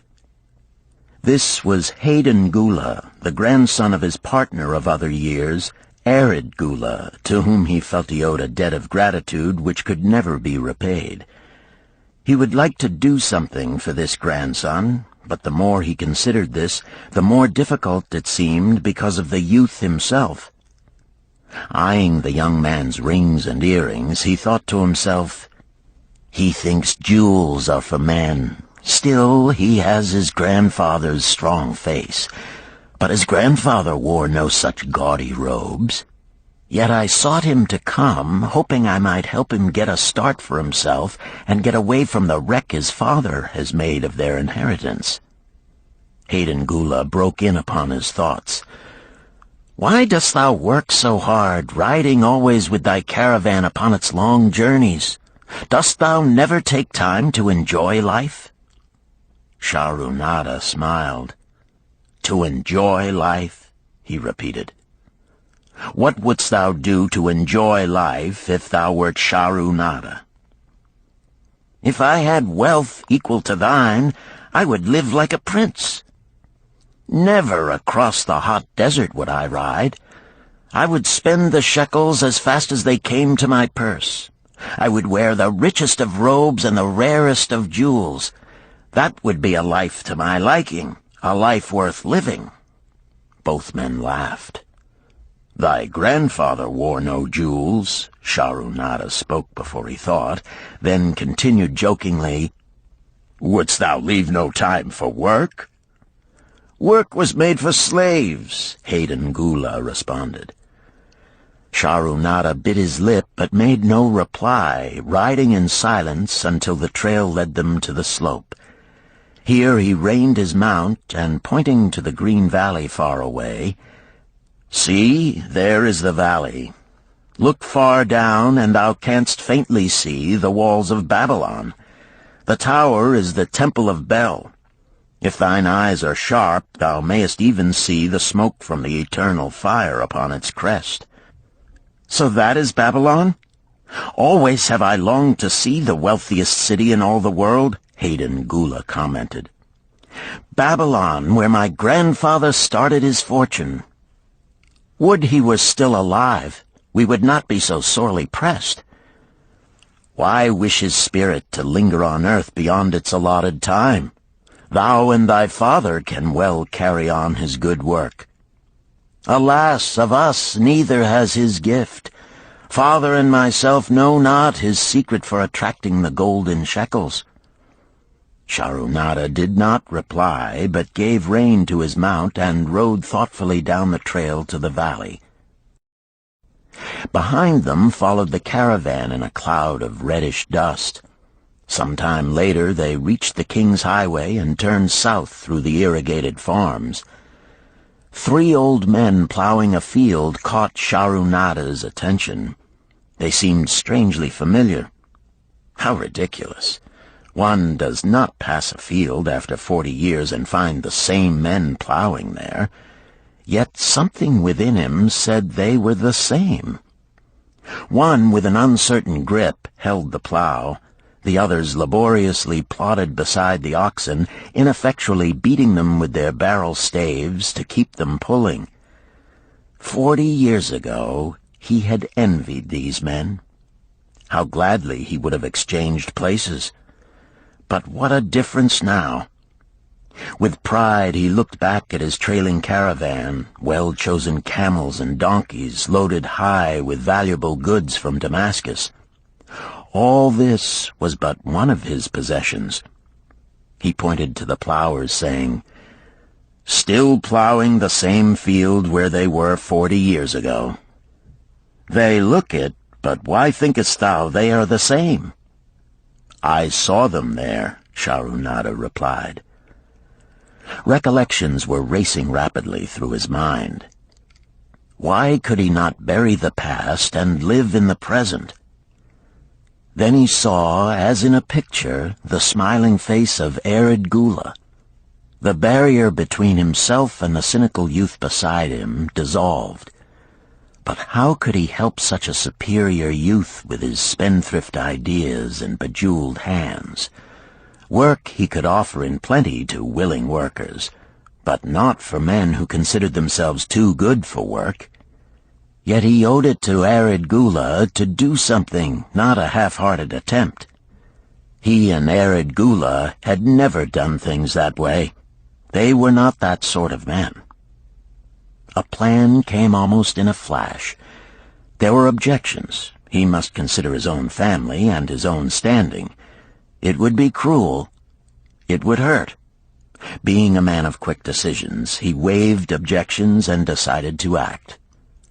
Wouldst thou be interested in hearing how thy worthy grandfather and myself joined in the partnership which proved so profitable? He questioned. Why not just tell me how thou madest the golden shekels? That is all I need to know, the young man parried. Sharunada ignored the reply and continued. We start with those men plowing. I was no older than thou. As the column of men in which I marched approached, good old Megiddo, the farmer, scoffed at the slipshod way in which they plowed. Megiddo was chained next to me. Look at the lazy fellows, he protested. The plow holder makes no effort to plow deep, nor do the beaters keep the oxen in the furrow. How can they expect to raise a good crop with poor plowing? Didst thou say Megiddo was chained to thee? Hayden Gula asked in surprise. Yes, with bronze collars about our necks and a length of heavy chain between us. Next to him was Zabado, the sheep thief. I had known him in Harun. At the end was a man we called Pirate because he told us not his name. We judged him as a sailor as he had entwined serpents tattooed upon his chest in sailor fashion. The column was made up thus, so the men could walk in fours. Thou wert chained as a slave? Hayden Gula asked incredulously. Did not thy grandfather tell thee I was once a slave? He often spoke of thee, but never hinted of this. He was a man thou couldst trust with innermost secrets. Thou, too, are a man I may trust, am I not right? Sharunada looked him squarely in the eye. Thou mayest rely upon my silence, but I am amazed. Tell me, how didst thou come to be a slave? Sharunada shrugged his shoulders. Any man may find himself a slave. It was a gaming house and barley beer that brought me disaster. I was the victim of my brother's indiscretions. In a brawl he killed his friend. I was bonded to the widow by my father, desperate to keep my brother from being prosecuted under the law. When my father could not raise the silver to free me, she in anger sold me to the slave dealer. What a shame and injustice, Hayden Gula protested. But tell me, how didst thou regain freedom? We shall come to that, but not yet. Let us continue my tale. As we passed, the plowers jeered at us. One did doff his ragged hat and bow low, calling out, Welcome to Babylon, guests of the king. He waits for thee on the city walls where the banquet is spread, mud bricks and onion soup. With that, they laughed uproariously. Pirate flew into a rage and cursed them roundly. What do those men mean by the king awaiting us on the walls? I asked him. To the city walls ye march to carry bricks until the back breaks. Maybe they beat thee to death before it breaks. They won't beat me. I'll kill 'em." Then Megiddo spoke up. "It doesn't make sense to me to talk of masters beating willing, hard-working slaves to death. Masters like good slaves and treat them well." "Who wants to work hard?" commented Zabato. "Those plowers are wise fellows. They're not breaking their backs, just letting on as if they be." "Thou can't get ahead by shirking," Megiddo protested. "If thou plow a hectare, that's a good day's work, and any master knows it. But when thou plow only a half, that's shirking. I don't shirk. I like to work, and I like to do good work, for work is the best friend I've ever known. It has brought me all the good things I've had, my farm and cows and crops, everything." "Yea, and where be these things now?" scoffed Zabato. "I figure it pays better to be smart and get by without working. You watch Zabato. If we're sold to the walls, he'll be carrying the water bag or some easy job, when thou, who like to work, will be breaking thy back carrying bricks." He laughed his silly laugh. Terror gripped me that night. I could not sleep. I crowded close to the guard rope, and when the others slept, I attracted the attention of Godoso, who was doing the first guard watch. He was one of those brigand Arabs, the sort of rogue who, if he robbed thee of thy purse, would think he must also cut thy throat. "Tell me, Godoso," I whispered, "when we get to Babylon, will we be sold to the walls?" "Why want to know?" he questioned cautiously. "Canst thou not understand?" I pleaded. "I am young. I want to live. I don't want to be worked or beaten to death on the walls. Is there any chance for me to get a good master?" He whispered back, "I tell something. Thou good fellow, give Godoso no trouble. Most times we go first to slave market. Listen now. When buyers come, tell 'em you good worker, like to work hard for good master, make 'em want to buy. You not make 'em buy, next day you carry brick, mighty hard work." After he walked away, I lay in the warm sand looking up at the stars and thinking about work. What Megiddo had said about it being his best friend made me wonder if it would be my best friend. Certainly it would be if it helped me out of this. When Megiddo awoke, I whispered my good news to him. It was our one ray of hope as we marched toward Babylon. Late in the afternoon, we approached the walls and could see the lines of men, like black ants, climbing up and down the steep diagonal paths. As we drew closer, we were amazed at the thousands of men working. Some were digging in the moat, others mixed the dirt into mud bricks. The greatest number were carrying the bricks in large baskets up those steep trails to the masons. Overseers cursed the laggards and cracked bullock whips over the backs of those who failed to keep in line. Poor, worn-out fellows were seen to stagger and fall beneath their heavy baskets, unable to rise again. If the lash failed to bring them to their feet, they were pushed to the side of the paths and left writhing in agony. Soon they would be dragged down to join other craven bodies beside the roadway to await unsanctified graves. As I beheld the ghastly sight, I shuddered. So this was what awaited my father's son if he failed at the slave market. Godoso had been right. We were taken through the gates of the city to the slave prison, and next morning marched to the pens in the market. Here the rest of the men huddled in fear, and only the whips of our guard could keep them moving so the buyers could examine them. Megiddo and myself eagerly talked to every man who permitted us to address him. The slave dealer brought soldiers from the king's guard who shackled Pirate and brutally beat him when he protested. As they led him away, I felt sorry for him. Megiddo felt that we would soon part, When no buyers were near, he talked to me earnestly to impress upon me how valuable work would be to me in the future. Some men hate it. They make it their enemy. Better to treat it like a friend. Make thyself like it. Don't mind because it is hard.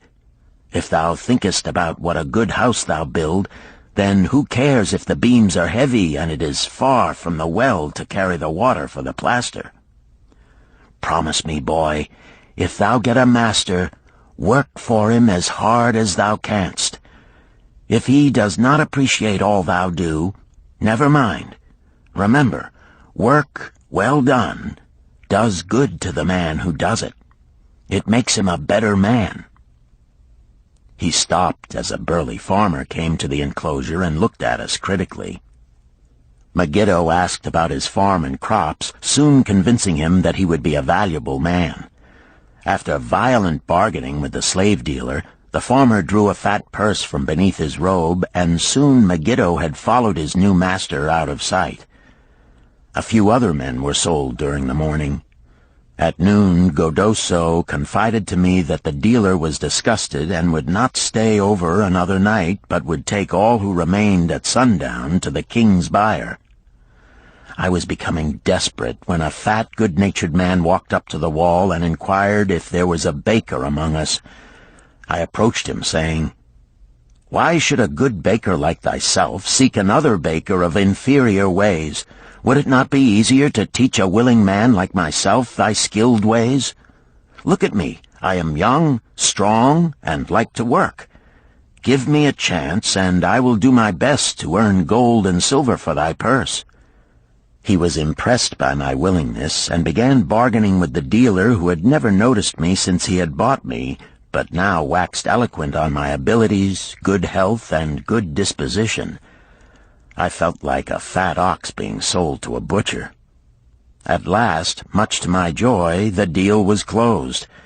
I followed my new master away, thinking I was the luckiest man in Babylon.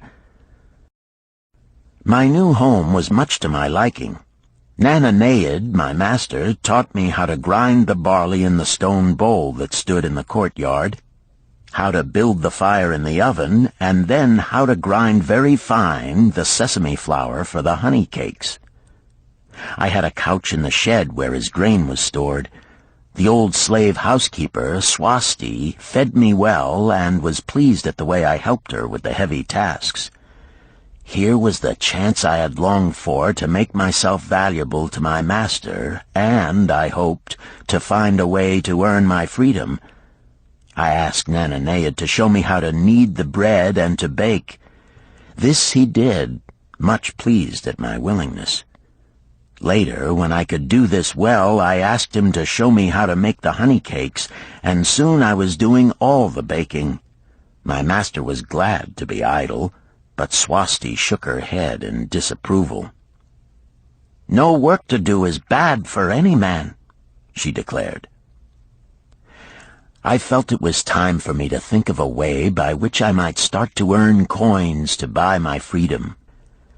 As the baking was finished at noon, I thought Nananeid would approve if I found profitable employment for the afternoons and might share my earnings with me. Then the thought came to me, why not bake more of the honey cakes and peddle them to hungry men upon the streets of the city? I presented my plan to Nananeid this way. "If I can use my afternoons after the baking is finished to earn for thee coins, would it be only fair for thee to share my earnings with me that I might have money of my own to spend for those things which every man desires and needs?" Fair enough," he admitted. When I told him of my plan to peddle our honey cakes, he was well pleased. "Here is what we will do," he suggested. "Thou sellest them at 2 for a penny, then half of the pennies will be mine to pay for the flour and the honey and the wood to bake them. Of the rest I shall take half, and thou shalt keep half." I was much pleased by this generous offer that I might keep for myself 1/4 of my sales. That night I worked late to make a tray upon which to display them. Nananeid gave me one of his worn robes that I might look well, and Swasti helped me patch it and wash it clean. The next day I baked an extra supply of honey cakes. They looked brown and tempting upon the tray as I went along the street, loudly calling my wares. At first no one seemed interested, and I became discouraged. I kept on, and later in the afternoon, as men became hungry, the cakes began to sell, and soon my tray was empty. Nananeid was well pleased with my success and gladly paid me my share. I was delighted to own pennies. Megiddo had been right when he said a master appreciated good work from his slaves. That night I was so excited over my success I could hardly sleep, and tried to figure how much I could earn in a year and how many years would be required to buy my freedom. As I went forth with my tray of cakes every day, I soon found regular customers. One of these was none other than thy grandfather, Arid Gula. He was a rug merchant and sold to the housewives, going from one end of the city to the other, accompanied by a donkey loaded high with rugs and a black slave to tend it. He would buy 2 cakes for himself and 2 for his slave, always tarrying to talk with me while they ate them. Thy grandfather said something to me one day that I shall always remember. "I like thy cakes, boy. But better still, I like the fine enterprise with which thou offerest them. Such spirit can carry thee far on the road to success." But how canst thou understand, Hayden Gula, what such words of encouragement could mean to a slave boy, lonesome in a great city, struggling with all he had in him to find a way out of his humiliation? As the months went by, I continued to add pennies to my purse. It began to have a comforting weight upon my belt. Work was proving to be my best friend, just as Megiddo had said. I was happy, but Swasti was worried. "Thy master, I fear to have him spend so much time at the gaming houses," she protested. I was overjoyed one day to meet my friend Megiddo upon the street. He was leading 3 donkeys loaded with vegetables to the market. "I am doing mighty well," he said. "My master does appreciate my good work, for now I am a foreman.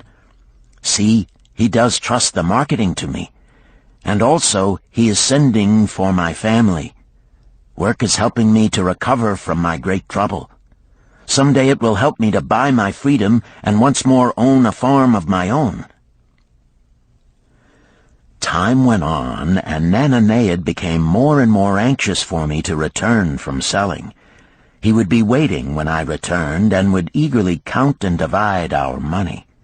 He would also urge me to seek further markets and increase my sales. Often I went outside the city gates to solicit the overseers of the slaves building the walls. I hated to return to the disagreeable sights, but found the overseers liberal buyers.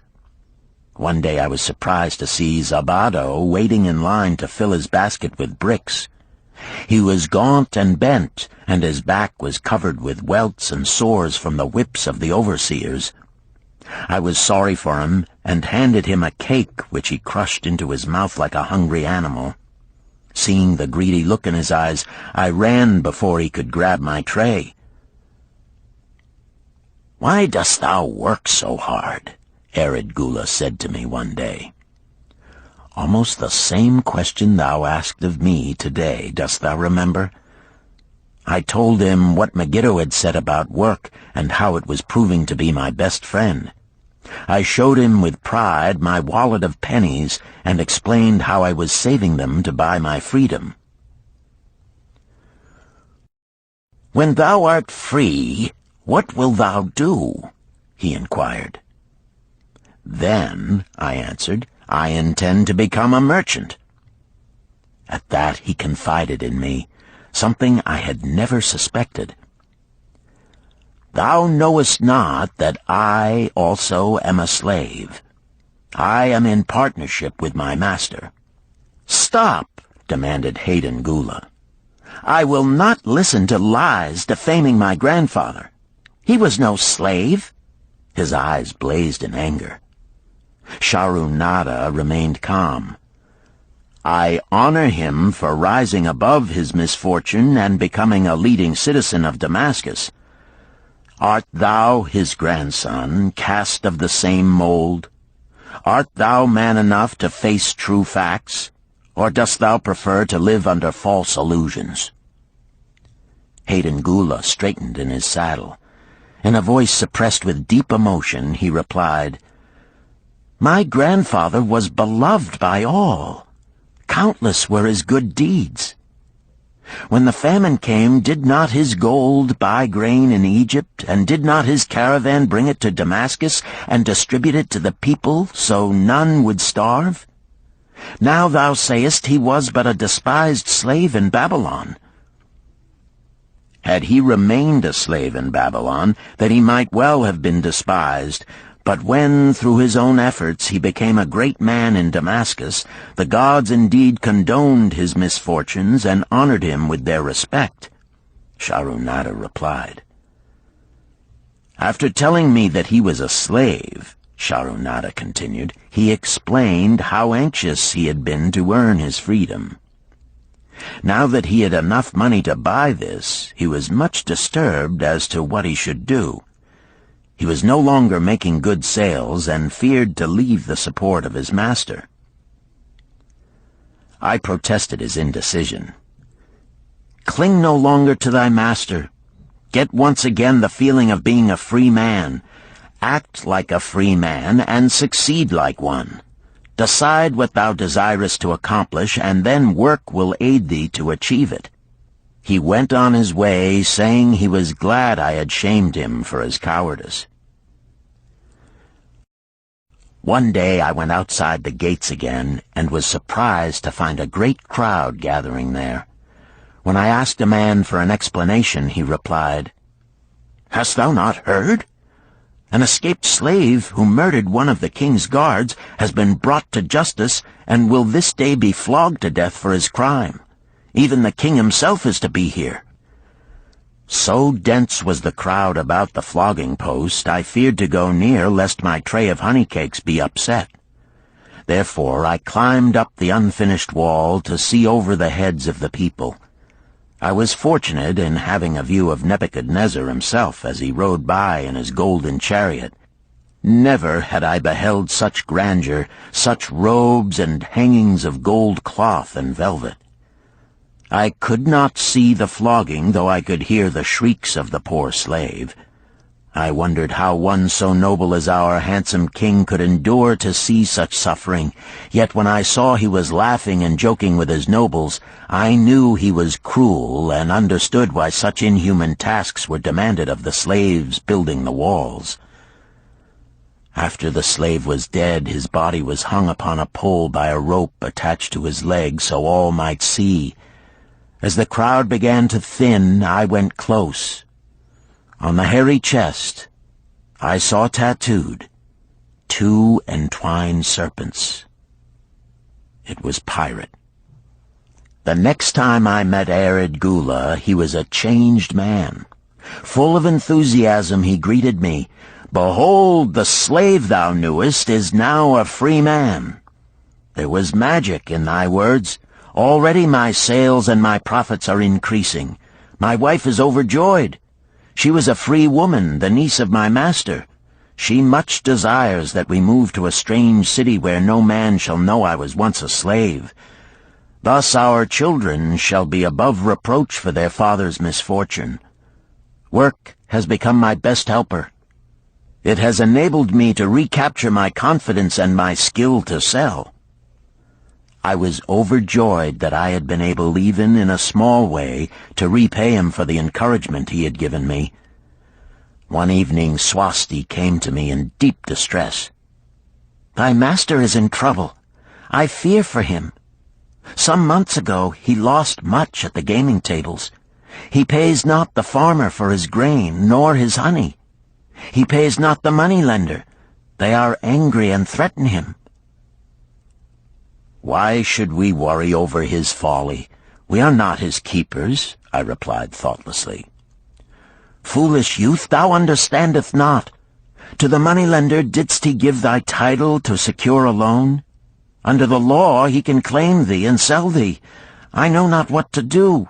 He is a good master. Why, oh, why should such trouble come upon him?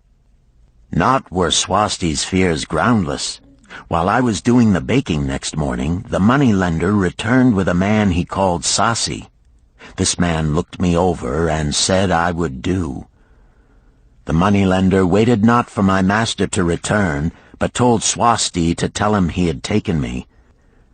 With only the robe on my back and the purse of pennies hanging safely from my belt, I was hurried away from the unfinished baking.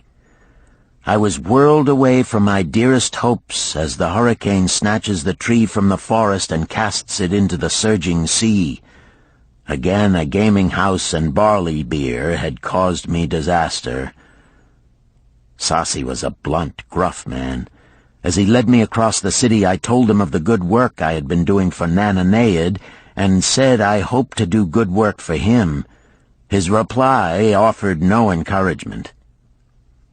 I like not this work. My master likes it not. The king has told him to send me to build a section of the Grand Canal. Master tells Sasi to buy more slaves, work hard, and finish quick. Bah! How can any man finish a big job quick? Picture a desert with not a tree, just low shrubs and a sun burning with such fury the water in our barrels became so hot we could scarcely drink it. Then picture rows of men going down into the deep excavation and lugging heavy baskets of dirt up soft, dusty trails from daylight until dark. Picture food served in open troughs from which we helped ourselves like swine. We had no tents, no straw for beds. That was the situation in which I found myself. I buried my wallet in a marked spot, wondering if I would ever dig it up again. At first I worked with good will, but as the months dragged on I felt my spirit breaking. Then the heat fever took hold of my weary body. I lost my appetite and could scarcely eat the mutton and vegetables. At night I would toss in unhappy wakefulness. In my misery I wondered if Zabado had not the best plan, to shirk and keep his back from being broken in work. Then I recalled my last sight of him and knew his plan was not good. I thought of Pirate with his bitterness and wondered if it might be just as well to fight and kill. The memory of his bleeding body reminded me that his plan was also useless. Then I remembered my last sight of Megiddo. His hands were deeply calloused from hard work, but his heart was light and there was happiness on his face. His was the best plan. Yet I was just as willing to work as Megiddo. He could not have worked harder than I. Why did not my work bring me happiness and success? Was it work that brought Megiddo happiness, or was happiness and success merely in the laps of the gods? Was I to work the rest of my life without gaining my desires, without happiness and success? All of these questions were jumbled in my mind, and I had not an answer. Indeed, I was sorely confused. Several days later, when it seemed that I was at the end of my endurance and my questions still unanswered, Sasi sent for me. A messenger had come from my master to take me back to Babylon. I dug up my precious wallet, wrapped myself in the tattered remnants of my robe, and was on my way. As we rode, the same thoughts of a hurricane whirling me hither and thither kept racing through my feverish brain. I seemed to be living the weird words of a chant from my native town of Harun.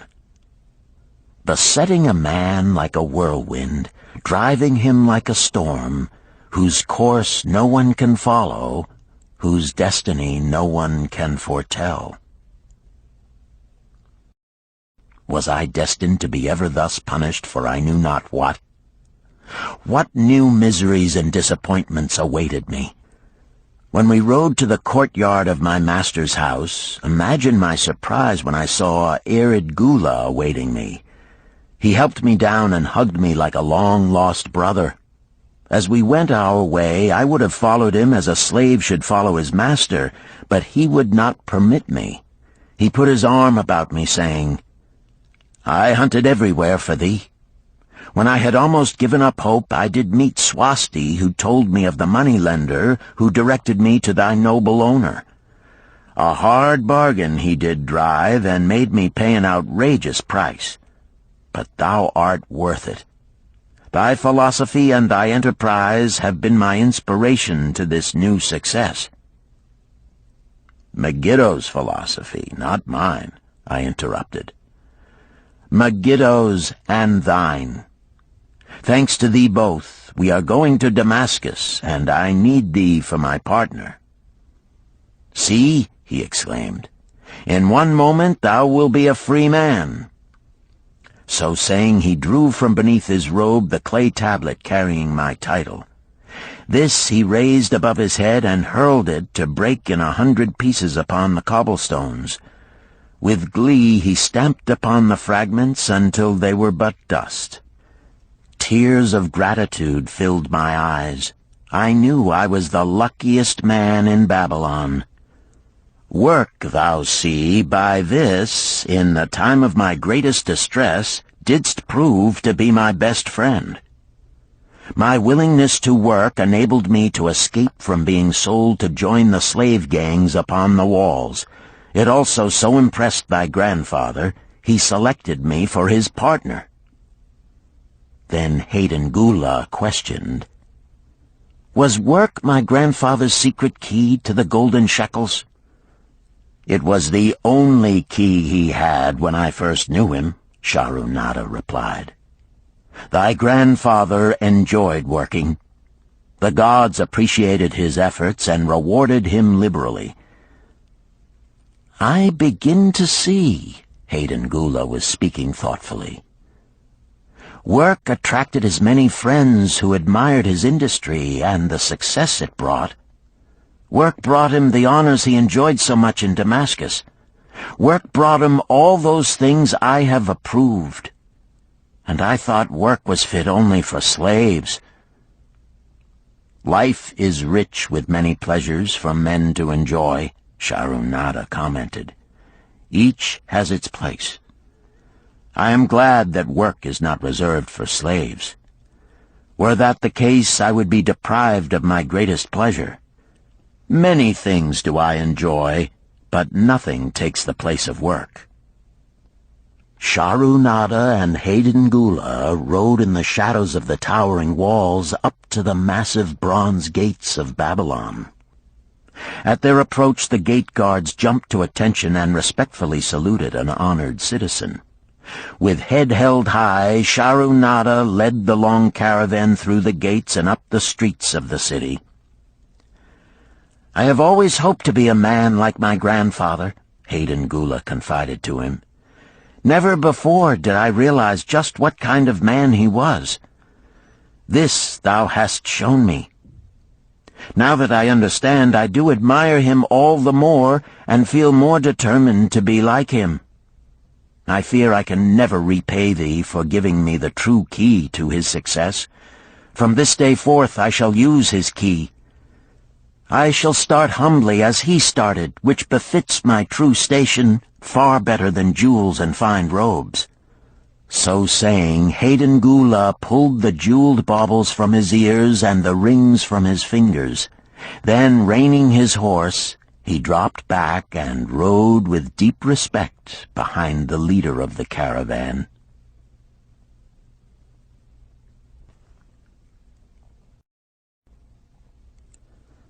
Chapter 11. An Historical Sketch of Babylon. In the pages of history there lives no city more glamorous than Babylon. Its very name conjures visions of wealth and splendor. Its treasures of gold and jewels were fabulous.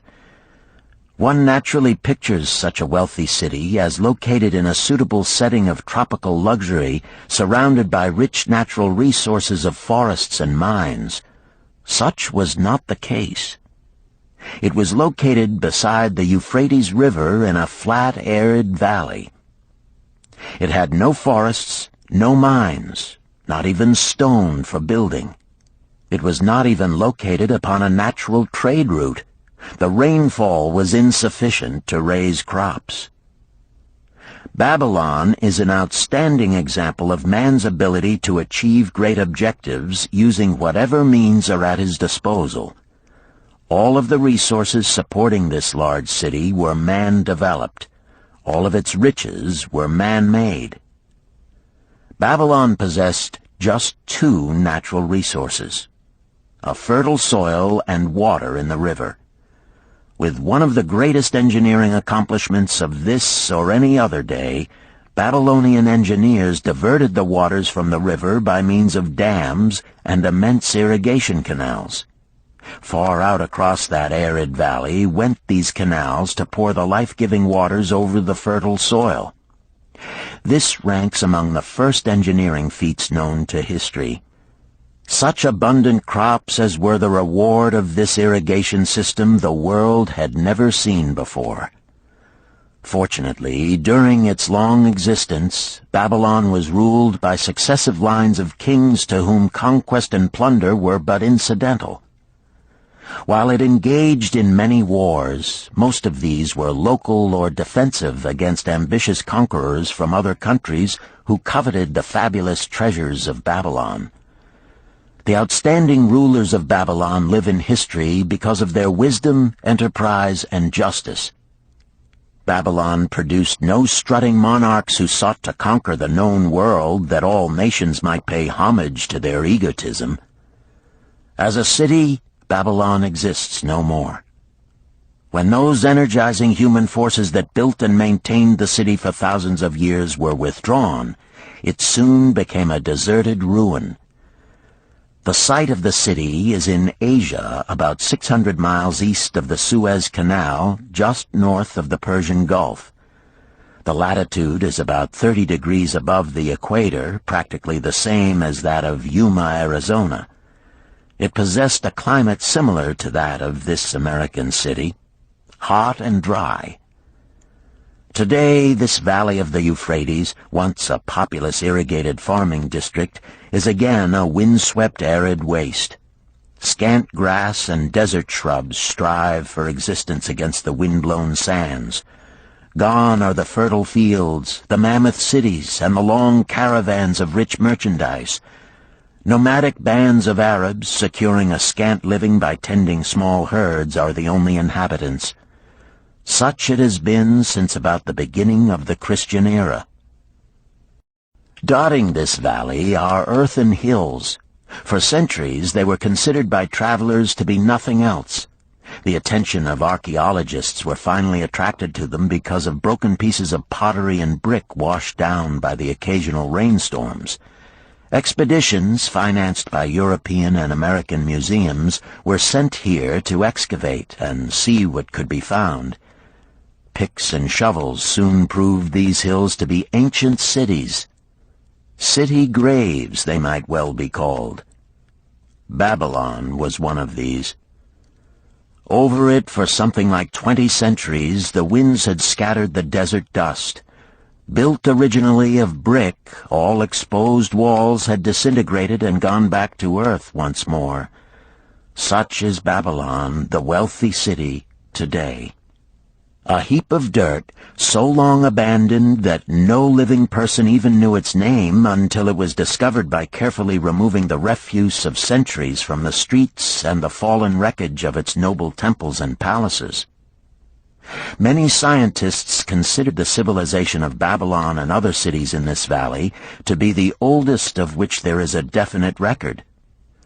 Positive dates have been proved reaching back 8,000 years. An interesting fact in this connection is the means used to determine these dates. Uncovered in the ruins of Babylon were descriptions of an eclipse of the sun. Modern astronomers readily computed the time when such an eclipse, visible in Babylon, occurred, and thus established a known relationship between their calendar and our own. In this way, we have proved that 8,000 years ago, the Sumerites, who inhabited Babylonia, were living in walled cities. One can only conjecture for how many centuries previous such cities had existed.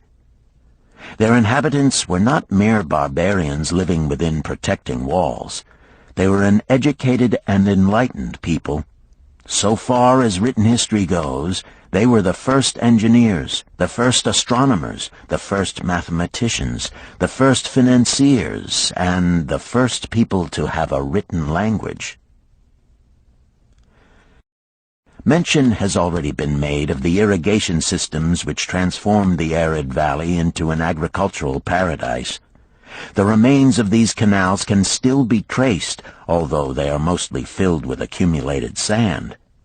Some of them were of such size that, when empty of water, a dozen horses could be ridden abreast along their bottoms. In size they compare favorably with the largest canals in Colorado and Utah. In addition to irrigating the valley lands, Babylonian engineers completed another project of similar magnitude.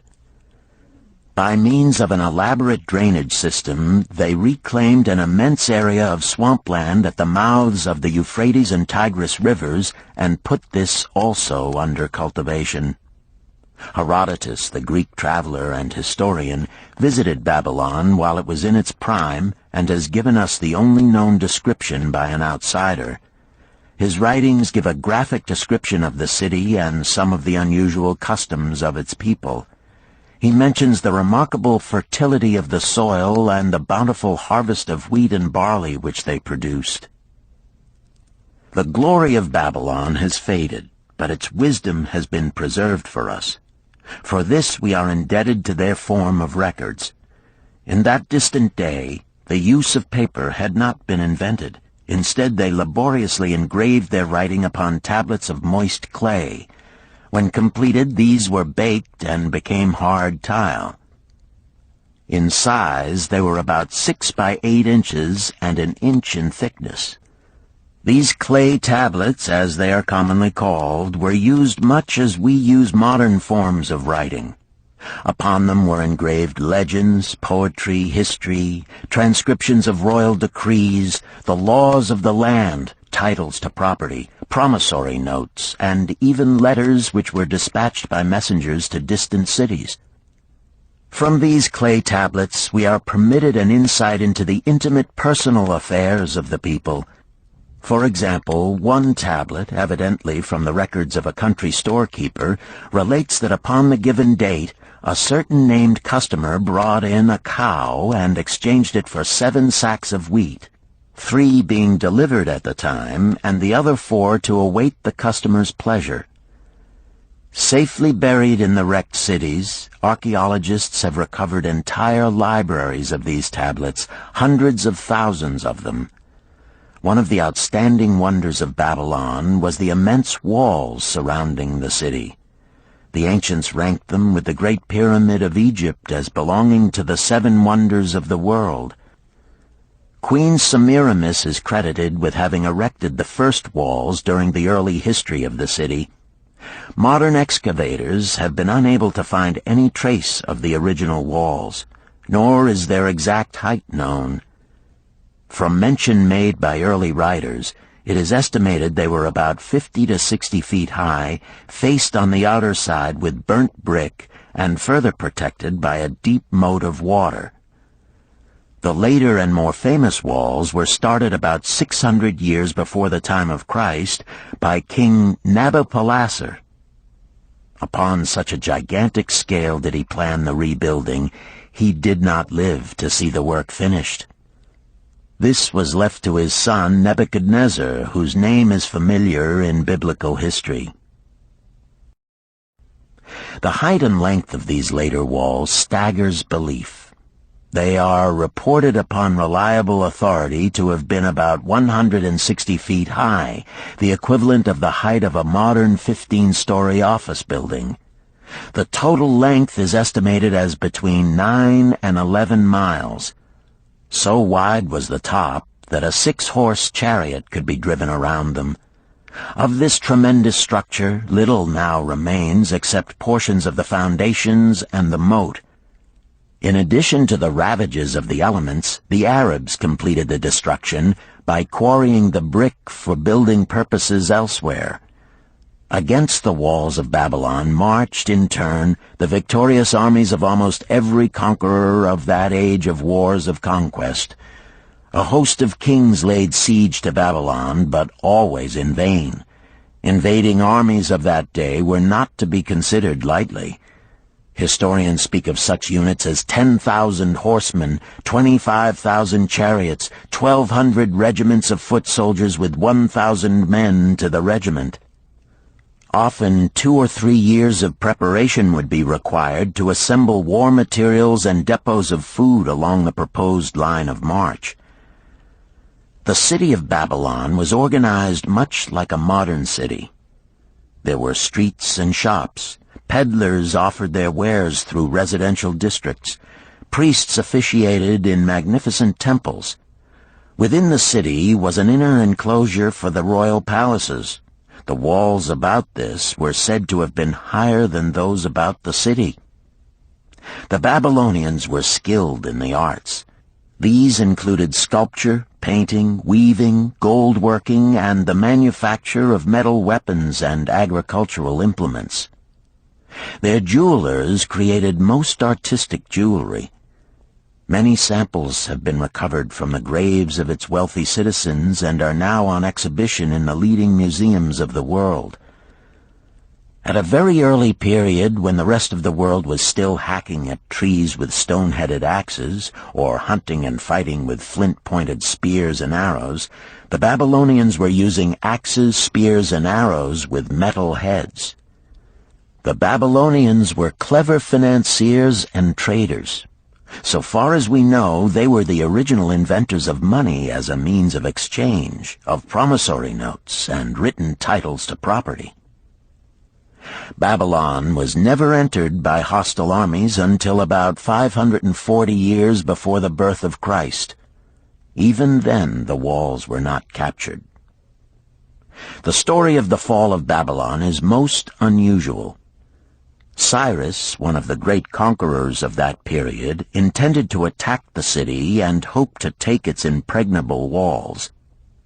Advisors of Nabonidus, the king of Babylon, persuaded him to go forth to meet Cyrus and give him battle without waiting for the city to be besieged. In the succeeding defeat to the Babylonian army, it fled away from the city. Cyrus thereupon entered the open gates and took possession without resistance. Thereafter the power and prestige of the city gradually waned until, in the course of a few hundred years, it was eventually abandoned, deserted, left for the winds and storms to level once again to that desert earth from which its grandeur had originally been built. Babylon had fallen, never to rise again. But to it, civilization owes much. The eons of time have crumbled to dust the proud walls of its temples, but the wisdom of Babylon endures. The End. You've been listening to The Richest Man in Babylon by George S. Clason, narrated by Richard Ferrone, and directed by Ben Ruggiero. If you've enjoyed this book and this performance, Recorded Books recommends The Art of War by Sun Tzu, narrated by Joe Mantegna. This classic of military strategy includes a detailed introduction and commentary on the history of Chinese warfare and military thought. We also recommend Nickel and Dimed by Barbara Ehrenreich, narrated by Christine McMurdo Wallace. Nickel and Dimed reveals low-wage America in all its tenacity, anxiety, and surprising generosity, A land of big boxes, fast food, and 1,000 desperate stratagems for survival. You'll find a wide selection of titles in the Recorded Books catalog, including bestsellers, mysteries, classics, histories, and more. So to order another recorded book, or for a copy of our latest listing, please call the toll-free number found on the back of this book. Don't forget to ask about easy 30-day rentals by mail. On our website, you can browse our catalog, place orders, hear about our latest releases, or tune into narrator profiles and author interviews. So visit us there at www.recordedbooks.com. And thank you for being a Recorded Books reader.